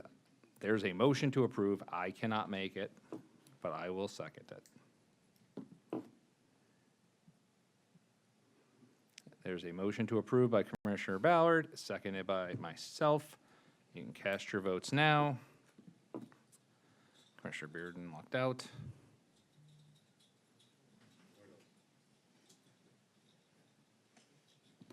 He's not here, so. And it fails as a tie, 3 votes to 3, with myself, Commissioner Ballard, and Commissioner Ron voting in favor, Commissioner Feltz, Commissioner Sadiq, and Commissioner McCann in opposition, and Commissioner Bearden absent, but that didn't matter relative to the math. So. And, Mr. Chairman, so I will need to prepare written findings to support denial. I just have to state for the record that the deliberations to the board should be continued to the May 8th board meeting, its regular land use meeting, and direct county attorney and staff to prepare written findings for denial for adoption at that meeting. Okay. So can we get that continued deliberation to May 8th? You can do whatever you wish. Are we supposed, do we vote on Well, continuing it? Well, it's a written, I don't it's a recall doing that. requirement of the state statute. And it holds off the 31-day challenge period. We just get the written findings done. Understood, but I don't recall voting on bringing that back. I thought it just came back. Well, usually I incorporate in the denial motion, but I didn't have a denial motion. I was. Oh, I see. Oh, I see what you're saying. So I'm I just see trying what to you're saying. Stop. Do we need a separate motion to deny then? Because the motion to No, the approve, motion is the motion to denied. approve Well, since failed it was by a- a tie, but there well, was since- no actual motion to deny. There was just a failure of votes. We can So try right now, to get a we're in a motion to deny. limbo. I don't know if, It's going to tie. that's why I thought. That's why I'm just asking for continued deliberations to May 8th So, propose a motion and we okay, will. well, that's why I was going to read it. No, Okay. go ahead. It would be, I move to continue deliberations on PDC 2401ZP, Sorella rezone to the May 8th, 2025 land use meeting at 9:00 a.m. as soon thereafter submit be heard in these chambers, and direct county attorney and staff to prepare written findings for denial for consideration of that meeting. Just say so moved. I can't make a motion, nor will I make this motion. So moved. I'm just trying to, thank you. I'm just trying to catch up here. It was 3-3. Three to three loses because it stays status quo, which is the current zoning. But because we didn't have a motion to deny, there was no part of that motion that incorporated Sarah and her team bringing back the formal letter. Okay. We have a motion by Commissioner Siddiq, seconded by Commissioner Feltz for whatever Sarah just said. Mr. Chairman, could I have a clarification on that? This is denied, correct? It's denied to the extent it tied 3-3, and therefore it stays status quo. So yes, for all intents and purposes, it's denied. The formal denial of it will be in the letter that will come back in May that we're voting on to authorize Sarah to bring back to us. Okay. All right, go ahead. Cast your vote. Motion to deny, well, hold on. It's not a motion to deny, right? No, I was trying to, I couched But as a that's what motion it to says continue up here. deliberations. I was trying to make it neutral so you wouldn't have to get a tie vote on it. So it's a motion to bring a letter back on the 8th, where My Well- screen says motion to deny. I'm not voting on a motion to deny. I'll vote in favor of bringing a letter back because I'm going to do the Yeah. will of the board. Motion needs to be changed. They don't have, that's why I had to read it. What's, motion read by county attorney, that's fine. motion to approve motion read by county attorney. Okay. Man, we are specific. Okay. All right, Commissioner Siddiq, do you accept that change? Commissioner Siddiq, do you accept that change? I accept the change. Commissioner Feltz, do you accept that change? Okay, now we are just voting on the motion to bring back the letter in May to formally deny this. So you're just voting on a letter. So please vote now. Commissioner Feltz, there you go. And Commissioner Bearden's still not here, so you can run it.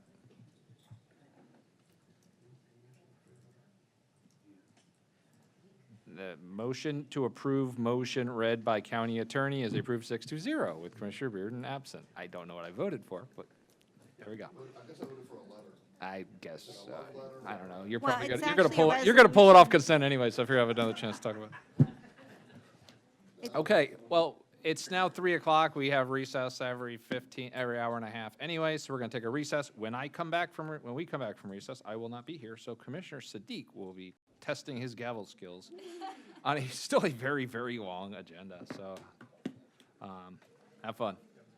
We'll take a 10-minute recess. We'll take a recess till 3:05.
back together.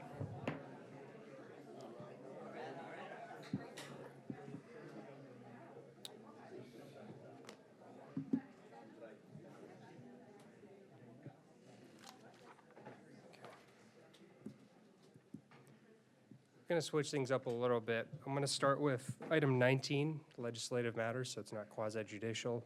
Question to staff, how long do you think we can get through with this? Do you need to get through this one? This is the wetland buffer item.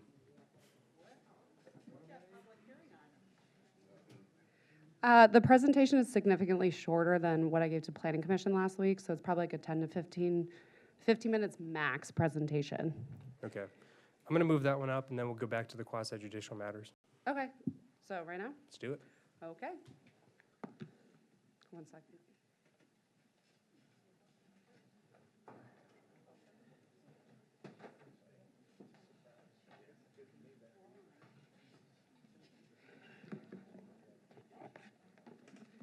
It's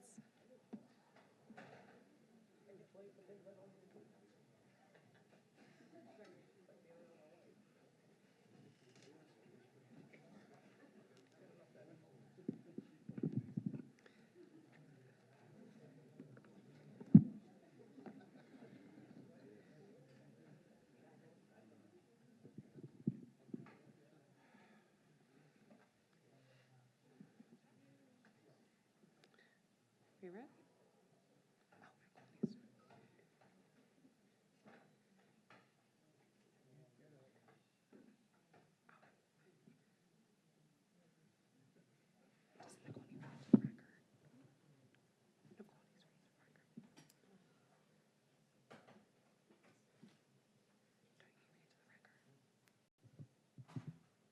Item number 19, Plan Amendment 2501, Ordinance 2514, County-initiated comprehensive plan text amendment, wetland protection. This is providing for a county-initiated text amendment to Element 3, conservation, amending several policies in Element 3, and also amending and restating Element 4, coastal management, amending a couple policies in there as well, providing for a minimum buffer width adjacent to environmentally sensitive coastal wetlands and discouraging the trimming of mangroves, providing for amendments as necessary to maintain internal consistency, repealing ordinance in conflict, including Ordinance 2366. And your staff presenter is Kara Cohen. Thank you. Wasn't expecting to switch up, but here we are. Good afternoon, Commissioners. I'm Kara Koenig, Manatee County's Environmental Planning Section Manager. I am thankful for the opportunity to present this county-initiated comprehensive plan text amendment for the county's wetland protection reversion. I also want to acknowledge how fitting it is to be giving this presentation on the day of the proclamation for designating this month as Water Conservation Month in Manatee County, since wetlands not only aid in water quality, but also water quantity, since they help recharge our groundwater resources. For the record, my resume has been included as an attachment in the agenda, as well as all the PDF attachments for the references incorporated into the staff report. This county-initiated comprehensive plan text amendment is coming before you from the approved board motion made at the January 7th Board of County Commissioners special meeting, which directed staff to bring back to the board for consideration an ordinance to repeal Ordinance 2366 and reinstate the comprehensive plan policy language amended through Ordinance 2366. From a broad scale perspective of the amendment, it's comprised of two main components. So the first consists of striking through the wetlands comp plan policy language that was added and or amended through Ordinance 2366, and these were adopted by Board of County Commissioners in October 2023, and later became effective June 2024. And the second is reinstating the county's wetland buffer policies that were struck through or amended with Ordinance 2366, and this is shown through Exhibits A and B, which are attached to this agenda item. And I do want to make clear that there are no new policy additions that are being added with this amendment. The county's wetland buffer protection policies have remained largely unchanged since 1989, which is when they were originally adopted into Manatee County's 1989 comprehensive plan to address Florida statute requirements tied to local governments, comprehensive plans, conservation, and coastal elements. These goals, objectives, and policies are primarily addressed through the conservation element, Chapter 3, Goal 3.33, as well as Element 4, Coastal Management, Goal 4.1, and it's also addressed through the wetland density intensity transfer policies under our future land use element 2. Through the implementation of the Land Development Code, we have Section 706, which is our wetlands protection section, along with Section 403.8, which is our coastal overlay district section of the Land Development Code. Again, as mentioned, I gave a full presentation at Planning Commission last week for the record, so I won't be providing that full presentation again, but for purposes of this transmittal hearing, I will be highlighting wetland buffers, what they are, function, and buffer widths, general overview of the wetlands permitting regulatory framework, Ordinance 2366, and how that comp plan amendment actually changed the county's wetland review process, and then the mechanisms that the county already has in the code to work with applicants on their development applications. So wetland buffers have been a prominent topic in the county over the last couple years, and I wanted to touch on what a wetland buffer is and the role of the buffer. This is the definition taken directly from the county's Land Development Code, which is a wetland buffer is an upland area adjacent to a wetland that is necessary to protect the wetland and wetland species from the detrimental impacts of development alteration. And per the Land Development Code, the buffer is required to include native vegetation. That includes canopy, understory, ground cover that's native, either through preservation of existing habitat or planting of native vegetation. And the overall goal or role of the wetland buffer is to protect the function of the wetland itself. So by establishing a wetland buffer, it helps in protecting the integrity of the wetland's water supply, its water quality, and associated wetland-dependent wildlife. And this is through items such as trapping nutrients and sediments, slowing surface water flow rates off land, protecting and maintaining habitat for wildlife, and helping screen adjacent human disturbance. And there is substantial research that is published on the effective sizes of wetland buffer widths. Before delving into one of the staff report references, which examines buffer width determination and regulations at a local government level, I did want to share the county's buffer width policies that are taken directly from the comp plan, original county comp plan in 1989. And I won't read through all these, but as you can see, I've highlighted the areas that talk about the 50 and the 30-foot wetland buffers. And from review of the comp plan amendments over the several decades, there were no major changes to this language prior to Ordinance 2366. So as previously noted, all references incorporated to the staff report are also in the agenda as attachments. And this includes peer-reviewed scientific literature and other studies and reports ranging from 1980s to the 2000s. From review of these studies, the comp plan buffer widths that were adopted in 1989 were determined using the best available science at the time. And I just wanted to highlight one of the references on the screen here. This is the 2008 publication, Planner's Guide to Wetland Buffers for Local Governments, which was prepared by the Environmental Law Institute. And it was a detailed examination of 50 enacted wetland buffer ordinances and 9 model ordinances that was performed, along with review of several hundred scientific studies and analyses of wetland buffer performance. This publication noted that there is extensive scientific literature that examines effective buffer sizes for water quality and wildlife habitat. Generally, wide and densely vegetated buffers are better. Per the review of 50 enacted local government buffer ordinances, the lowest buffer width that they found was 15 feet with the highest of 350 feet, but the largest number of ordinances with a non-disturbance or minimal disturbance buffer was within the range of 50 to 100 feet. And through the review of scientific literature that was tied to wetlands and water quality, you can see in the chart here on the right-hand side, they created this chart to identify buffer distance by needed, by the function. So typically a buffer width is set for the resource management goal. From review of the science that was utilized for the original 1989 comp plan, it appears that the original wetland buffers were mainly geared towards water quality protection in the county. somewhat for wildlife protection, but mainly water quality. And through review of this literature, you can kind of see the thin air line identifies the range of potentially effective buffer distances, but the thicker band represents the buffer distances that may most effectively accomplish each function. So within 30 to 100 feet is phosphorus and sediment removal, 100 to 160 feet for nitrogen removal, and 100 to 300 feet for wildlife protection. And across the board, the needed buffer for wildlife protection is significantly larger than water quality or water quantity. To briefly touch upon the regulatory framework, at the federal level, the Army Corps reviews and processes applications for work in federally jurisdictional wetlands through Section 404 of the EPA's Clean Water Act. So they review activities that involve dredge or fill material in wetlands that are considered or connected to waters of the state. At the environmental level, the two organizations, state agencies that applicants work with is the Water Management District and the Florida Department of Environmental Protection.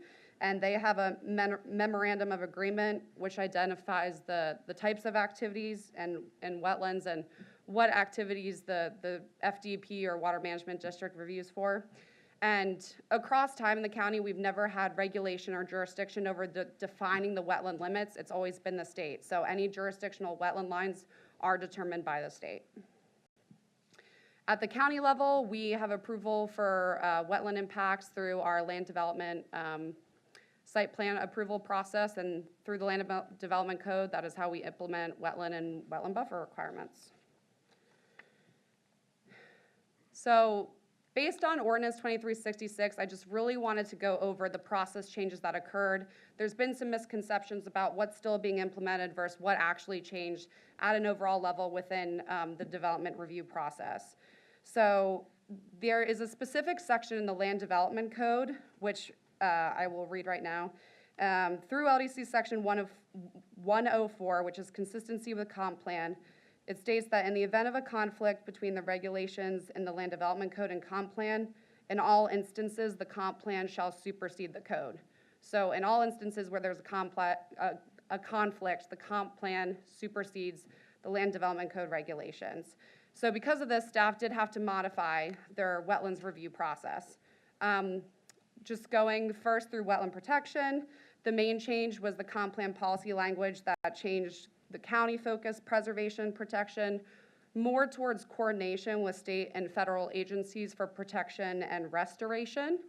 Some of the areas primarily affected were the county wetland impact analysis. So the county also had our own wetland impact study criteria in addition to the state. Same with our wetland buffer requirements, which I'll go into in a bit. And then we also required county mitigation. So for those wetlands that did not require mitigation through the state, we also required that on the county level.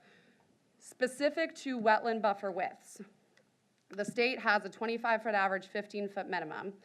The county has a 30-foot standard for general isolated wetlands, 50 feet adjacent to outstanding Florida waters, adjacent to aquatic preserves, and along inflowing water courses within our watershed protection overlay districts.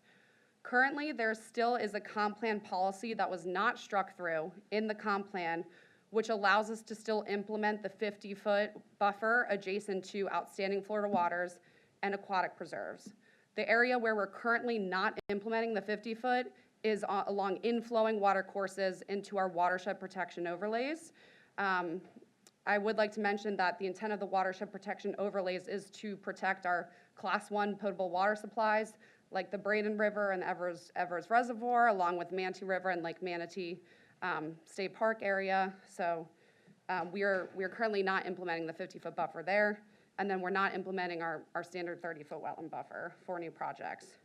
And I also, again, just want to highlight that the county also requires already native vegetation planting in the wetland buffers. We require removal of nuisance exotic species, installation of conservation area signage, and then also planting of native vegetation where there are gaps or removal for nuisance exotic species. And then for mitigation, I already addressed that.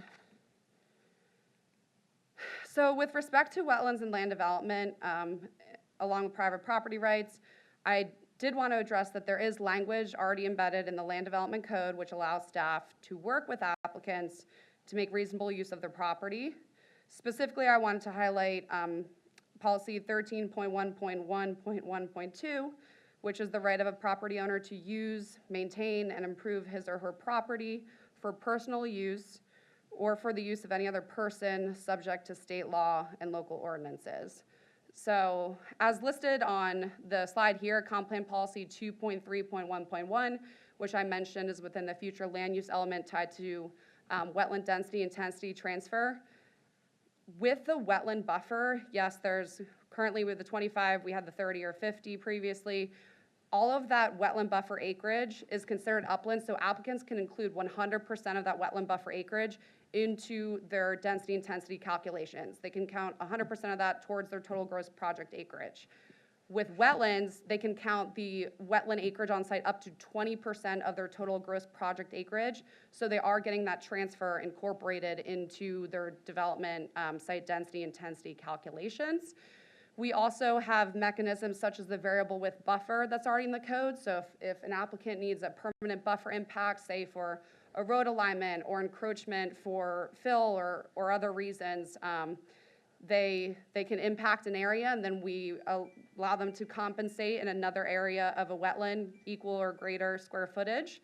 And then we also have exemptions for certain criteria on wetlands and wetland buffers. Say they need to put in a stormwater outfall or need to clear some of the vegetation or clean out a ditch. There are activities in the code that allow staff to work with applicants, and we've always tried to work with them to the best of our ability to allow them to make reasonable use of the property. I also just want to mention that I did highlight the hearing dates that were coming up in a development task force on February 27th, where I informed of the scope of the amendment to the development community and then the hearing dates moving forward. So again, to summarize, the scope of the comp plan amendment is a reversion, striking through what was added with ordinance 2366, and then reinstating the wetland protection policies and buffer policies that we previously had in the comp plan. There are no new policy additions being incorporated with this comp plan amendment. This amendment complies with the requirements of the Community Planning Act and the data analysis required of Florida statutes.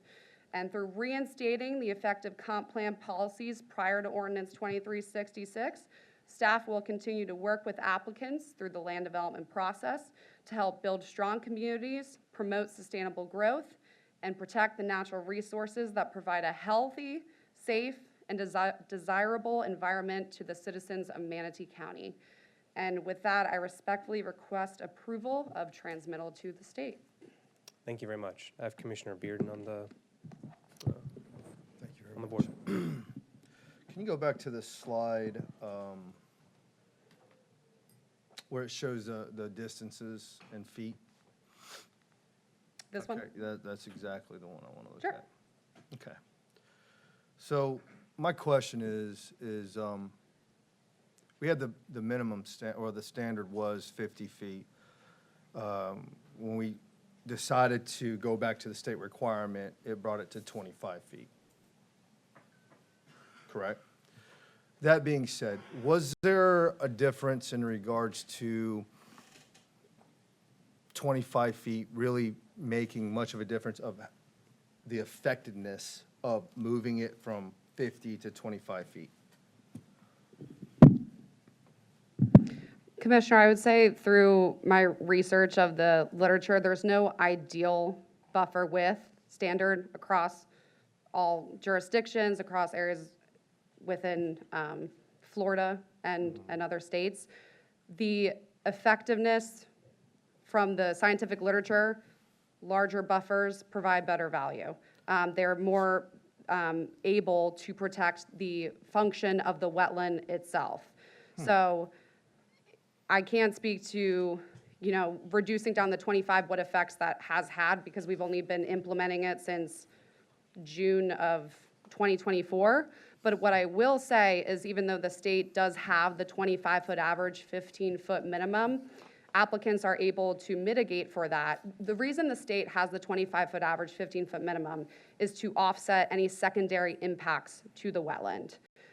applicants can mitigate for that and provide less of a buffer if they offset that mitigation, that functional loss into their state application. So that's why sometimes you see applications come forward with wetlands where they're not showing a wetland buffer because they're mitigating for that entire area. Okay. So, in your opinion then, what would be the minimum you would believe a requirement in feet that would be the most effective? Again, I can't specifically state that because it depends on the resource management goal. What I reviewed based on what was implemented in 1989 throughout the years is that the original intent was to protect the water quality in the county. Most of the studies that were done demonstrate that roughly 30 feet and above helps remove phosphorus, sediment, and nitrogen, but it does vary. What I can say is that across the board, it demonstrated that larger buffers do provide more benefits to the wetland. But based on this graph here, it says anything that's between 100 and 160 might be the most effective as far as protecting our wetlands. Is that accurate on this graph here? For wildlife protection specifically, so yeah, if we're looking at that value, again, across the board, the wildlife value would need the largest buffers. So do you know of any counties that might be at maybe 100 feet or more in wetland buffers today that are in the state of Florida? Yes, Orange County, I believe in 2023 or 2024, just adopted 100-foot wetland buffers. And why do you believe they adopted those 100-foot wetland buffers? They provided and created an entire State of the Wetlands report, and they really wanted to focus on improving their standards because they didn't have set wetland buffer widths actually at the time. So they created a whole 2-year study and analysis of the wetlands within the county and did a very robust report that I encourage everyone to read if they're able to. So it was a 2-year analysis and they were able to gather that data to say, hey, you know what, I think this is the direction that our county wants to go with that. They provided a robust scientific literature analysis along with analysis of the wetlands in the county. Okay. Interesting. I wonder if this board might even entertain that in the future of looking at that to see if that's even the most effective, way to protect our wetlands as much as possible. But that's all I have right now. Thank you. Commissioner Ron, you're up. Thank you, Mr. Chair. Hey, Kara, could you tell us across the county what the average buffer width is? I know wetlands are wetlands are wetlands. They're all different. Everybody thinks the wetlands are all the same. You have dry, we have absolutely, in this county, we have wetlands are completely dry. That'll never be wet. Can you tell me or give me an idea what we see as the average buffer across the county? Is it 25 feet, 30, 45, 50, whatever? I mean, because there's got to be an average of what the buffers exist today, correct? Across our county or in most of the buffers require 30-foot wetland buffers. It's those areas that we deemed as requiring special preservation protection that we implemented the 50-foot wetland buffer quite a long time ago. Okay, so the special buffers, like, so if I'm a developer and I have a dry wetland, which is basically going to be all grass and stuff like that, it's never going to be like a water quality type issue or anything like that. That buffer could go as low as the state standard, but then we have a 50-foot buffer for more protected areas that's in place today, correct? Is that what you just said? Do you mind repeating that again? So you're saying the special areas in the county? I'm a developer, and it doesn't matter who, I'm just asking the question. And I have an area where I have a wetland that's really not, it's a dry bed, it's a dry wetland, it's good there for if something were to happen. Because we know the buffers are a secondary defense against something going into a buffer. Encroachment. Encroachment into a buffer, or into a wetland. So if I have a dry bed, I could go to the lowest state level of like 25 feet, and it's not going to really have any environmental impact. But if I'm a developer, I have another buffer that has a direct environmental impact, be it root sediment, nitrogen, phosphorus, or if it's a wildlife or whatever. our current max is 50, is at 50, correct? Is that where we'd be at? Specific, yes, Yeah, specific specific, to sorry. our standing Specific Florida wetland, yeah, waters, okay. aquatic preserves, and we were implementing along inflowing water courses within our watershed protection overlays. The general standard that we previously used to implement was 30-foot wetland buffers. And then we do have already in our land development code variable with buffer allowances. So if they need to encroach and go to the state minimum, then they can just compensate around another portion of the wetland. Yeah, so the developer or the landowner or whatever could just compensate, I'm gonna go smaller here, but I'm gonna Exactly. compensate bigger over here. Right, and that exists in the code. And that exists in the code today? Yes. All right, thank you. Commissioner McCann, I can't see the screen, Zoom, but do you have any comments? No, I'm just ready to go ahead and vote, put this back in place. Thanks. Commissioner Ballard's next. Thank you. So when we were having this discussion previously, we had talked about some other things that we could do to improve water quality in the county. What suggestions do you have for other policy goals or things that we could do to improve our water quality throughout the county? I believe we had talked about maybe like some microforests and that kind of thing. Is that? Yeah, no, absolutely. So I'd say the scope of this amendment was specifically just the Absolutely. reversion. So that's primarily what was looked at, is just addressing the reversion policies. But what I would say is that there are other mechanisms that could potentially be utilized through incentivization. And I know that that's something that could be possible with the overall comp plan rewrite and helping to protect our waterways. Wonderful. Maybe we should have more discussions about that through the summer. Absolutely. Thank you. Okay, we have no more commissioners on the board. I will need a motion to, let me pull that up. Mr. Chair, we Go have ahead. to have public comment. There's no motion, though, for public comment.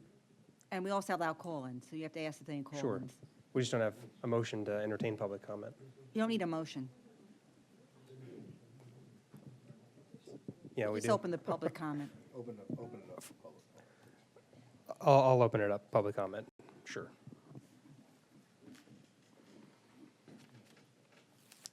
Nobody's really excited about coming up. I see all these people. Good afternoon, Commissioners. Joe McClash, Manatee County resident. I have a short PowerPoint presentation if they want to pull that up. I think I know how to work the clicker, but I'm not sure. I'll get to that overhead later. But I just want to thank you for getting this issue back in front of the community. It is an important issue to restore our wetland protection. I'm speaking on behalf of the Bradenton Times as well as myself, so I'll get. So I submitted quite a bit for the record. I wanted to make sure you had a lot more scientific studies, especially from the estuary programs. You know, part of the issues also that you had last time, and I have it in the record, was DeLesse's, who was the consultant last time, stated that in a deposition, there is no wetland minimum buffer that SwiftMUT has. But he never said that in front of this board. Also, the judge has proven that wetland buffers are not an exaction. So basically, the facts, there is no duplication as far as state does not have a minimum. Our comp plan will provide the protection for wetlands not protected by the state. And it's not all about wetlands and water. You know, wetlands protect critical habitat. That's why Commissioner Beardy is talking about the wider buffers needed for, that's really important to focus on maybe in the future, not today. But certainly the 50 feet helps. Basically, the facts to keep our protections, our comp plan, like I said, isn't duplicating state rules. SwiftMUT has no minimum setbacks. It's just if you don't abide by that 25-foot minimum average, then you have to prove with your studies that you could go to a zero. So having it in our comp plan and our land development code are the best way to make sure we protect our environment. This is important, and it hasn't been really stated, but as sea level rises, that 50-foot buffer today or a 30-foot buffer becomes less of a buffer, because as the sea level rises, 50-foot becomes 45-foot, 40-foot, and the habitat needs a place to move up to. So at least if you have the 50-foot coastal buffers, then the mangroves and your whole ecology of that system can migrate as sea level. Very, very important. Here's an example of the real threat.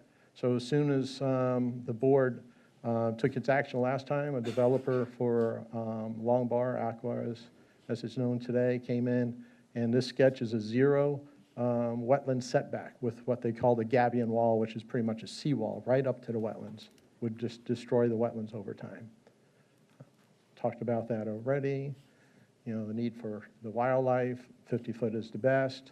I'll just go through this because a lot of it is already been said by your excellent staff person. I appreciate Cora's expertise. This is that same chart blown up a little bit more. As you can see, it was 100-foot minimum for your Do 15 wildlife. seconds. I'm going for 10 minutes because Well, this speaking is for a public group. comment for a legislative matter. not Right, for it's still quasi-judicial. 10. It's not 10 From my minutes. understanding. Okay, I'll be real quick if you allow me. I'm All almost right. done. So a lot of science there. Some buffers are 75 feet, more proof of the 50-foot buffers. I just want to make sure this is on the record to help you and if anybody tries to challenge this. And, you know, the regulations based on science are not redundant if the state has no minimum setbacks. I even asked the state of Swiftmud for the science that backs up their 25-foot wetland buffers, and they could not find anywhere in the public records that they have a scientific study. So I think the scientific studies that we have here are very important. Just real quickly, I just wanted to show you this because, Commissioner, we're going to wrap this up, but you can come back when we have the motion. what's that? We're going to wrap this up. 3 minutes are over. All right, I just want to We show can this come real back. quick. This is the can permit get to the- application. That's a recent permit that was approved last month. And all these, Commissioner Ron, are wetland impacts. And that kind of shows you the wetlands being impacted.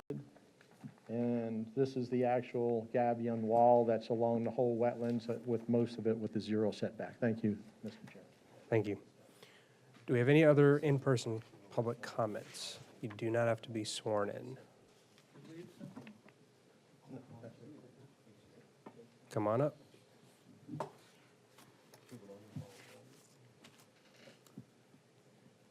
All right, name county residents, you got 3 minutes. Yes, Mark Van Der Ree, Manatee County, and just want to thank the commissioners for bringing this back and getting these buffers put back into our county. I think it's very important.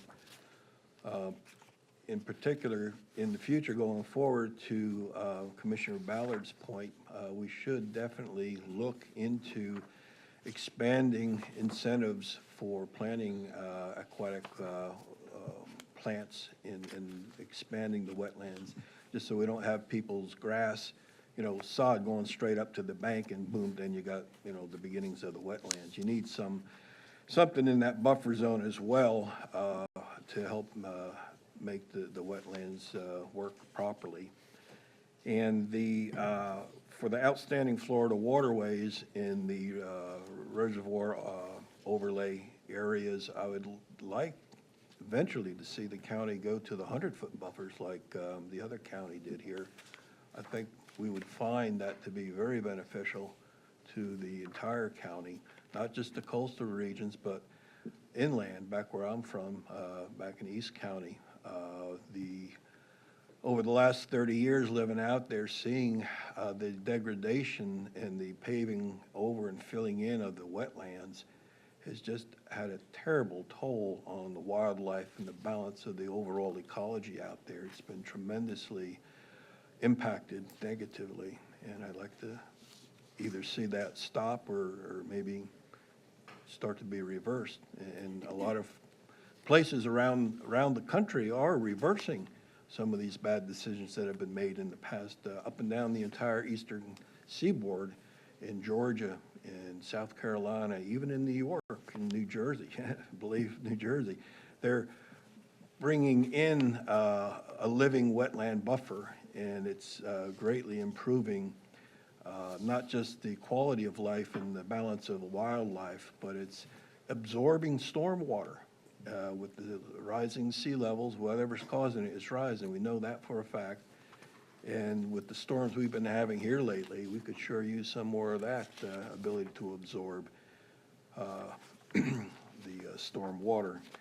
On another point, on a, I guess, administrative point, we have always been able to get the 10 minutes for legislative items as well as quasi-judicial items, giving public comment. I'm not sure when that came up. I know a couple of meetings ago, Commissioner Cruz stated that, oh, you can only get your 10 minutes for quasi-judicial, but he was incorrect in that. If you look at that resolution R-22-051, you'll see in there very specifically for hearings. You can get the 10 minutes for public comments. And hearings included legislative and quasi-judicial. Thank you. Thank you, sir. Correct.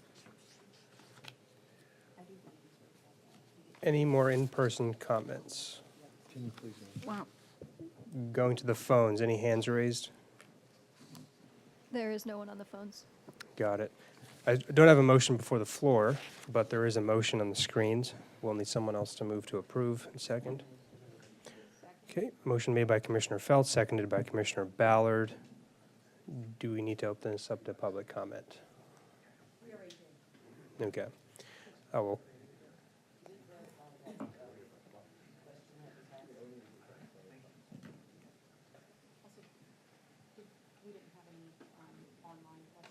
No, no online comments.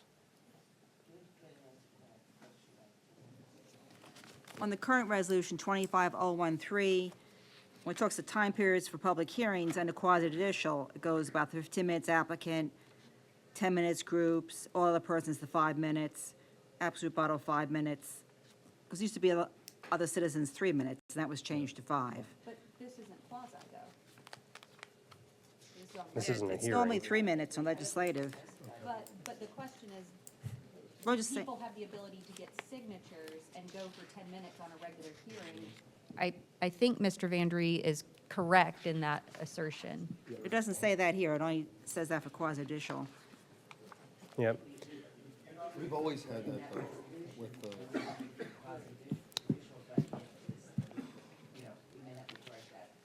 So I've got two commissioners on the board, and we have a motion before the floor. Commissioner Feltz, you're up. Just hold it.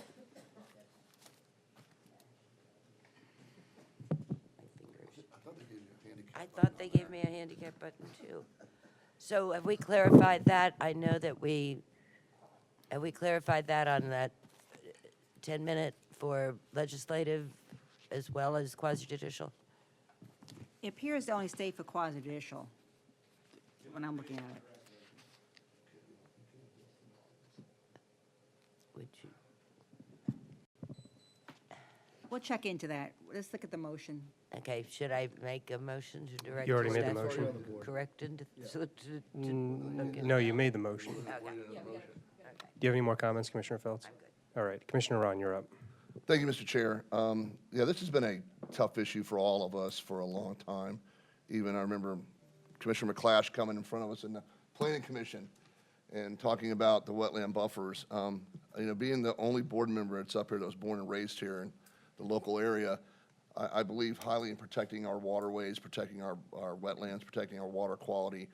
My concern is with this is, and I have a real concern back and forth is, and I brought it up before, and Commissioner Cruz has commented on it, and the county attorney, I believe, has commented on it, is that, Senate Bill 250 is going to come into play in this. It is going to happen. And, I don't want to be a litigious county, and I know I'm going to get voted down anyway, but, I'm for protecting our wetlands. I'm for having buffers in place. I'm for protecting our waterways. I'm for all that. I mean, I've talked to the Wesley Chennis is a good friend. I talk to the Suncoast Waterkeepers all the time. And, working with the folks at CCA and everything like that. But I'm just so concerned about the legality of and it's going to pass anyway, but I'm just really concerned about legality of Senate Bill 250, what could happen with that. I mean, some people argue it doesn't come into play. I mean, I think it does, but I'm going to be a no vote strictly because of Senate Bill 250, and I think we're going to have some litigation over this. And I know Commissioner McClash doesn't think that can happen, but it's probably going to happen. And I do respect his opinion, and whatnot. So, Mr. Chair, that's just my comments. Thank you. I'll put myself on the board if no one else is on, based on what I'm seeing here. Yeah, I think there's certainly a broader conversation to be had on water quality, and I encourage Natural Resources team, Planning and Development Services to come back perhaps at a workshop to discuss what that looks like. We do have a fairly comprehensive approach, but as Commissioner Ron mentioned, water quality means a lot of things to a lot of people. Something different to Suncoast Waterkeepers means something different to our staff. We're looking at different data and metrics to determine what that means. But I do think at some point we do need to bring that up for discussion amongst all of our other priorities. But as far as the case law around SB 250, I think the fact that I feel confident in our staff's assessment on us moving forward. I think we can get sued for anything. We're being sued right now. I won't talk about that. But I can get sued for wearing the wrong suit. Doesn't mean somebody has standing, but we can get sued for virtually any reason. I think it shouldn't preclude us from taking action on issues residents want us to take action on. Not to mention we have qualified immunity. So I think this is worth fighting for. But I certainly look forward to staff is there a phone going? Okay, thank you. But I certainly look forward to staff coming back to have a broader discussion on water quality to include how we are addressing some of our utilities challenges to reduce the amount of discharge, if at all, pollution into our waterways, and of course protecting some of our mangroves, among other issues as well. But I'm ready for the vote, so let's get right to it. Commissioner McCann, how do you vote? My vote is a yes. Okay. So the motion passes with Commissioner Ron and, Commissioner Cruz absent and Commissioner Ron opposed. All right, go forth and conquer. So,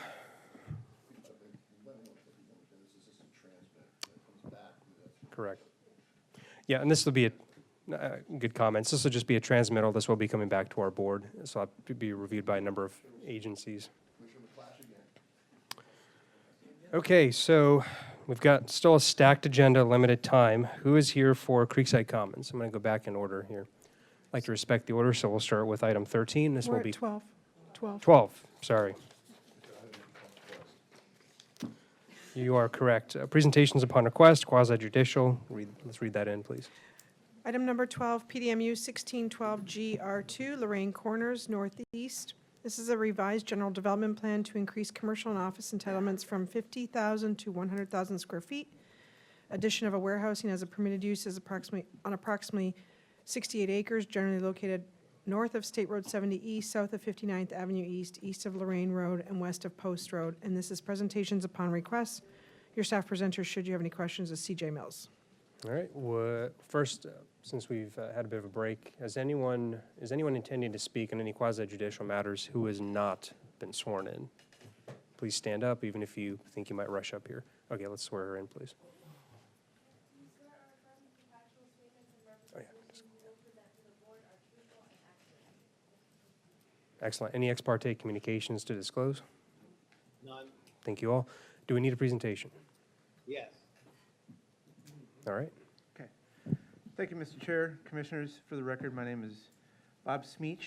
I had to say that for Rosina because she used to call me that all the time. So my name is Bob Schmidt with Land Planning Associates, and I have been sworn. I would like to request a continuance only because my client can't be here, and I think we're going to look to have some legal representation. So with all due respect, if I can ask for that continuance, I would greatly appreciate it. And Mr. Chair, Nicole Knapp has stated to me that if we need a continuance on any quasi-judicial items, it has to be the June 5th. Or later. Yeah, well, yeah, okay. Do you have other staff beyond your client here? I'm sorry? Do you have other staff with you to support your presentation? There's nobody here with me right now, no. But you are the attorney for them? No, I'm a land planner. Planner, okay. Okay.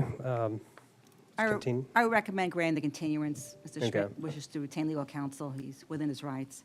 I'll need a motion to continue then. So moved by Commissioner Ron, seconded by Commissioner Feltz. And just for the record, we have to state the whole motion. It'd be I move to continue the public hearing on Lorraine Corners Northeast Revised GDP, PDMU 1612 GR2, to the June 5th, 2025 Board Land Use Meeting commencing at 9:00 a.m. or soon thereafter in this chambers. Commissioner Phelps, do you accept the amendment? All right, Commissioner McCann, since you seconded. Yes, I accept. All right, so the vote's on. Let's do it. Okay, and the motion carries 6, with Commissioner Cruz absent. Thank you very much. We'll go on to item number 13. Please read into the record. Item number 13, PDC 0438PR2, Creekside Commons. This is modifying the preliminary site plan to increase maximum non-residential entitlements from 315,000 square feet to 357,000 square feet, and removing the requirement of the North Central overlay pursuant to Ordinance 2219, adopted by the board on April 7th of 2022 on approximately 50 acres, zone plan development commercial, and generally located on the northeast corner of US 301 and Erie Road. And your staff presenter, should you need one, is CJ Mills. Thank you, Nicole. Any commissioners like to disclose ex parte communications? None? All right. Go to staff or the applicant. Thank you, Commissioners. My name is Todd Mathis. I'm here representing Benderson Development. And it's been a blast today, so we're going to go for it. We're going to give you our presentation.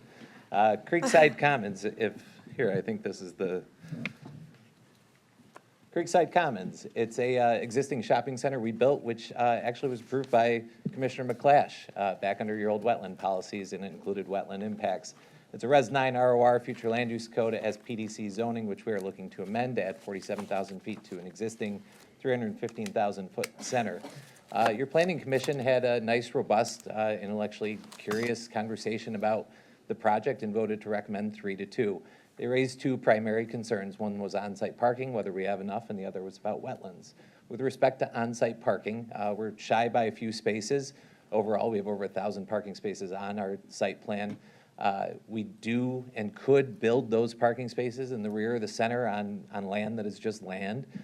We do also believe we own lots of parking spaces across the United States of America that as this project settles out, as our construction ends and all those folks aren't on site and construction material is gone, and as the enthusiasm for gym memberships at Crunch kind of mellows out over time in an underserved community, that we'll have plenty of parking. So we hope you can support our parking. We hope you know that the parking issues raised in the center are really because the community's been very underserved by retail in that area, and as other retail's delivered, that will rationalize over time. And that's why we're here for more square footage, because there's a huge demand for more service in that area.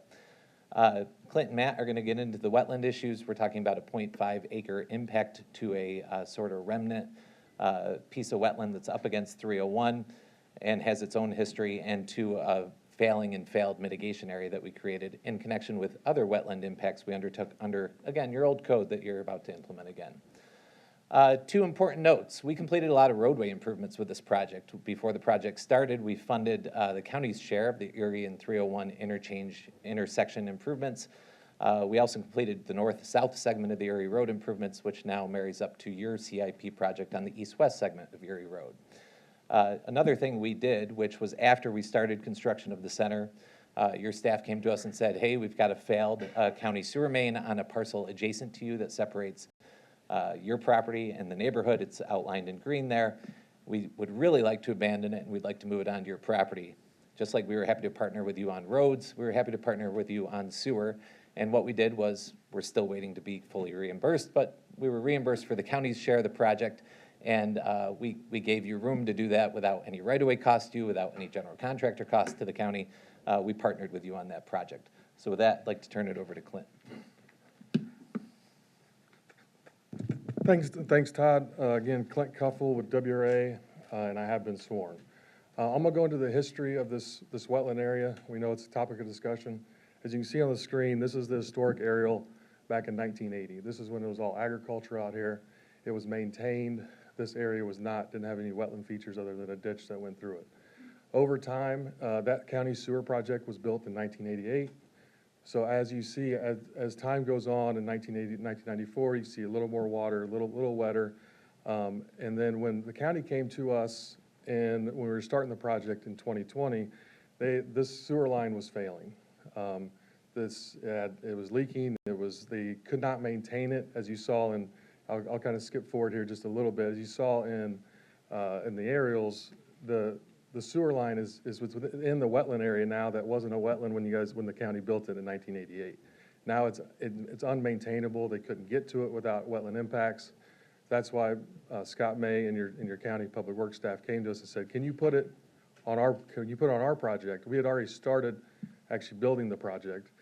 So Benderson was very accommodating.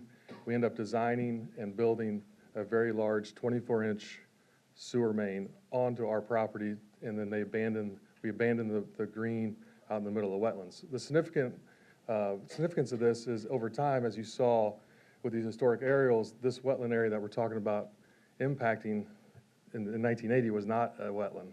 So we can only, and you can see, and here's a very aerial that shows there must have been some nitrogen coming in this area, because you can see the algae blooms in both 2014 and 2021 from the failed sewer line that's out in the middle of the wetlands that, again, your county came to us and said, we can't maintain. Can you please help us? So when we took on this construction project, I want to give you some construction photos. So now we had to build this the sanitary. Actually, we accommodated the county by building this 20-foot deep sewer line adjacent to this wetland. All right. So when we build a 20-foot deep sewer line, we have to dewater for many months.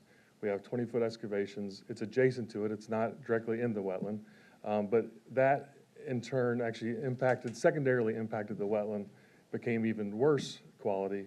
So I'm just going to show you pictures here, and I'll have my Matt Miller, our environmental manager, kind of get into the details. But I think the significance is Benderson worked with the county. This is a critical infrastructure for the county. It's a 24-inch gravity sewer that everything east of here flows through to a master lift station for Manatee County. And we took on that project for the county, and I want to introduce Matt Miller, our environmental manager, to go through the wetlands. Good afternoon, Commissioners. For the record, my name is Matthew Miller. I'm the Director of Environmental Services at WRA Engineering, and I've been sworn. The Manatee County Land Development Code makes it clear that the level of protection should reflect the significance of wetlands and not whether wetlands are just present. In Florida, we measure the significance of a wetland using something called the Uniform Mitigation Assessment Method, or UMAM. So you could ask me, what is the wetlands? What do they look like today? What is the function of them? And I could tell you poor, but we thought it would be more valuable to kind of walk through the process of how we come up with that. I've provided UMAM trainings to the Society of Wetland Scientists and the SWFAP, and in those workshops, I've used American Idol as an analogy of how we implement the UMAM process. You've got wetland scientists, we're the judges. You've got the wetland systems that we're assessing, those are the contestants. And we have a UMAM guide, which helps us identify which wetlands are going to be the next Celine Dion. The three main criteria we look at when we're doing a UMAM is location and landscape support, water environment, and community structure. So the goal is to find the next Celine Dion of wetlands, the kind of wetland that scores a 10 in each category. We call these ideal systems reference wetlands. So we use reference materials such as the Florida Natural Areas Inventory and Florida Wetland Delineation Manual to identify those optimal wetlands. In this case, freshwater marshes are the wetland type that we have on site. So we're trying to compare it to an optimal freshwater marsh. Location and landscape is an important part. We don't just look at what's inside the wetland boundary, we look at its position in the landscape. Ideal wetlands have clean upland inputs. They provide habitat for wildlife to move in and out, and you don't have surrounding disturbances. That image at the top is an ideal wetland location and landscape. It's being managed for ecological purposes. You don't have any ditching. There's no human disturbance. On the lower portion, That's Creekside Commons. We have residential development surrounding it to the east and the north. You've got US Highway 301 immediately adjacent. That causes something called an edge effect, which pushes wildlife out of those wetlands and really restricts what it can be utilized for as far as wildlife is concerned. This top picture is an optimal freshwater marsh in terms of water environment and community structure. You can see that there's concentric zonation of vegetation, and that's reflecting stable water depths. And you don't have any invasive exotic vegetation in that picture. The southern, or the lower picture is the Creekside wetland. This was before any development occurred.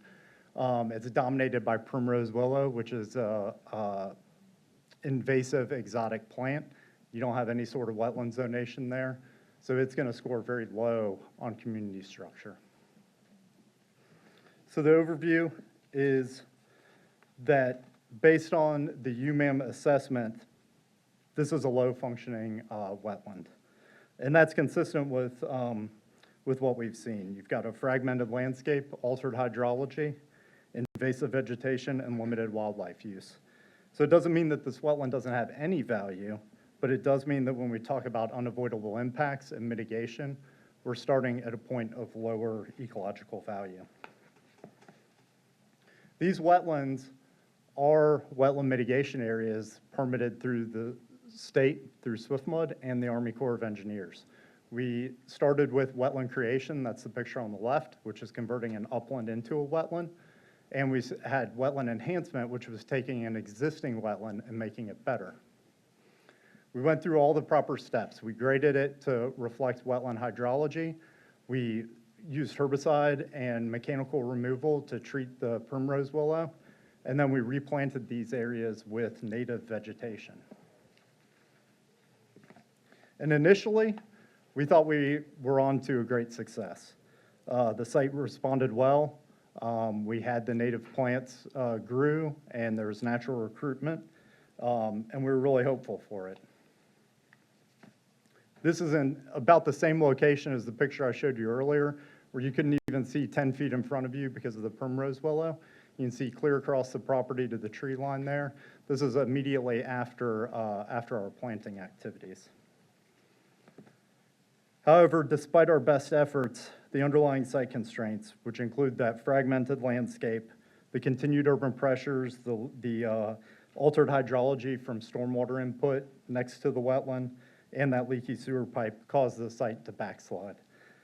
Invasive species returned and our native plants struggled.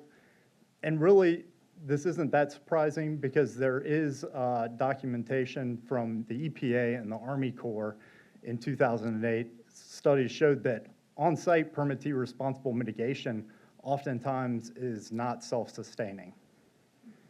So that brings us to our solution and our current plan that we're bringing before you today, which is to buy wetland mitigation bank credits. These images show the Manatee Mitigation Bank. Unlike on-site permittee responsible mitigation, which is done at the same time as the impact, and you work towards success, mitigation bank credits can only be sold and transferred after they've achieved a high level of success. So we're not buying into a promise that the work will be done. The work is being done, and we're supporting an already thriving, actively managed and monitored in perpetuity mitigation site. The Creekside site, obviously in Manatee County, there's a little star there reflecting that site, and that neon green polygon out east is the Manatee Mitigation Bank. So by approving these purchase of wetland mitigation credits, we're keeping these wetland functions in Manatee County and within the watershed. We also wanted to provide some transparency around the cost already occurred. So as you can see, over $148,000 has been spent on this site trying to make it work. But despite these investments, the wetland just hasn't responded the way we hoped. So this isn't an exercise to save money. This is an exercise to spend money where it matters. And bank credits go to functioning protected and managed wetland systems, which is a better outcome for the environment and meets all regulatory requirements. So you may be asking, why didn't we do this in the first place? there weren't mitigation bank credits available at the time this was initially approved. We went back and we did the analysis, and if there had been bank credits available, Benderson would have been responsible for providing 0.44 credits. Today, because of the way mitigation, the math works, and because of their efforts of on-site mitigation, they are actually going to have to provide 0.61 credits, which is a 20% increase. So to kind of break it down, under the former code, impacts like this were allowed based on low UMAM scores. And in fact, this site already had viable wetland impacts approved. Under the current code, wetland permitting was deferred to SwiftMud, and we've been working with SwiftMud. They're supportive. We're going to be able to modify that ERP in the mitigation to purchase off-site wetland mitigation bank credits. And the proposed ordinance, which is what Kara presented on, confirmed that there is flexibility allowed for site-specific constraints, and that's what we've applied here. So this request is consistent with past policy, current rules, and future direction. Thanks, Matt. Commissioners, we hope you give this consideration and a robust conversation, because it is compliant with the policy you're about to enact, and we do believe it results in a net ecological benefit in Manatee County. And we're looking to be your partner on this, like we were on the sewer project and like we were on the road project, and we think that the benefits are demonstrated by Matt's presentation. Thank you.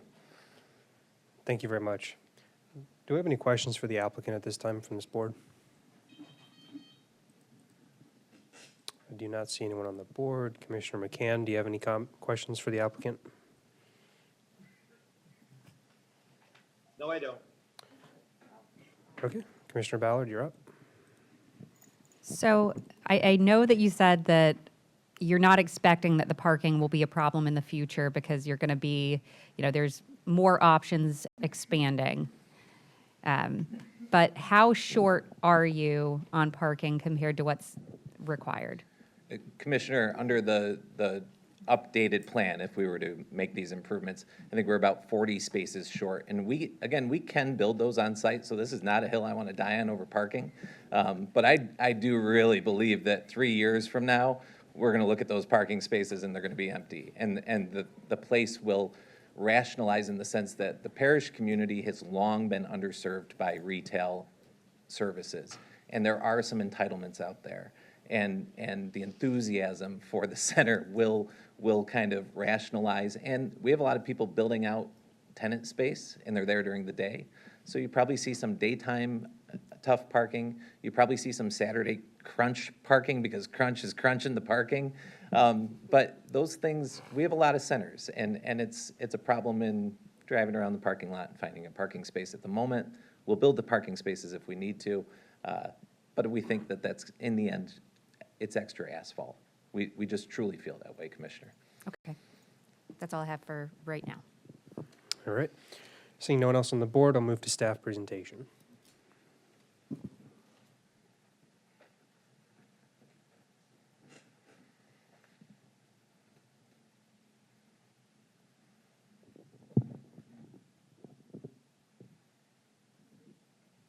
Just waiting for the presentation to get up.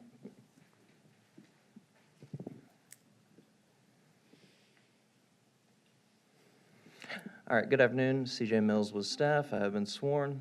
Again, we're doing the Creekside Commons PSP modification. This is going to be PDC 0438 PR2 PLN 2311-0045. Obviously, we know the site location on the northeast corner. It's approximately 50.15 acres.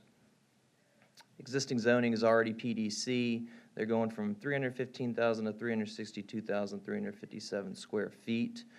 You can see a couple of those arrows pointing out the location of the buildings, and then also on the right you can see where he was speaking about the wetland impact. So the total intensity on the site is well within the 0.35 and 0.5 FAR of the Res 9 and ROR. That 0.19 FAR is just in the ROR. Overall, the site intensity is about 0.165. The There are 5 access points on site, and there are no specific approval requests, but obviously they are asking for that reduction in parking. And again, the north central overlay to be removed, but that is also no longer in our code. So, a little bit of history. In 1989, it's been Res 9 and the ROR future land use category. It was rezoned to PDC in June of 2008. And in 2023, there was an administrative increase from 300 to 315,000 square feet. Again, you can see the future land use categories. Portion of it is in Res 9 and some in ROR. Res 9's got that medium residential density with complementary support uses, and the ROR is going to have that broad range of commercial, office, and residential uses. This is some of the intents of the plan development commercial zoning district. As you can see, there is PDC to the south, and there's some GC a little bit on the southwest corner, and you have a mobile home park to the east, and then Creekside Reserve, I think it is, to the right is the PDR zoning district. I will say that for the parking calculations, at time of final site plan, there will be a requirement for a parking study to be submitted with the approval of the reduction in parking. This is the transportation link capacity analysis. As you can see, the adopted level of service on Erie Road and US 301 and Old Tampa Road is all D. Erie Road is functioning at D. US 301 is functioning at F, but with the widening from 4 lanes to 6 lanes, it will be functioning at our adopted level of service. And Old Tampa Road is functioning at C. Some of the positive aspects, it is an existing commercial site which limits urban sprawl. It is located on 2 roadways classified as thoroughfares with 5 access points. There are no listed species found as depicted from the listed species survey, and there's not generate additional negative effects to the adjacent roadways compared to what was previously approved. Some of the negative aspects is that the reduction of parking spaces could increase congestion and internal traffic issues. Changes are closer to established residential use to the east. There is that 0.78 acre wetland mitigation area that is proposed for total impact, and then 0.55 acres of that 0.82 acre wetland C is going to be impacted. There is the reduction in upland tree preservation is 3.19 acres, and then 301 needs to be widened from 4 lanes to 6 lanes to meet the level of service performance standards. Mitigating measures during the final site plan review, LDC requirements will mitigate any potential incompatibilities with adjacent uses, with setback screening, landscape buffering, building height, parking access management, and site design. And the applicant is requesting a reduction of 107 parking spaces, which is not the full 10%, which would be 145. In the opinion of staff, the request can be found consistent with the goals, objectives, and policies of the Manatee County Comprehensive Plan and compliant with the applicable review standards of the LDC. And I will be here if you have any questions. Thank you very much. Does anyone on the board have questions for staff at this time? Yes, sir. All right.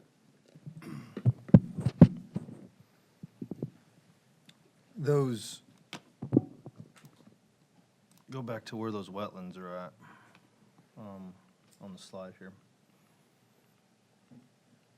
What's the is there a conservation easement requirement on this piece of property? I don't believe there's a conservation easement requirement on the property, but I believe that just adjacent where he was saying that that pipe is a preserve or a bit of a conservation preserve, I think. Okay. Is any of that dry that we know of? Because, the reason why I'm asking that for the applicant is because we've had we've had requests in the past where we've, as a board, voted to release conservation easements on some of these properties. That's the only reason why I'm I'm asking. happy to just clarify the facts. There is no conservation easement that was provided or required on that mitigation area or the wetland. The adjacent parcel, I can't speak to completely. What I do know is it's a parcel of land that is owned by the HOA of the neighboring residences. I believe that was for the sewer line that was built, that development was planned in the 80s and wasn't started until the 2000s. And so there was just a reality to, and then it started and crashed in the Great Recession. So I think it was really to convey the sewer line, and the county has a sewer easement over that area. The county would have every right in the world to have gone and cleared that area to maintain its sewer line. So I can't imagine that a conservation easement was recorded over that area, but that is an adjacent parcel of land not owned by us. Okay. That's all the questions I have. Thank you. Thank you. Commissioner Ryan, you were on the board earlier. You okay? Okay. I think the only question I have for staff was about the credit for the sewer work. Where are we with that? Let me spit it in there.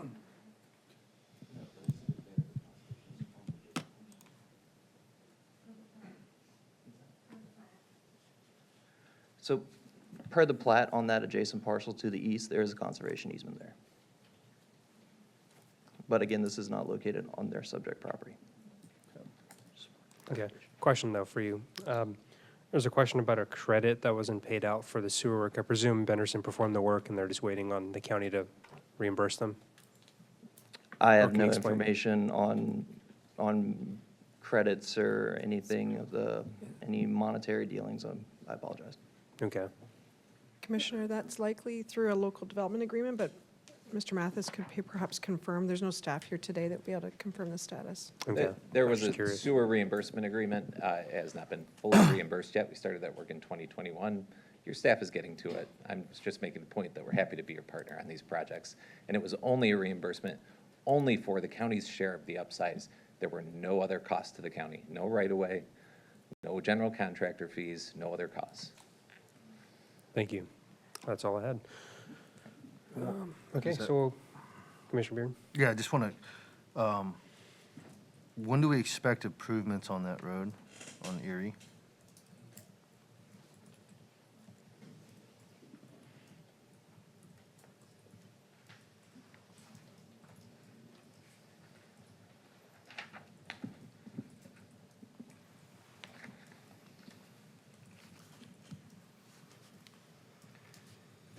There are functional improvements at US 301, functional improvements along Erie Road. I don't know, I am not aware of any improvement along Erie Road right now. It's done, yes. Okay. That's all I have. Thanks. Thank you, sir. All right, we will move to public comment. Start with in-person comments. Is anyone in the room who would like to give public comment on this? There's no phone. No phone, it's quasi-judicial. Oh, I know. Okay, seeing none, we will close public comments and move on to any last piece questions to the applicant staff from this board.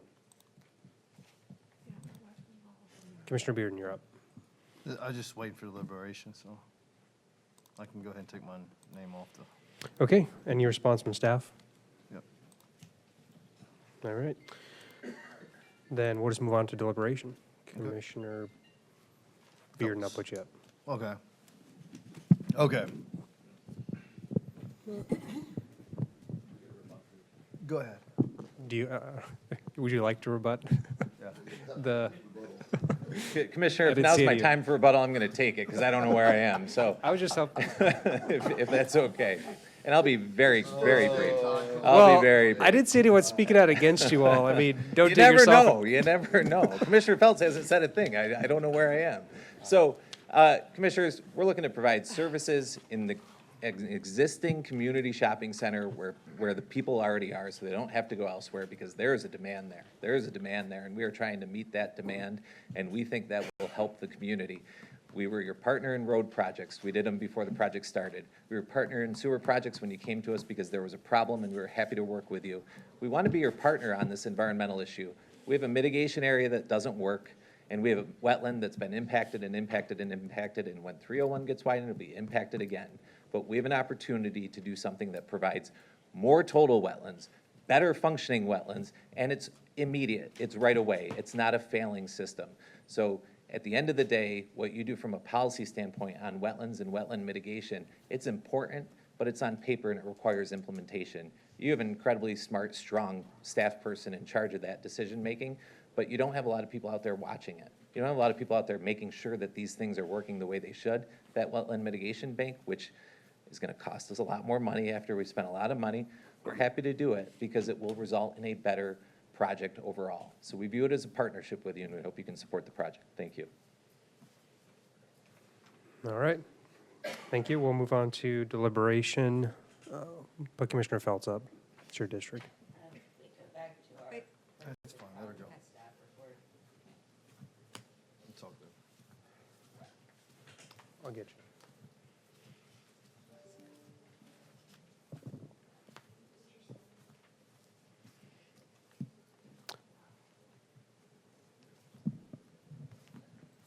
The slide with the pros and cons, CJ.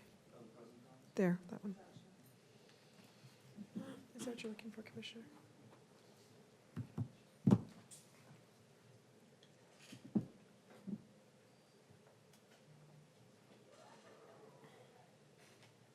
Commissioner Feltz, your microphone. I'm sorry. We used to use my pastor voice. That's why he's sitting next to you. I know. I'm inept with this. I could appreciate the efforts that you made to restore the wetlands that were over there and mitigate those for another area. But my biggest issue is the traffic and the amount of parking spaces. I mean, just to and not that I would want to see more impervious surfaces, but one of our bigger issues that we're having on 301 and Erie, and the main thing I hear on that area there is no parking space, not enough parking spaces now. So we're going to put in another and offering more retail, but with less parking spaces, counting on the fact that people are going to get bored of crunch. And so that's going to be where your new parking spaces come from, is from the lack of patronage of another one of the businesses that are there.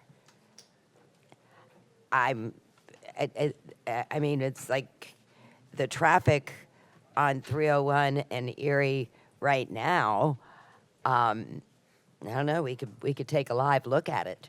I would rather see. It still is a wetland, failed or not, and you still have a lot of impervious surfaces there that need a place to go to, even if that wetland is substandard. And I just think that between your parking sites and you're going to miss those wetlands one day when you have water runoff from that area.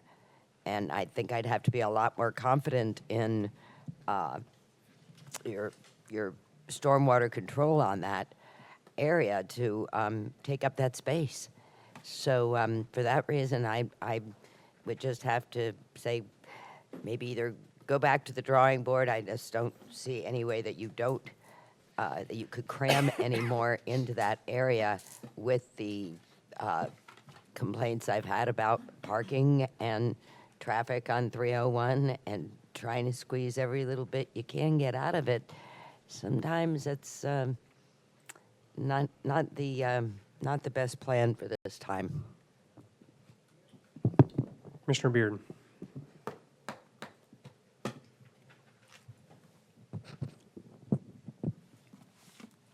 Okay.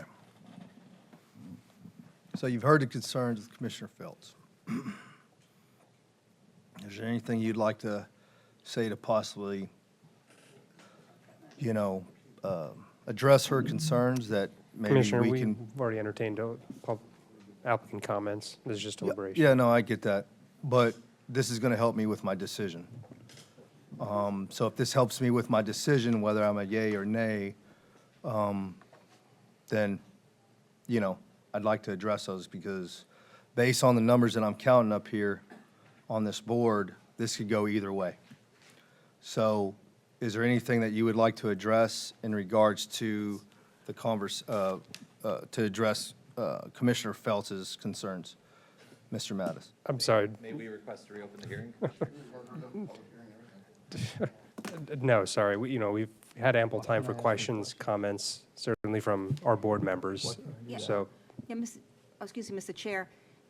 If you're not actually deliberating, if you would just ask one question, I think it's allowable. fine, I'll allow it. Thank you, Mr. Chairman.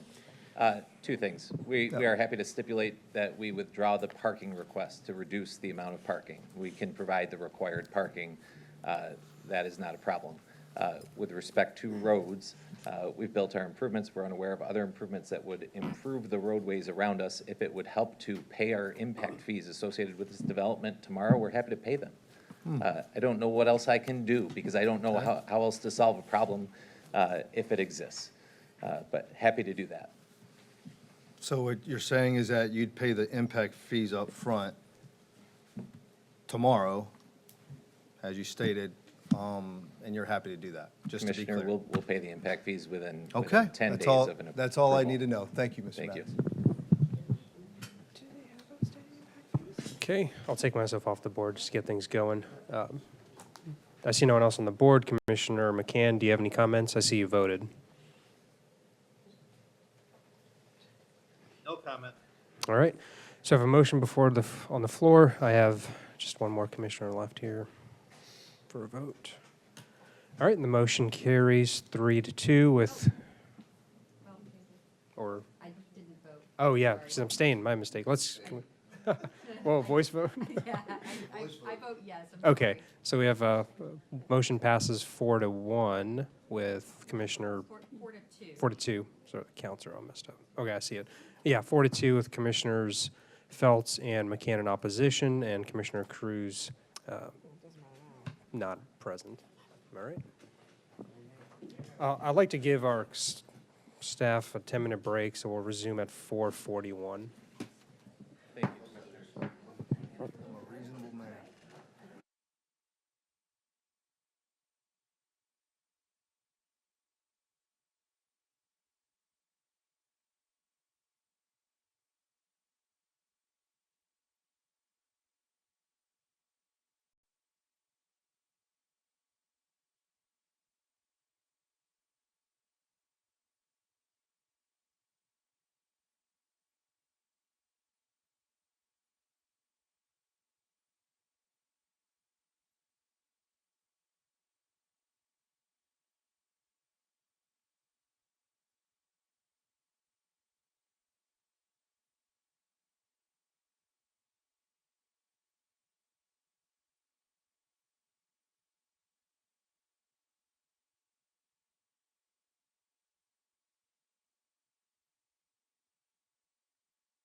All right, school's back in session. We will start with, we will start with item number 15. Nicole, please read into the record. Item number 15, 2409 Kraton rezone. It's a rezone of approximately 3.17 acres, generally located at the northeast corner of intersection of 12th Avenue East and 64th Street Court East, from agricultural suburban coastal planning area overlay to residential duplex 3, retaining the coastal planning overlay. And your staff presenter is Camden Jenkins. Okay, would anyone like a presentation? Yeah, should you need one, yes. Okay. Would anyone like to disclose ex parte communication? No. Commissioner McCann, all good? No ex parte communication, but we sure got a lot of comments on this one. Okay. So we'll continue with staff presentation.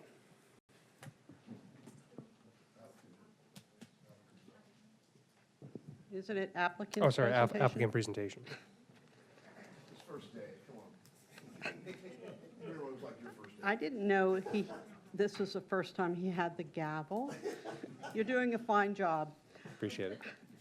Good afternoon. My name is Patricia Petra. I am a land use attorney in Manatee County, certified in city, county, and local government law. I have been sworn. I have been a land use attorney in this county for 47 years. The project before you today is 450 feet away from State Road 64. I took this from your staff report because he did such a nice job. So over here, this is city land. That's city land. It doesn't say in your staff report what's happening on that land, but what is happening on that land is a 4-story hotel with 124 units. Over here is a storage place, and it has acreage on both sides. I don't know what's going on that acreage, but your staff report seems to imply another hotel is going there. If you look at the roads, this property has roads on 3 sides, which means 3 front yard setbacks. It's not going to be an easy property to develop, but it is no longer suitable for large estate homes. Nobody wants to have their dream home across the street from a 124-unit, 4-story hotel. My client, the owner, is a widow. Her husband bought that property before they were married. He has owned that property he is deceased. He bought that property around 1970, perhaps a little bit before, because he got a permit to build his single-family house on that property in 1971.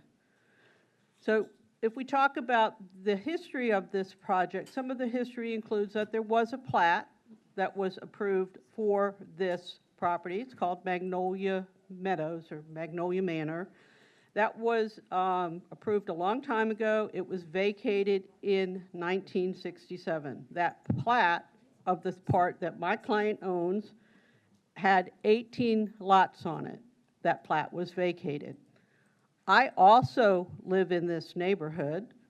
I've lived there since 1986. I live on the other side of Morgan Johnson Road, which creates a different type of traffic problem for me. But I've been in this neighborhood a lot. In 1981, the interstate was completed in this section of Manatee County. And why this is important is because it cut off the neighborhood from the other side of the interstate. You know, there used to be more connections. So the neighborhood, including mine, my neighborhood is cut off by the river, and so there are limited access points. You know, we all have to admit that there are limited access points. This property has 3, access at 67 access from 13th to Morgan Johnson Road, access from 18th to Morgan Johnson Road. Sadly, I live on this part, which only has access to Morgan Johnson Road. In 1986, the homeowners had a special taxing benefit unit, I think it was called back then, in which they paid to pave their own roads. So they paved, my client, along with everybody else who lived there back in the day, paved 13th Avenue East, 18th Avenue East, 64th Street Court East, 67th Street Court East, 70th Street Court East. The property is, in 1989, with the comp plan, the property was given a zoning of A1, which at the time was appropriate, and a future land use category of Res 3. That future land use category, again, from your site plan, you can see it. That future land use category implies that at some point in the future, it was going to change from suburban ag to something else. The time is now for it to change to something else because the county put retail, office, residential, all on two sides of it, and the city put commercial on the other side of it. Right now, it's 3.17 acres, I believe. You can develop 3 one-acre parcels, and you can have 3 accessory dwelling units there. So you could have a total of 6 units on the property. We are requesting no more than 9 units because you know, if you're Res 3, your maximum is 3 times, 3.17 acres times 3, and that gets 9 acres and a smidge, and you don't round up. So a maximum of 9 units will be built on this property. So whether or not we can get 9 units on this property is another question because of the 3 front yard setbacks, the 35% open space required in that district at this point because it's in the entranceway. An entranceway requires more open space. Plus, this project will have to meet stormwater requirements. And, I heard a woman earlier talk about that she lived in this neighborhood and there was flooding. Well, the reason there's flooding at times in that neighborhood is because that neighborhood was built long before there were any Swift Mud rules. Swift Mud rules came into effect on October 1, 1984. So anything built before October 1, 1984 has no stormwater requirements. So this project will be required to fully comply with all stormwater requirements of both the county and Swift Mud, and this project will be required to hook up to county water, which I understand is available, and will be required to hook up to sewer, which is 450 feet away because there's a 12-inch line on State Road 64. Your staff report very clearly says that. It also says it's a negative factor because it doesn't have sewer, but elsewhere it says, well, they have to hook up to sewer. So I think that sort of mitigates that negative factor. I understand some of the issues and concerns, but I will tell you on this first map, these 3 red spots down here on 24th Avenue East are 3 of the people who are in opposition. Those 3 people live more than half a mile away because I drove there last night because it was too late for me to bike there last night. Plus I have an odometer in my car. And it was 0.6 of a mile from the corner of 24th Street and 70th back to the corner of my client's property. That's an awful far distance. They're not going to have any impact whatsoever. There are 2 property owners that one is shown right here who objected. That's not adjacent, but close. And then I believe there is a woman right across the street whose I don't know if she owns the property or she rents the property. We couldn't find her on the property appraiser's website, but I believe she lives right in here. And that woman did also object to the hotel that sadly got approved. At this point, I'm going to ask Mr. Schmidt to come up and talk to you more about how we comply with the comp plan and the zoning ordinance and whatnot, and then I'll come back to close. Thank you, Patty. Again, for the record, Bob Schmidt with Land Planning Associates, and I have been sworn. I have been working on this project for probably 8 months or thereabouts, and I'll use a couple of the same graphics that Patty did. This is a Res 3 future land use category. We're asking for RDD3, which is residential duplex dwelling, 3 units per acre. You can also build single-family homes there, and the owner wanted the ability to possibly ask what under the zoning, without doing a comp plan amendment, without doing affordable housing, what is the most flexible zoning category that I can get? Since you can build villas in RDD3 or attached single-family, they could build 4 villas, which is a total of 8 units and 1 single-family residence. And they didn't want to rule that out for the fact that if somebody came along and said they wanted to do that, that's what they would do. Otherwise, as Ms. Petrov said, the maximum number of units that they can get here is 9 single-family residential units, or the combination of the villas and the single-family. This is the plat that Ms. Petrov mentioned was vacated, and as you can see, it was at one time 18 platted lots. It was vacated, and I understand that that's not possible to go back and get 18 platted lots. But I bring it up because there was a lot of public comment that the numbers were just wrong. They were saying that we understand there's going to be 18 units here, or 27 units here, or 30 units here. There is no chance of getting any more than 9 units on this property. And it's a good transition to go from the storage hotel going over here. It's a good transition into the 1 acre lots to have a small project there with no more than 9 units. So that's what we're asking for, and I did read the staff report, concur with the findings. I think that Camden did an excellent job, and so we do ask for your approval. And if you have any questions, I'd be happy to answer. I reiterate the fact that we're requesting approval of this today. The one thing that I didn't mention, and this is also from your staff report, I thought it was interesting that, I don't know if those are the planner's favorite places, but there's like a hotel, a Cracker Barrel, a Harley shop, a Waffle House, a car dealership, an RV dealership. There's a lot more commercial there than is shown.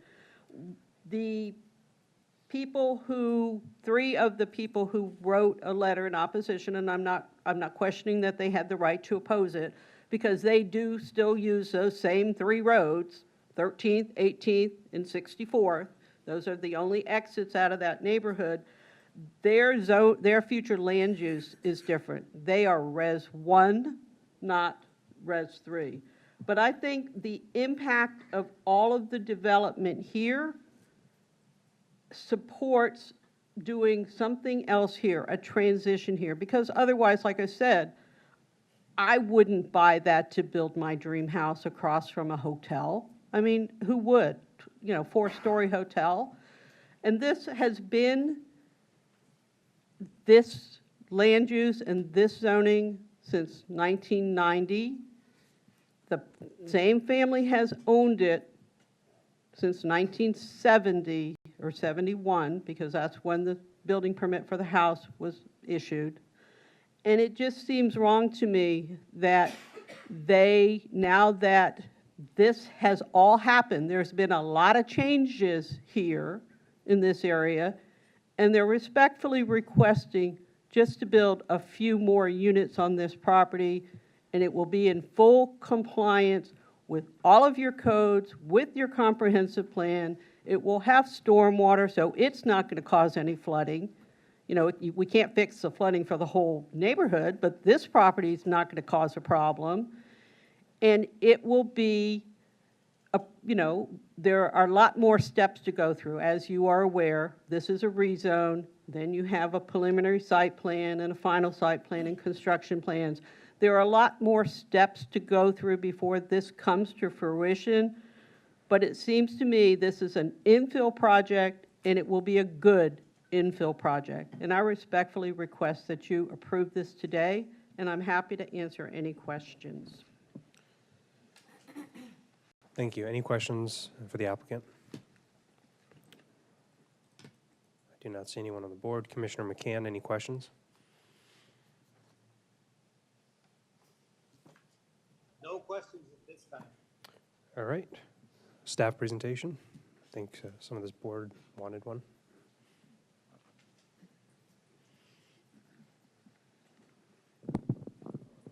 Good evening, Commissioners. I'm Camden Jenkins with staff, and I have been sworn. This site is located on the northeast corner of the intersection of 12th Avenue East and 64th Street Court East in Bradenton, and the project area is about 3 acres. This request is for a rezone from agricultural suburban to residential duplex 3. The existing future land use category is Res 3, which provides a range of potential uses consisting of low-density suburban and short-term agricultural. The density cap is at 3 gross dwellings per acre, and the intensity is set at 0.35. This rezone from agricultural suburban to residential duplex 3 would allow the applicant to construct duplexes as well as single-family homes. The proposed rezone would increase the amount of allowed dwelling units on this property from 3 to 9. The dwelling units could be constructed as 4 duplexes and a single-family dwelling, 9 single-family dwellings, or a combination somewhere in between the two. The applicant, however, would not be able to construct more than 9 dwelling units. This property is situated in 2 overlay districts. The first is the coastal planning area, which increases the required open space to 35% and adds extra requirements regarding habitat protection, and the entranceway, which increases restrictions on land use and adds additional landscaping requirements. The transportation link capacity after this project for State Road 64 will be FC. For the project's positive aspects, the Res 3 future land use anticipates developments that are permitted in the residential duplex 3 zoning district. The residential duplex 3 zoning district provides a transition of density between the agricultural suburban zoned properties to the west, south, and east, and the planned development commercial and general commercial uses to the north. And land use diversity could help reduce the auto dependency in the area by promoting short multimodal trips. For the cons of this project, the proposed rezone allows for a greater density than the existing surrounding densities. Public infrastructure for sewage does not currently extend to the subject parcel, as Ms. Petroff mentioned, and the segment of State Road 64 closest to the property will exhibit a poor level of service in the long term. As for the mitigating measures, any proposed development shall be required to comply with all the applicable standards for residential duplex 3 zoning district, including buffers, screening, and setbacks. If improvements to public infrastructure are required due to the impact of development, the required improvements would be made at the expense of the developer. And the expansion of 44th Avenue between Bradenton and Lakewood Ranch over I-75 will eventually help mitigate the traffic conditions on State Road 64.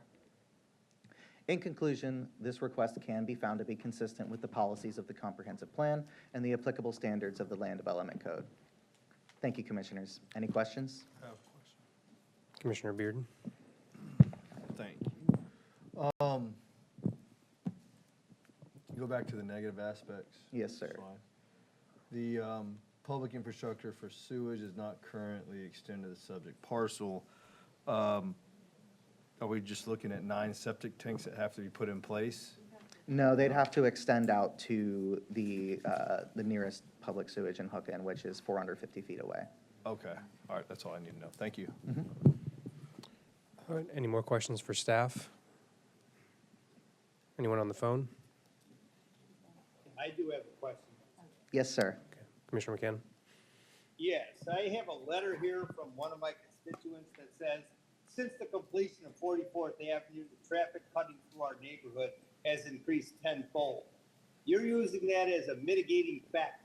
You're saying that you're saying that 44 will actually relieve this traffic, and they're saying that isn't true. I will defer to Nelson Galliano with transportation. Thank you, Nelson Galliano, Transportation Planning, and I have been served. The introduction of 44th Avenue in the long term will be mitigate the traffic pressure on State Road 64 and 70. And let me explain why. Right now, we don't have the continuity of the roadway between Bradenton and Lakewood Ranch. Several trips have been diverted on the facilities that we are mentioning here, essentially because 44 offers are rerouted between 64 and 70 via Morgan Johnson. Once the 44 is completed above I-75 and connected with Lakewood Ranch, based on our forecasting models, 44 will absorb about 50% of the traffic between 70 and 64. It means, in other words, right now in the short term, 44 unfortunately is not helping the traffic condition, but in the long term, when the 44 is continue, will attenuate the situation on 64, on 70, and the in between. Yeah, I have a question for you, because I keep hearing about this long term. When is this long term going to arrive, number one? Number two, the speculation that you're making is that we're not building anything else and you're doing this in a vacuum. You're saying there's not going to be any more cars on 70, any more on 64, and 44th is now going to relieve by 50%? No, when is this going to happen? Because it certainly isn't happening today. As soon as it means the long term is essentially when the 44 will be ready and connected between Lakewood Ranch and Bradenton. In terms of transportation planning, long term means 2045. That is not the scenario that I am speaking for.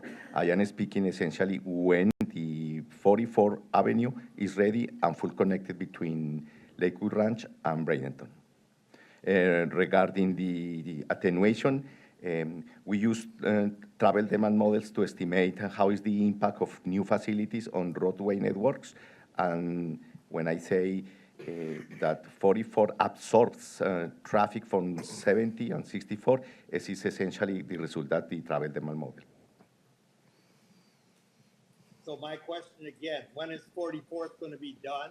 And are you making the assumptions based on the fact that there will be no more building on 70 and no more building on Lorraine Road and no more building on 64? Because I want to know how you're accounting for all of these cars and saying there's an actual 50% reduction when you don't even have numbers. The development continues along the 64 and 70 because there are the main arterials in Manatee County, and again, they are managed by FDOT.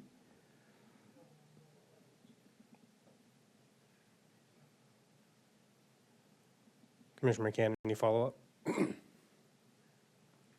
I don't have any more questions. Obviously, he can't answer them because he doesn't know what the traffic is actually going to be. He hasn't really defined long-term, and he doesn't even know when 44th is going to be done. So, right now, the people in my district are saying they're having a problem with traffic. I believe them, and, he hasn't said one word that makes me doubt them in the least. All right. Thank you, Nelson. And just a word, Commissioner McCann, I think we can have, a lot of that information is publicly available anyways, and I would just encourage you not to yell at staff, including members of this board as well. They're just looking to help out here. All right, so we're done with staff presentation. I'll move on to, I'm sorry, Commissioner That's Ballard. okay. I actually just had a little bit of a comment that I think is relevant, and I will say I'm one of those people that is very much part of the problem on 57th. I live in the 301 and 70 kind of general area, and I drive up 44th all the time, and then I cut up, when I want to go to Lakewood Ranch, to northern Lakewood Ranch on 64, I cut up 57th, and then I go down 64, and then I go up Lakewood Ranch Boulevard. There are a lot of people who live in my area of the county who do exactly that. When 44th is complete and goes all the way out to Lakewood Ranch Boulevard, I'm not going to go up 57th and then down 64 anymore. I'm going to go straight down 44th, and then I'm going to go north on Lakewood Ranch Boulevard. There are a whole lot of people who live in my part of the county who are going to do exactly that, who are coming off of State Road 70, who are potentially coming off of State Road 64. And those areas of town are largely built out, and you're not going to see significantly more traffic coming from those more western areas of the county. So I just wanted to provide just a little information from my part of the county and the people who maybe are causing some of that congestion on 57th, which half of that is, in fact, my district. All right. Move on to public comments. Thank you, staff. Of course. Would anyone in the room like to give public comment? I don't see a James Iovino. Is he an applicant? You can come up first, and then we'll just start after. Just a note, please ensure that if you have been sworn in, great. If you haven't, please let me know now, then we can swear you in. Okay. Yeah, I've been Excellent. sworn in, and I have a signature sheet here that I can have the full 10 minutes. Okay, you got 10 minutes. Please state your name, county residence, whether you've been sworn, and we'll get started. Yes, my name is James Iovino. I live in 1402 64th Street Court East, about maybe 450 feet from the proposed project. And you've been sworn? Yes. You just have to say it officially. Yes, I've been sworn in. Okay. So this area has been of interest to developers in the last couple years. There was a project that was put across the street of Morgan Johnson that the board even admitted that probably shouldn't have been there. Last year, we successfully, at least for the moment, pushed off a project on 18th Avenue East to put in 241 homes. And they were willing to come down on the number, but the reality is that as traffic is today, there's a ton of people who are driving down Morgan Johnson all the time to go onto the highway, right? And you basically can't drive on Morgan Johnson during any of the busy hours. You'll just sit to make a turn left or right, depending. Left is usually worse, coming out from my neighborhood, that is. And the reality is that there's no way for that to be fixed, even with 44th Avenue East, because it's not going to connect into 75. At least there's no plan that I saw of that to make 44 go directly into 75. So the people that are trying to go to 75 will still be taking either 64th or 70, and the majority of them are going to take 64th because the entrance to the highway is closer if you take it that way. You don't have to go down, further. It's a much longer bend to get to 75. You go on 70. So people love to make the turn on 18th or 13th and just back up our roads. I got a couple, let me see, I find my pictures here of some of the traffic that I have here. Where's my picture? So during a normal business day, anytime around the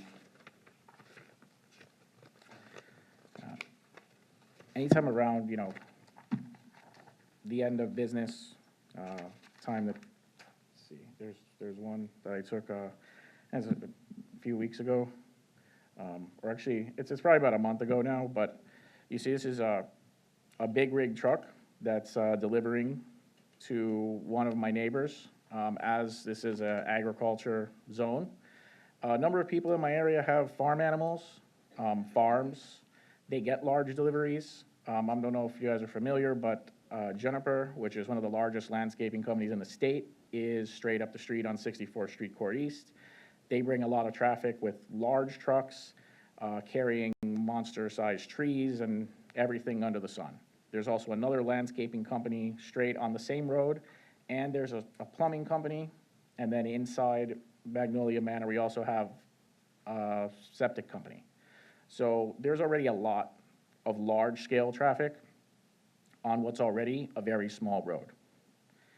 So this traffic builds up at 64th Street Court East and State Road 64. And there's nowhere for us to build more roads to connect out of where we are into the rest of the county. So adding what would be, up to 9, like essentially if they got 3 duplexes per acre, in theory, there would be 9? Well, continue. 9 Let's units, limit okay, the so yeah, interruption. Go ahead. All right, so if they put 9 units there, for example, you look at the entire neighborhood directly next to where this property is. You drive around and there's only like 12 houses in the whole neighborhood. Everybody has basically an acre at least. So to stick 9, if there's 9, for example, let's say they put 8 or 4 duplexes, whatever, you're talking about doing, I mean, obviously going from 1 house that's there currently to 9. Now legally, they can put 3 houses there, you know, but if they went to 9, the building 9 houses is gonna add way too much traffic. And obviously, anything that's now built will have to be built in the modern day stormwater codes, which means it's gonna be built up higher. And already this area is filled with flooding. I mean, here's another traffic picture. It's not related to flooding, but that's Morgan Johnson at like 4 o'clock. This is about a mile from 18th Avenue East because that's how far backed up it is. So it can take, 35, 40 minutes. But related to water, this last year was around the time of Hurricane Debbie.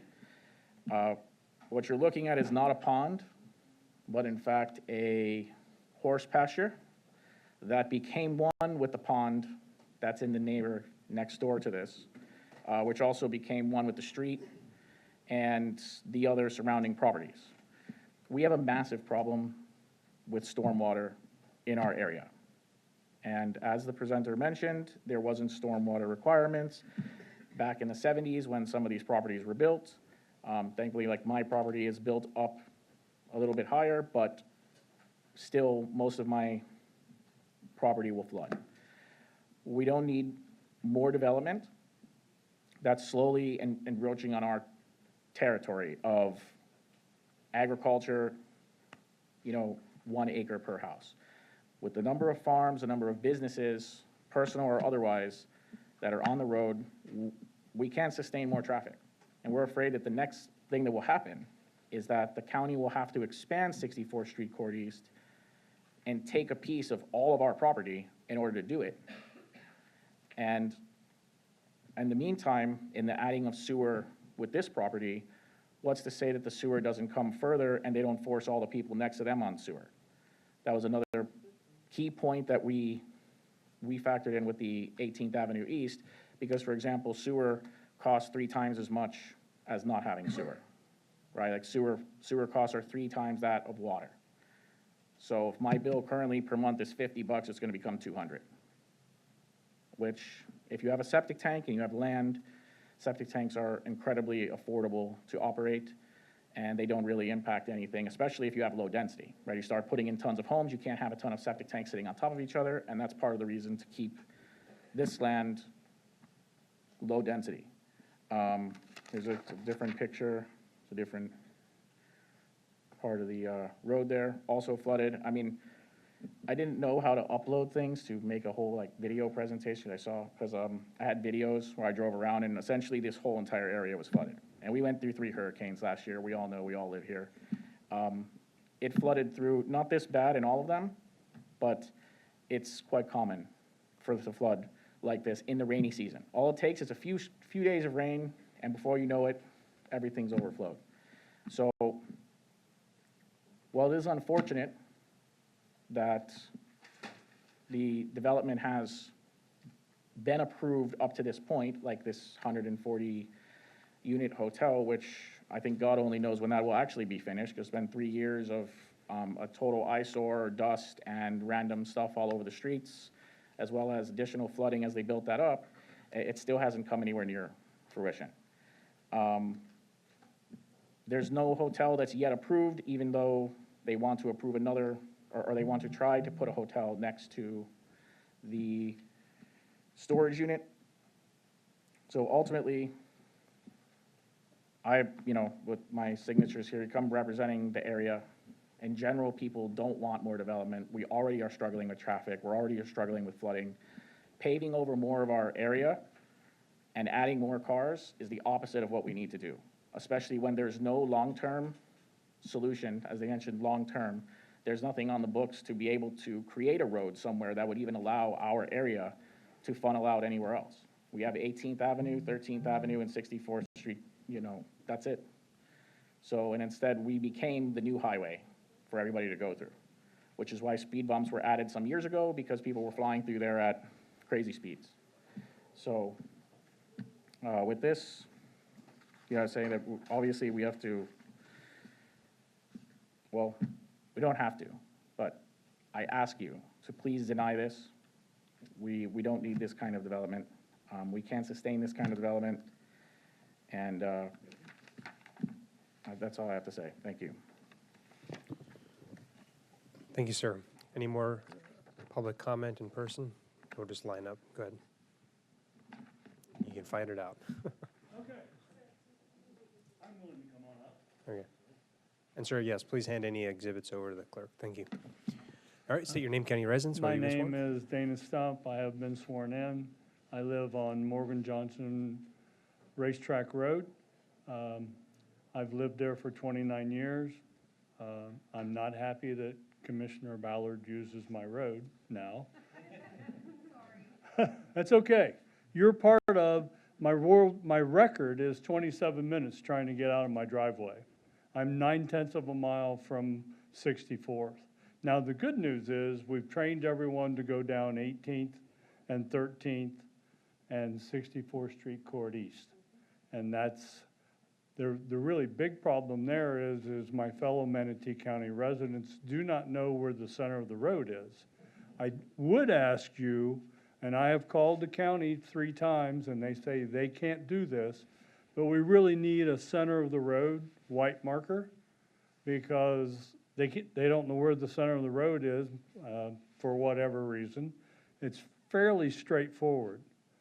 The other real problem with with Morgan Johnson Road is, and I've requested this twice before in other projects over time, Erie Road, Old Tampa Road, everywhere I drive, I see crosswalks.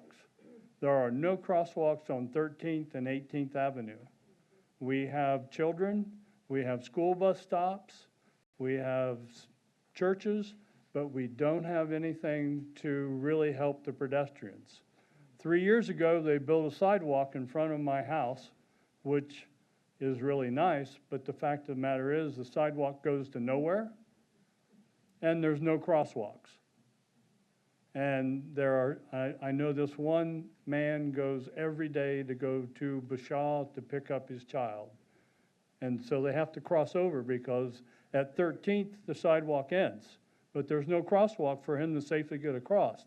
And he's going at, let's face it, anytime after 2:30 on Morgan Johnson till about 7 o'clock.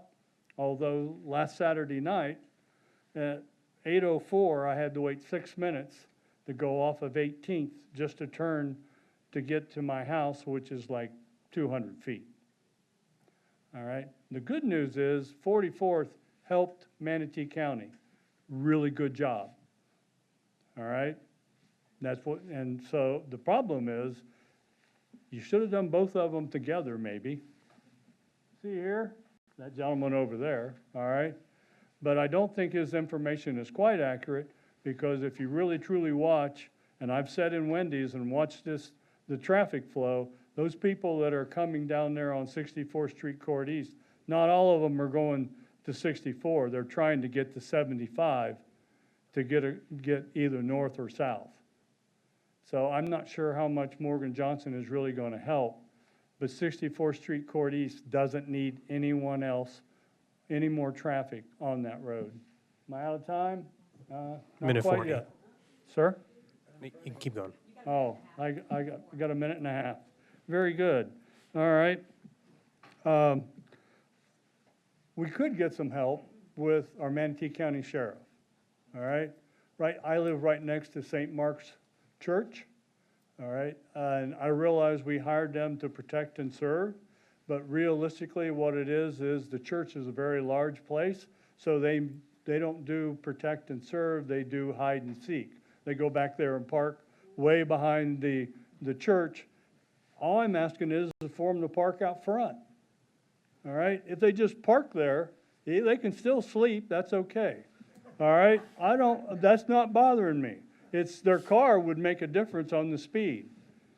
All right? And my floodlight, spotlight is stronger than theirs. They don't like that. Because every once in a while I decide it's time for them to leave after about a half hour, 45 minutes. So I'm asking you as much as anything for a couple things. One, I would not like to see this project go through. I would like to see a center line marker on 13th, 18th, and 64th, because we've now taught everybody when 64 is backed up to my house, you just turn on 18th and go back up 64th Street Court East. Thank you very much for my time and your time. Good luck. Thank you, sir. Any more public comment?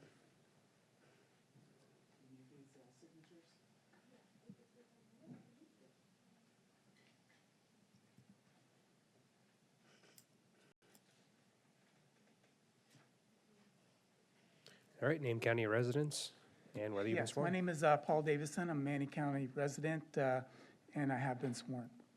So I live less than a football field away, and we walk our neighborhood all the time. Well, we used to. But ever since people do the cut-through traffic, just like everybody said, they come through, they go down 64th Street Court East, and there's no shoulder on the road. And it's just too dangerous anymore. This is a wildlife area. You have horses, you have ducks, you have goats. It's zoned A1 now. So to change it to anything else is going to take away from the neighborhood. I'm going to show you a couple of pictures.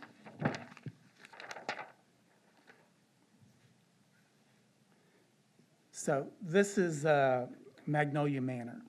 And you can see right where 12th Avenue East, that's where they're looking to put it. This area is pretty much all A1 agriculture. I mean, like I said, horses, ducks, big lots. We have a 1.08 acres, and like I said, I'm a football field away. Right next to me is a lot that's not developed, 1.08 acres. Right next to that one is a residential home, 1.08 acres. So right behind that, 2.2 acres. So these are big lots. This would be totally different than what we currently have in the neighborhood. This is from the storage unit. So you can see on the right-hand side where the hotel dirt is, the trees that you see right here is where that lot would be. So it's basically right by the storage unit. This is 12th Avenue East. Not a very wide road, barely paved, potholes all through it.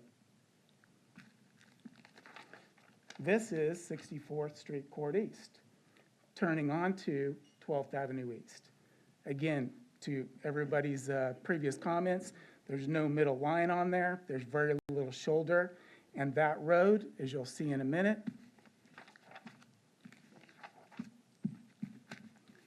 is prone to flooding, not just with big storms, but this was last time we had the meeting. When I came back, that was what was there. So that's almost every time. It just does not flow properly. This lot that's right here, they had during Debbie water pretty much all the way up to their house. So there's a drainage problem right now. And this is the spot where they're looking to put additional units. I don't have a lot more that I want to say. I think a lot of people have touched on it, so I won't take up a whole lot more time. But I will ask you for a no vote on this one, simply because the traffic, the roads, the drainage, none of it is up to par for anything else in this area. And I believe it's 125 units in that hotel, and I hope it never gets finished, but when it does, it's just going to make things even worse. Thank you, Commissioners. Thank you, sir. Any more public comment? Okay, got one here, there. Name, county residence, and whether you've been sworn. Hi, my name is Patricia Easton. I have been sworn. I'm not a public speaker, so I'm going to read what I have prepared today. I live in Magnolia Manor, and I thank you for this opportunity to speak. I'm here representing not just myself, but many concerned neighbors regarding the proposed rezoning, and I urge you to deny this rezoning request, and I'd like to explain why. Magnolia Manor is a large residential neighborhood, or large lot residential neighborhood. The traffic congestion on the road in question is already a serious issue. As a longtime resident, I've seen how this area struggles to handle current traffic volume. Adding higher density housing will only increase congestion and make our streets more dangerous. We already have no sidewalks, and traffic is often diverted from I-75 to Morgan Johnson. So this doesn't really have anything to do with the 44th, as 44th won't connect to the interstate. So they're coming off, and we all know 70-64, there's a wreck every day, or at least once a week. And so they're coming around and then come down Morgan Johnson. They already cut through 18th and 12th, which has already been stated. This is trapping us into and out of our own neighborhood. Once the school lets out and everybody on Morgan Johnson is getting their kids, you can't get out. You can't go anywhere. It's locked. This also directly impacts emergency response times, a concern that carries even more weight in our neighborhood, which includes a large number of elderly residents and my own son with disabilities who rely on quick access to care. Any delay caused by increased traffic could have life-threatening consequences in his and my son's life as well. The hotel and new storage facility have not even been opened. Once they open, I don't see how we can proceed now when the hotel's not open and the storage facility isn't open, and then the other proposed hotel. Why would we move forward?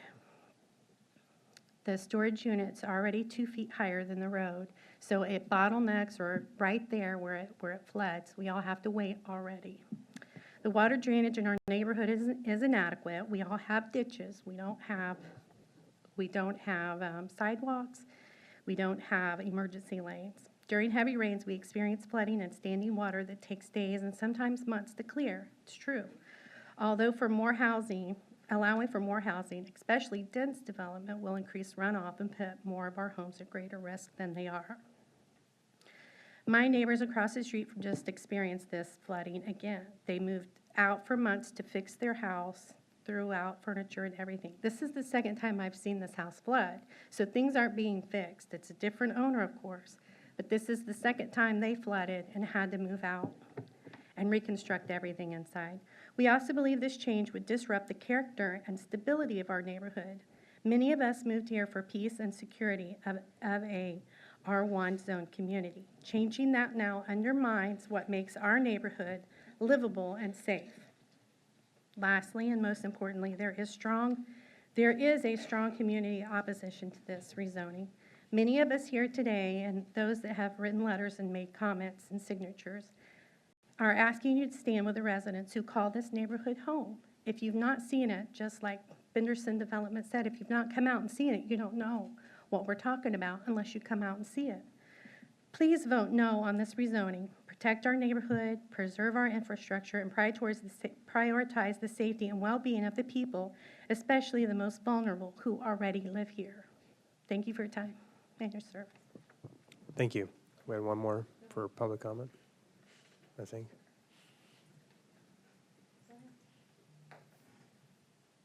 All right, please state your name, county residence, and whether you've been sworn.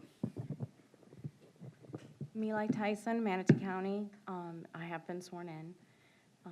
I live directly across the street from this property. I was not prepared to talk, but I feel like I just wanted to, I've already sent in my comments, but we are directly affected by this. This is what I look at as soon as I open my door. I have a lot of concerns for all of the residents in our community.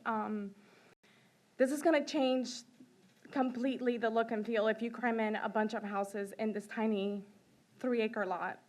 I understand the point that Ms. Petrov made as far as, we already have this hotel coming in, which to me has more than ruined our neighborhood.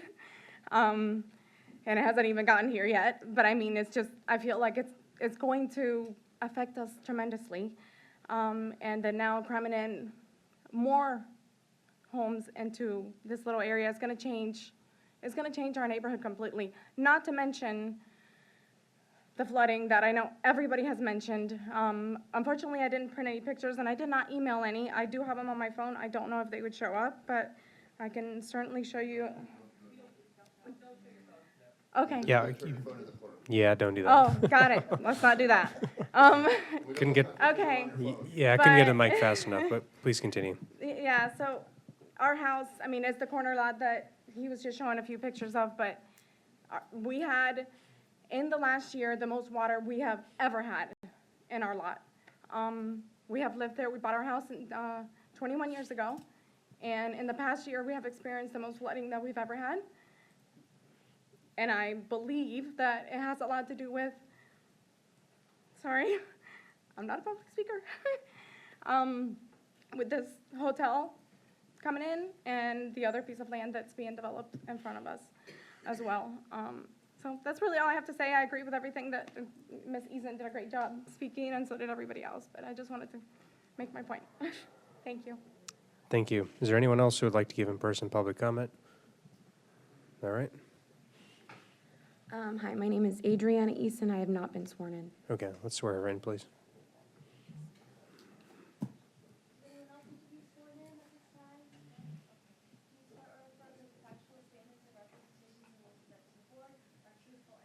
Yes. Hello, Commissioners. My name is Adriana Eason.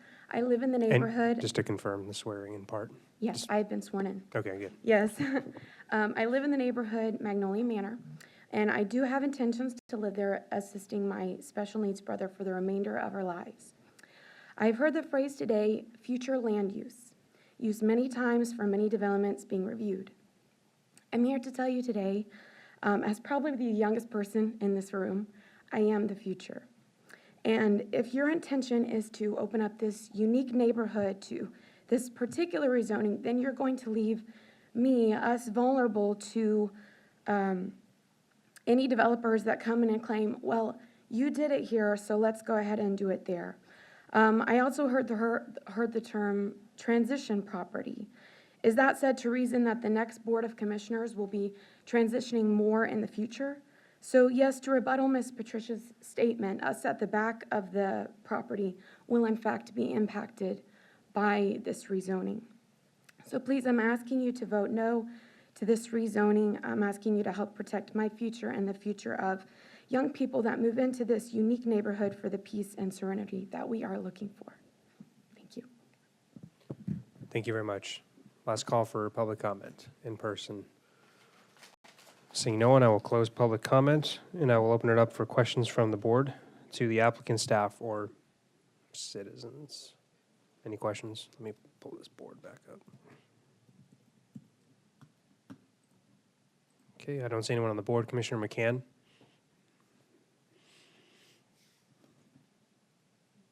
No, I don't have any questions. I think my constituents are speaking very well on what's happening. All right, turn it over to staff for a response or summary if you'd like.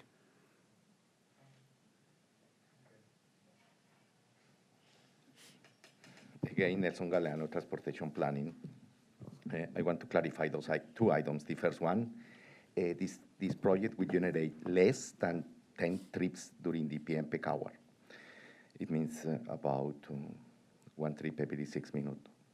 And the second topic is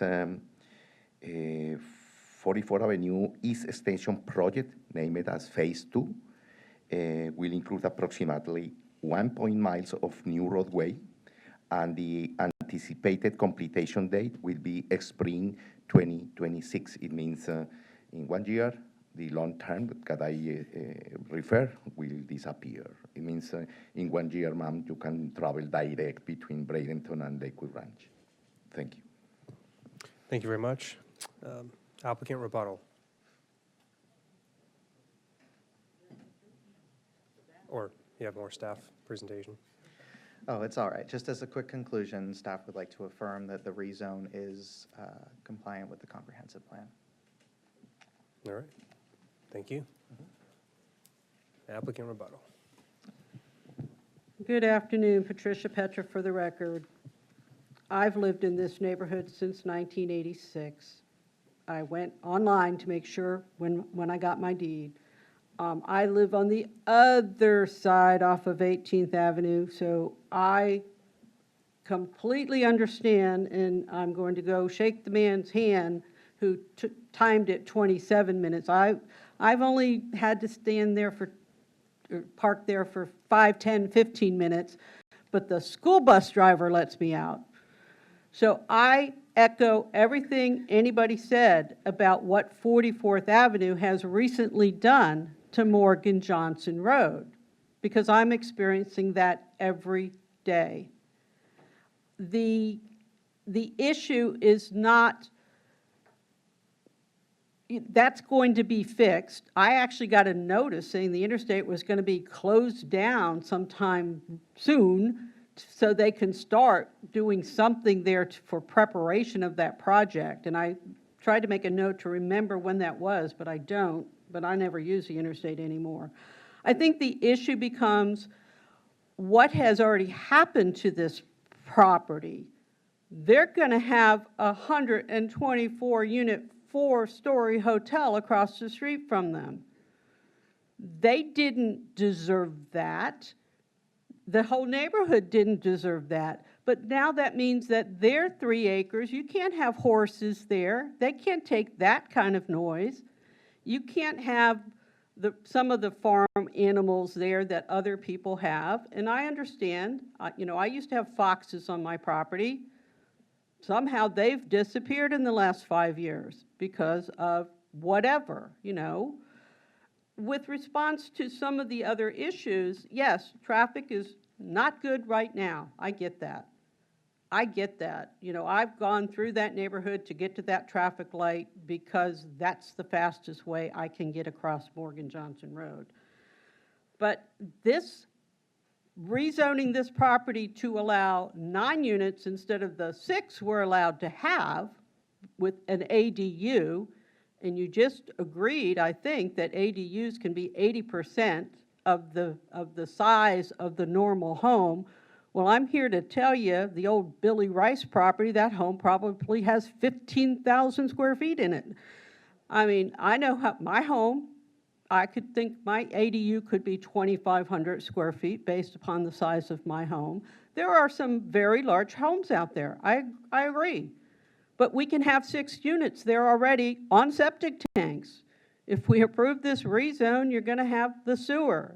It's going to be hooked up to county water. Most of the places in this area, neighborhood are already hooked up to county water.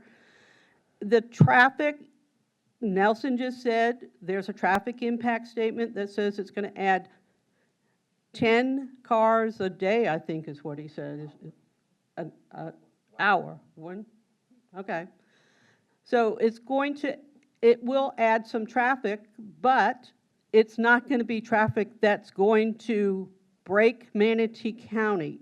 It's already an issue, short-term issue there. I respectfully request that you approve this, but I'm happy to take a continuance so I can go talk to this neighborhood to try to come to some consensus of maybe doing a restricted, I think it's called limited zoning, restricted zoning. Rachel, what is that called? Limited zoning, where maybe we can have some stipulations that will help some of the concerns and fears that I've heard here. It wasn't a picnic on my property during Hurricane or Tropical Storm Debbie, Hurricane Helene, and Hurricane Milton. I mean, I understand the problem. I didn't have any flooding in my house, but Hurricane Helene brought a lot of water, and the spillway from the Braden River were open. A lot of water.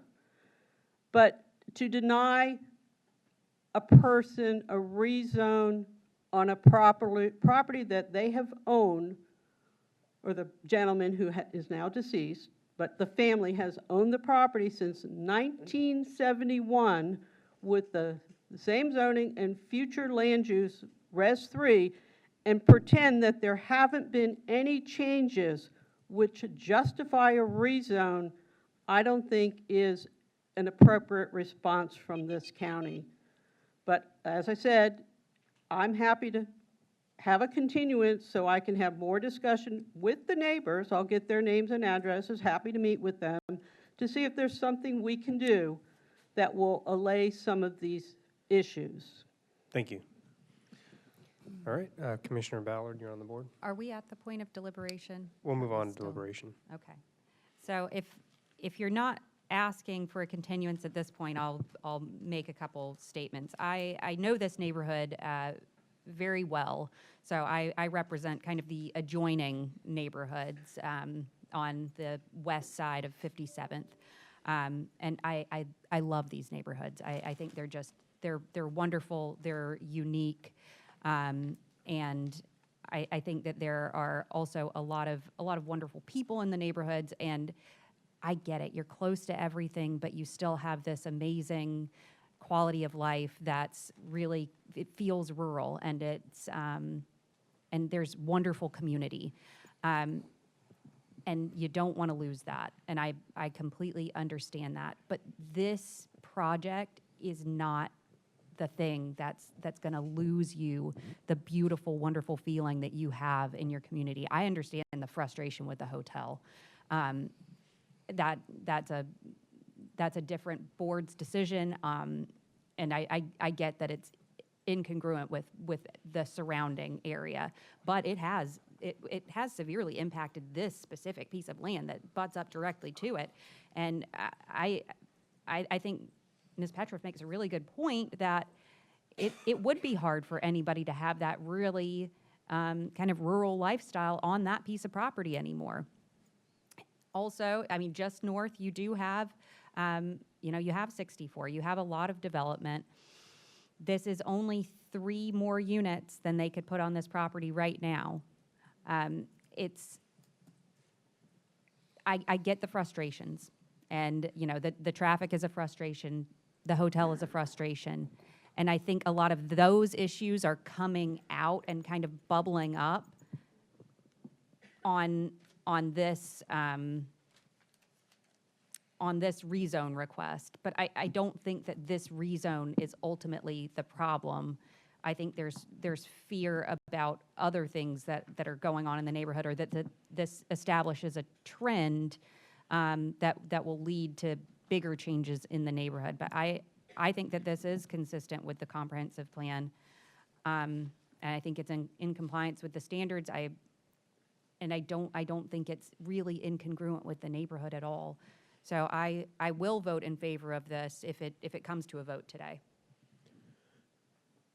All right, I'll put myself on the board. So if the applicant's interested in a continuance, I'll entertain a motion for that. Seems like that might be an option.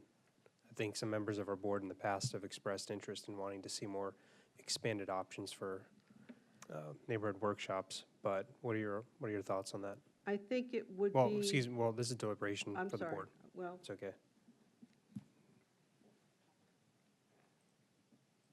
Commissioner Ron. Mr. Chair, I mean, if the applicant is requesting a continuance, I have no problems in making a motion to continue this to a time certain, but the time certain is going to be decided by our developmental services team, because we're going to start loading up a lot of continuances. Yeah. And things are going to move on. But I mean, if the applicant feels that, I mean, the applicant can request a continuance, she can come up and request it, and if she sees that to do that, I would make the motion for a continuance based on the applicant's request. Mr. Chair, can we just have the applicant's attorney verify that they're asking for continuance Sure. for the record? I mean, But Commissioner, she is you're the, Okay, there's well, I no wasn't attorney clear. that says she's I want to the be clear applicant. on the Well, record if she's Okay. asking for it. Sure. Well, that's what I'm So- asking for. All right. Patricia Petra for the record. In my opinion, it would be in everybody's best interest to have a full board, because a split, I know, a split board decision acts as a denial, and then it becomes more complicated because there would be the mediation and the this and the that, more expensive for everyone, including the county. So on that premise, I would ask for a continuance for a full board.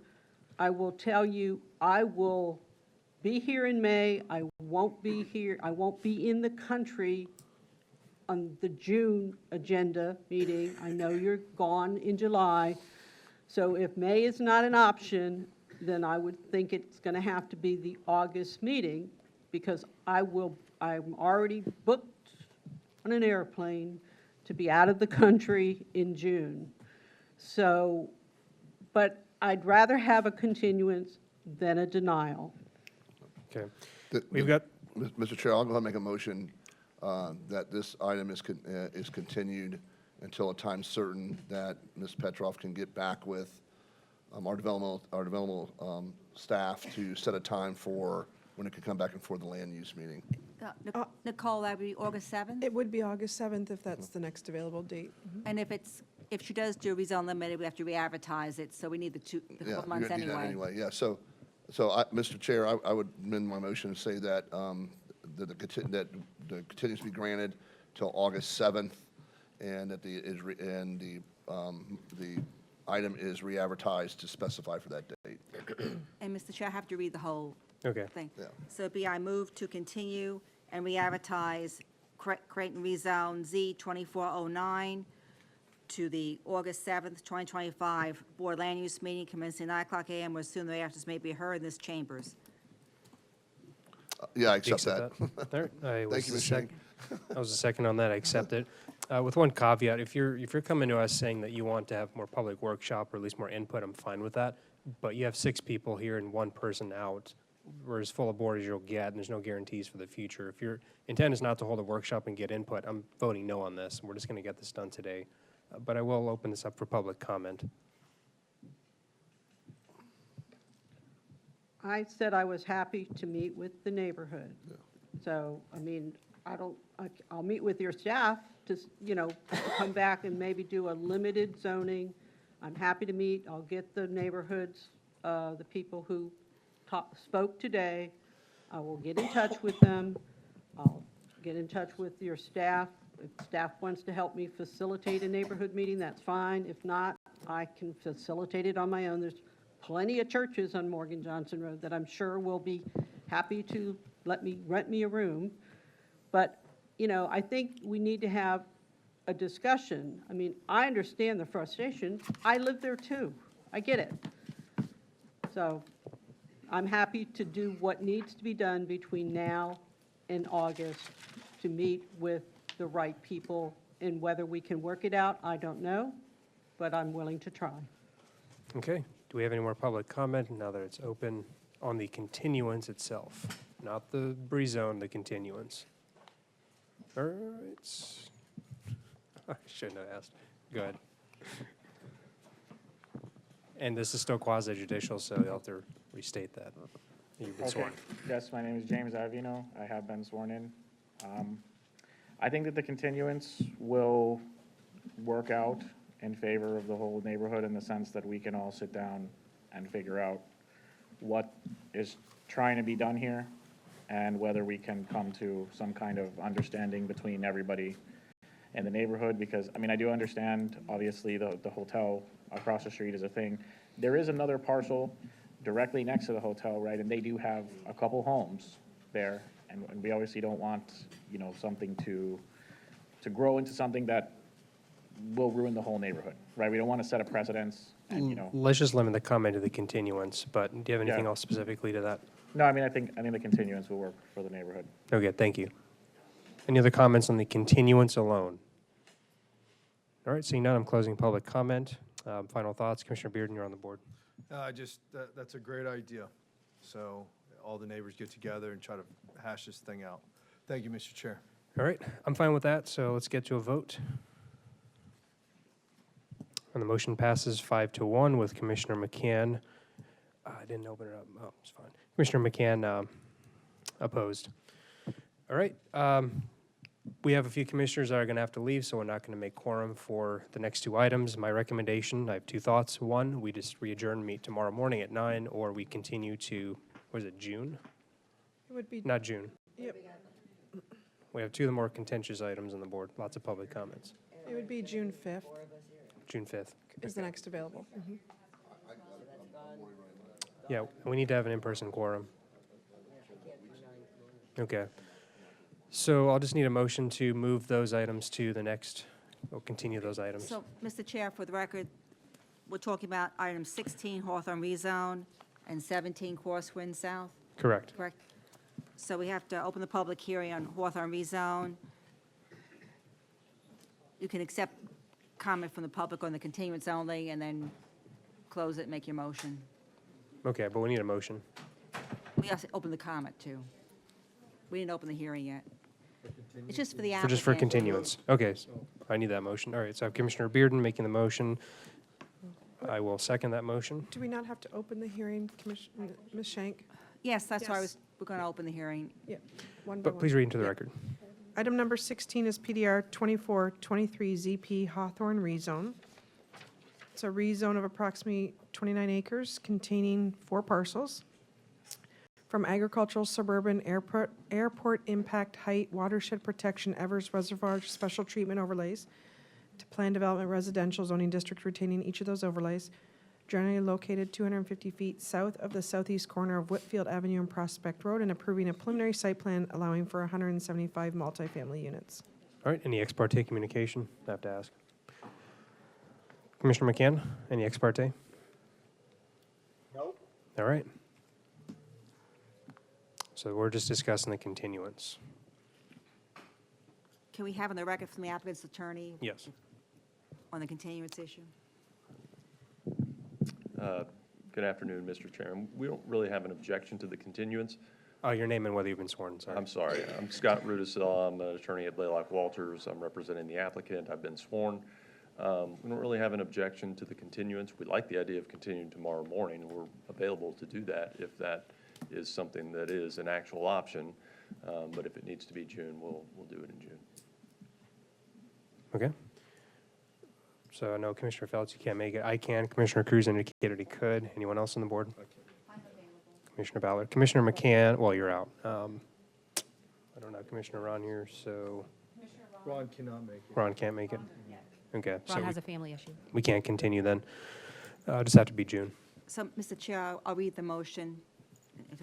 I move to continue the public hearing Hawthorne rezone, PDR 2423 ZP, to the Board of Land Use meeting of June 5th, 2025, at 9:00 a.m. or as soon thereafter may be heard in this chambers. All right, Commissioner Bearden, do you accept? All right, I second it. I do as well. So the motion before the floor is to continue this to June 5th. I'm just waiting on a few votes. All right, and the motion passes 5-0 with Commissioner Cruz and Commissioner Ron absent.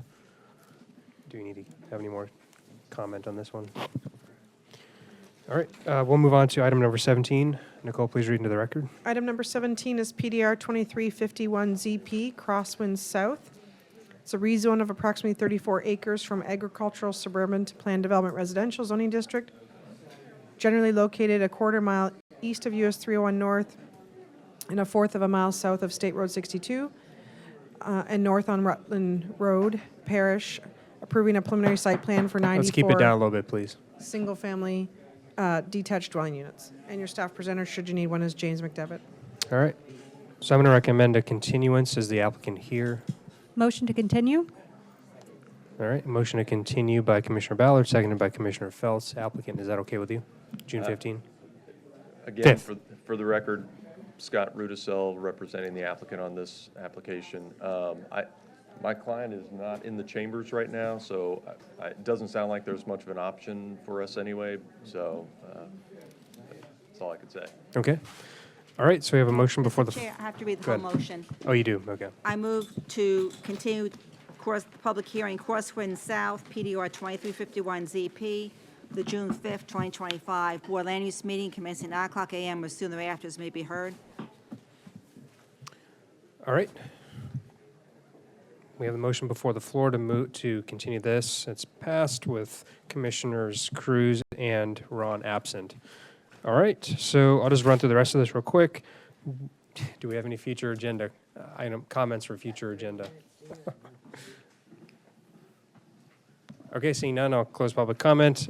County Attorney, do you have any comments? Nicole? Well, you have nothing. Okay. No, Mr. Chair. Okay. I'll start with Commissioner Feltz. Any comments? Thank you all for being here. All right, I have no comments. Oh, sorry, Commissioner Ballard. I'm good, thanks. Okay, I'm good. Commissioner Bearden has no comments. Then I will, thank you. I'll adjourn the meeting.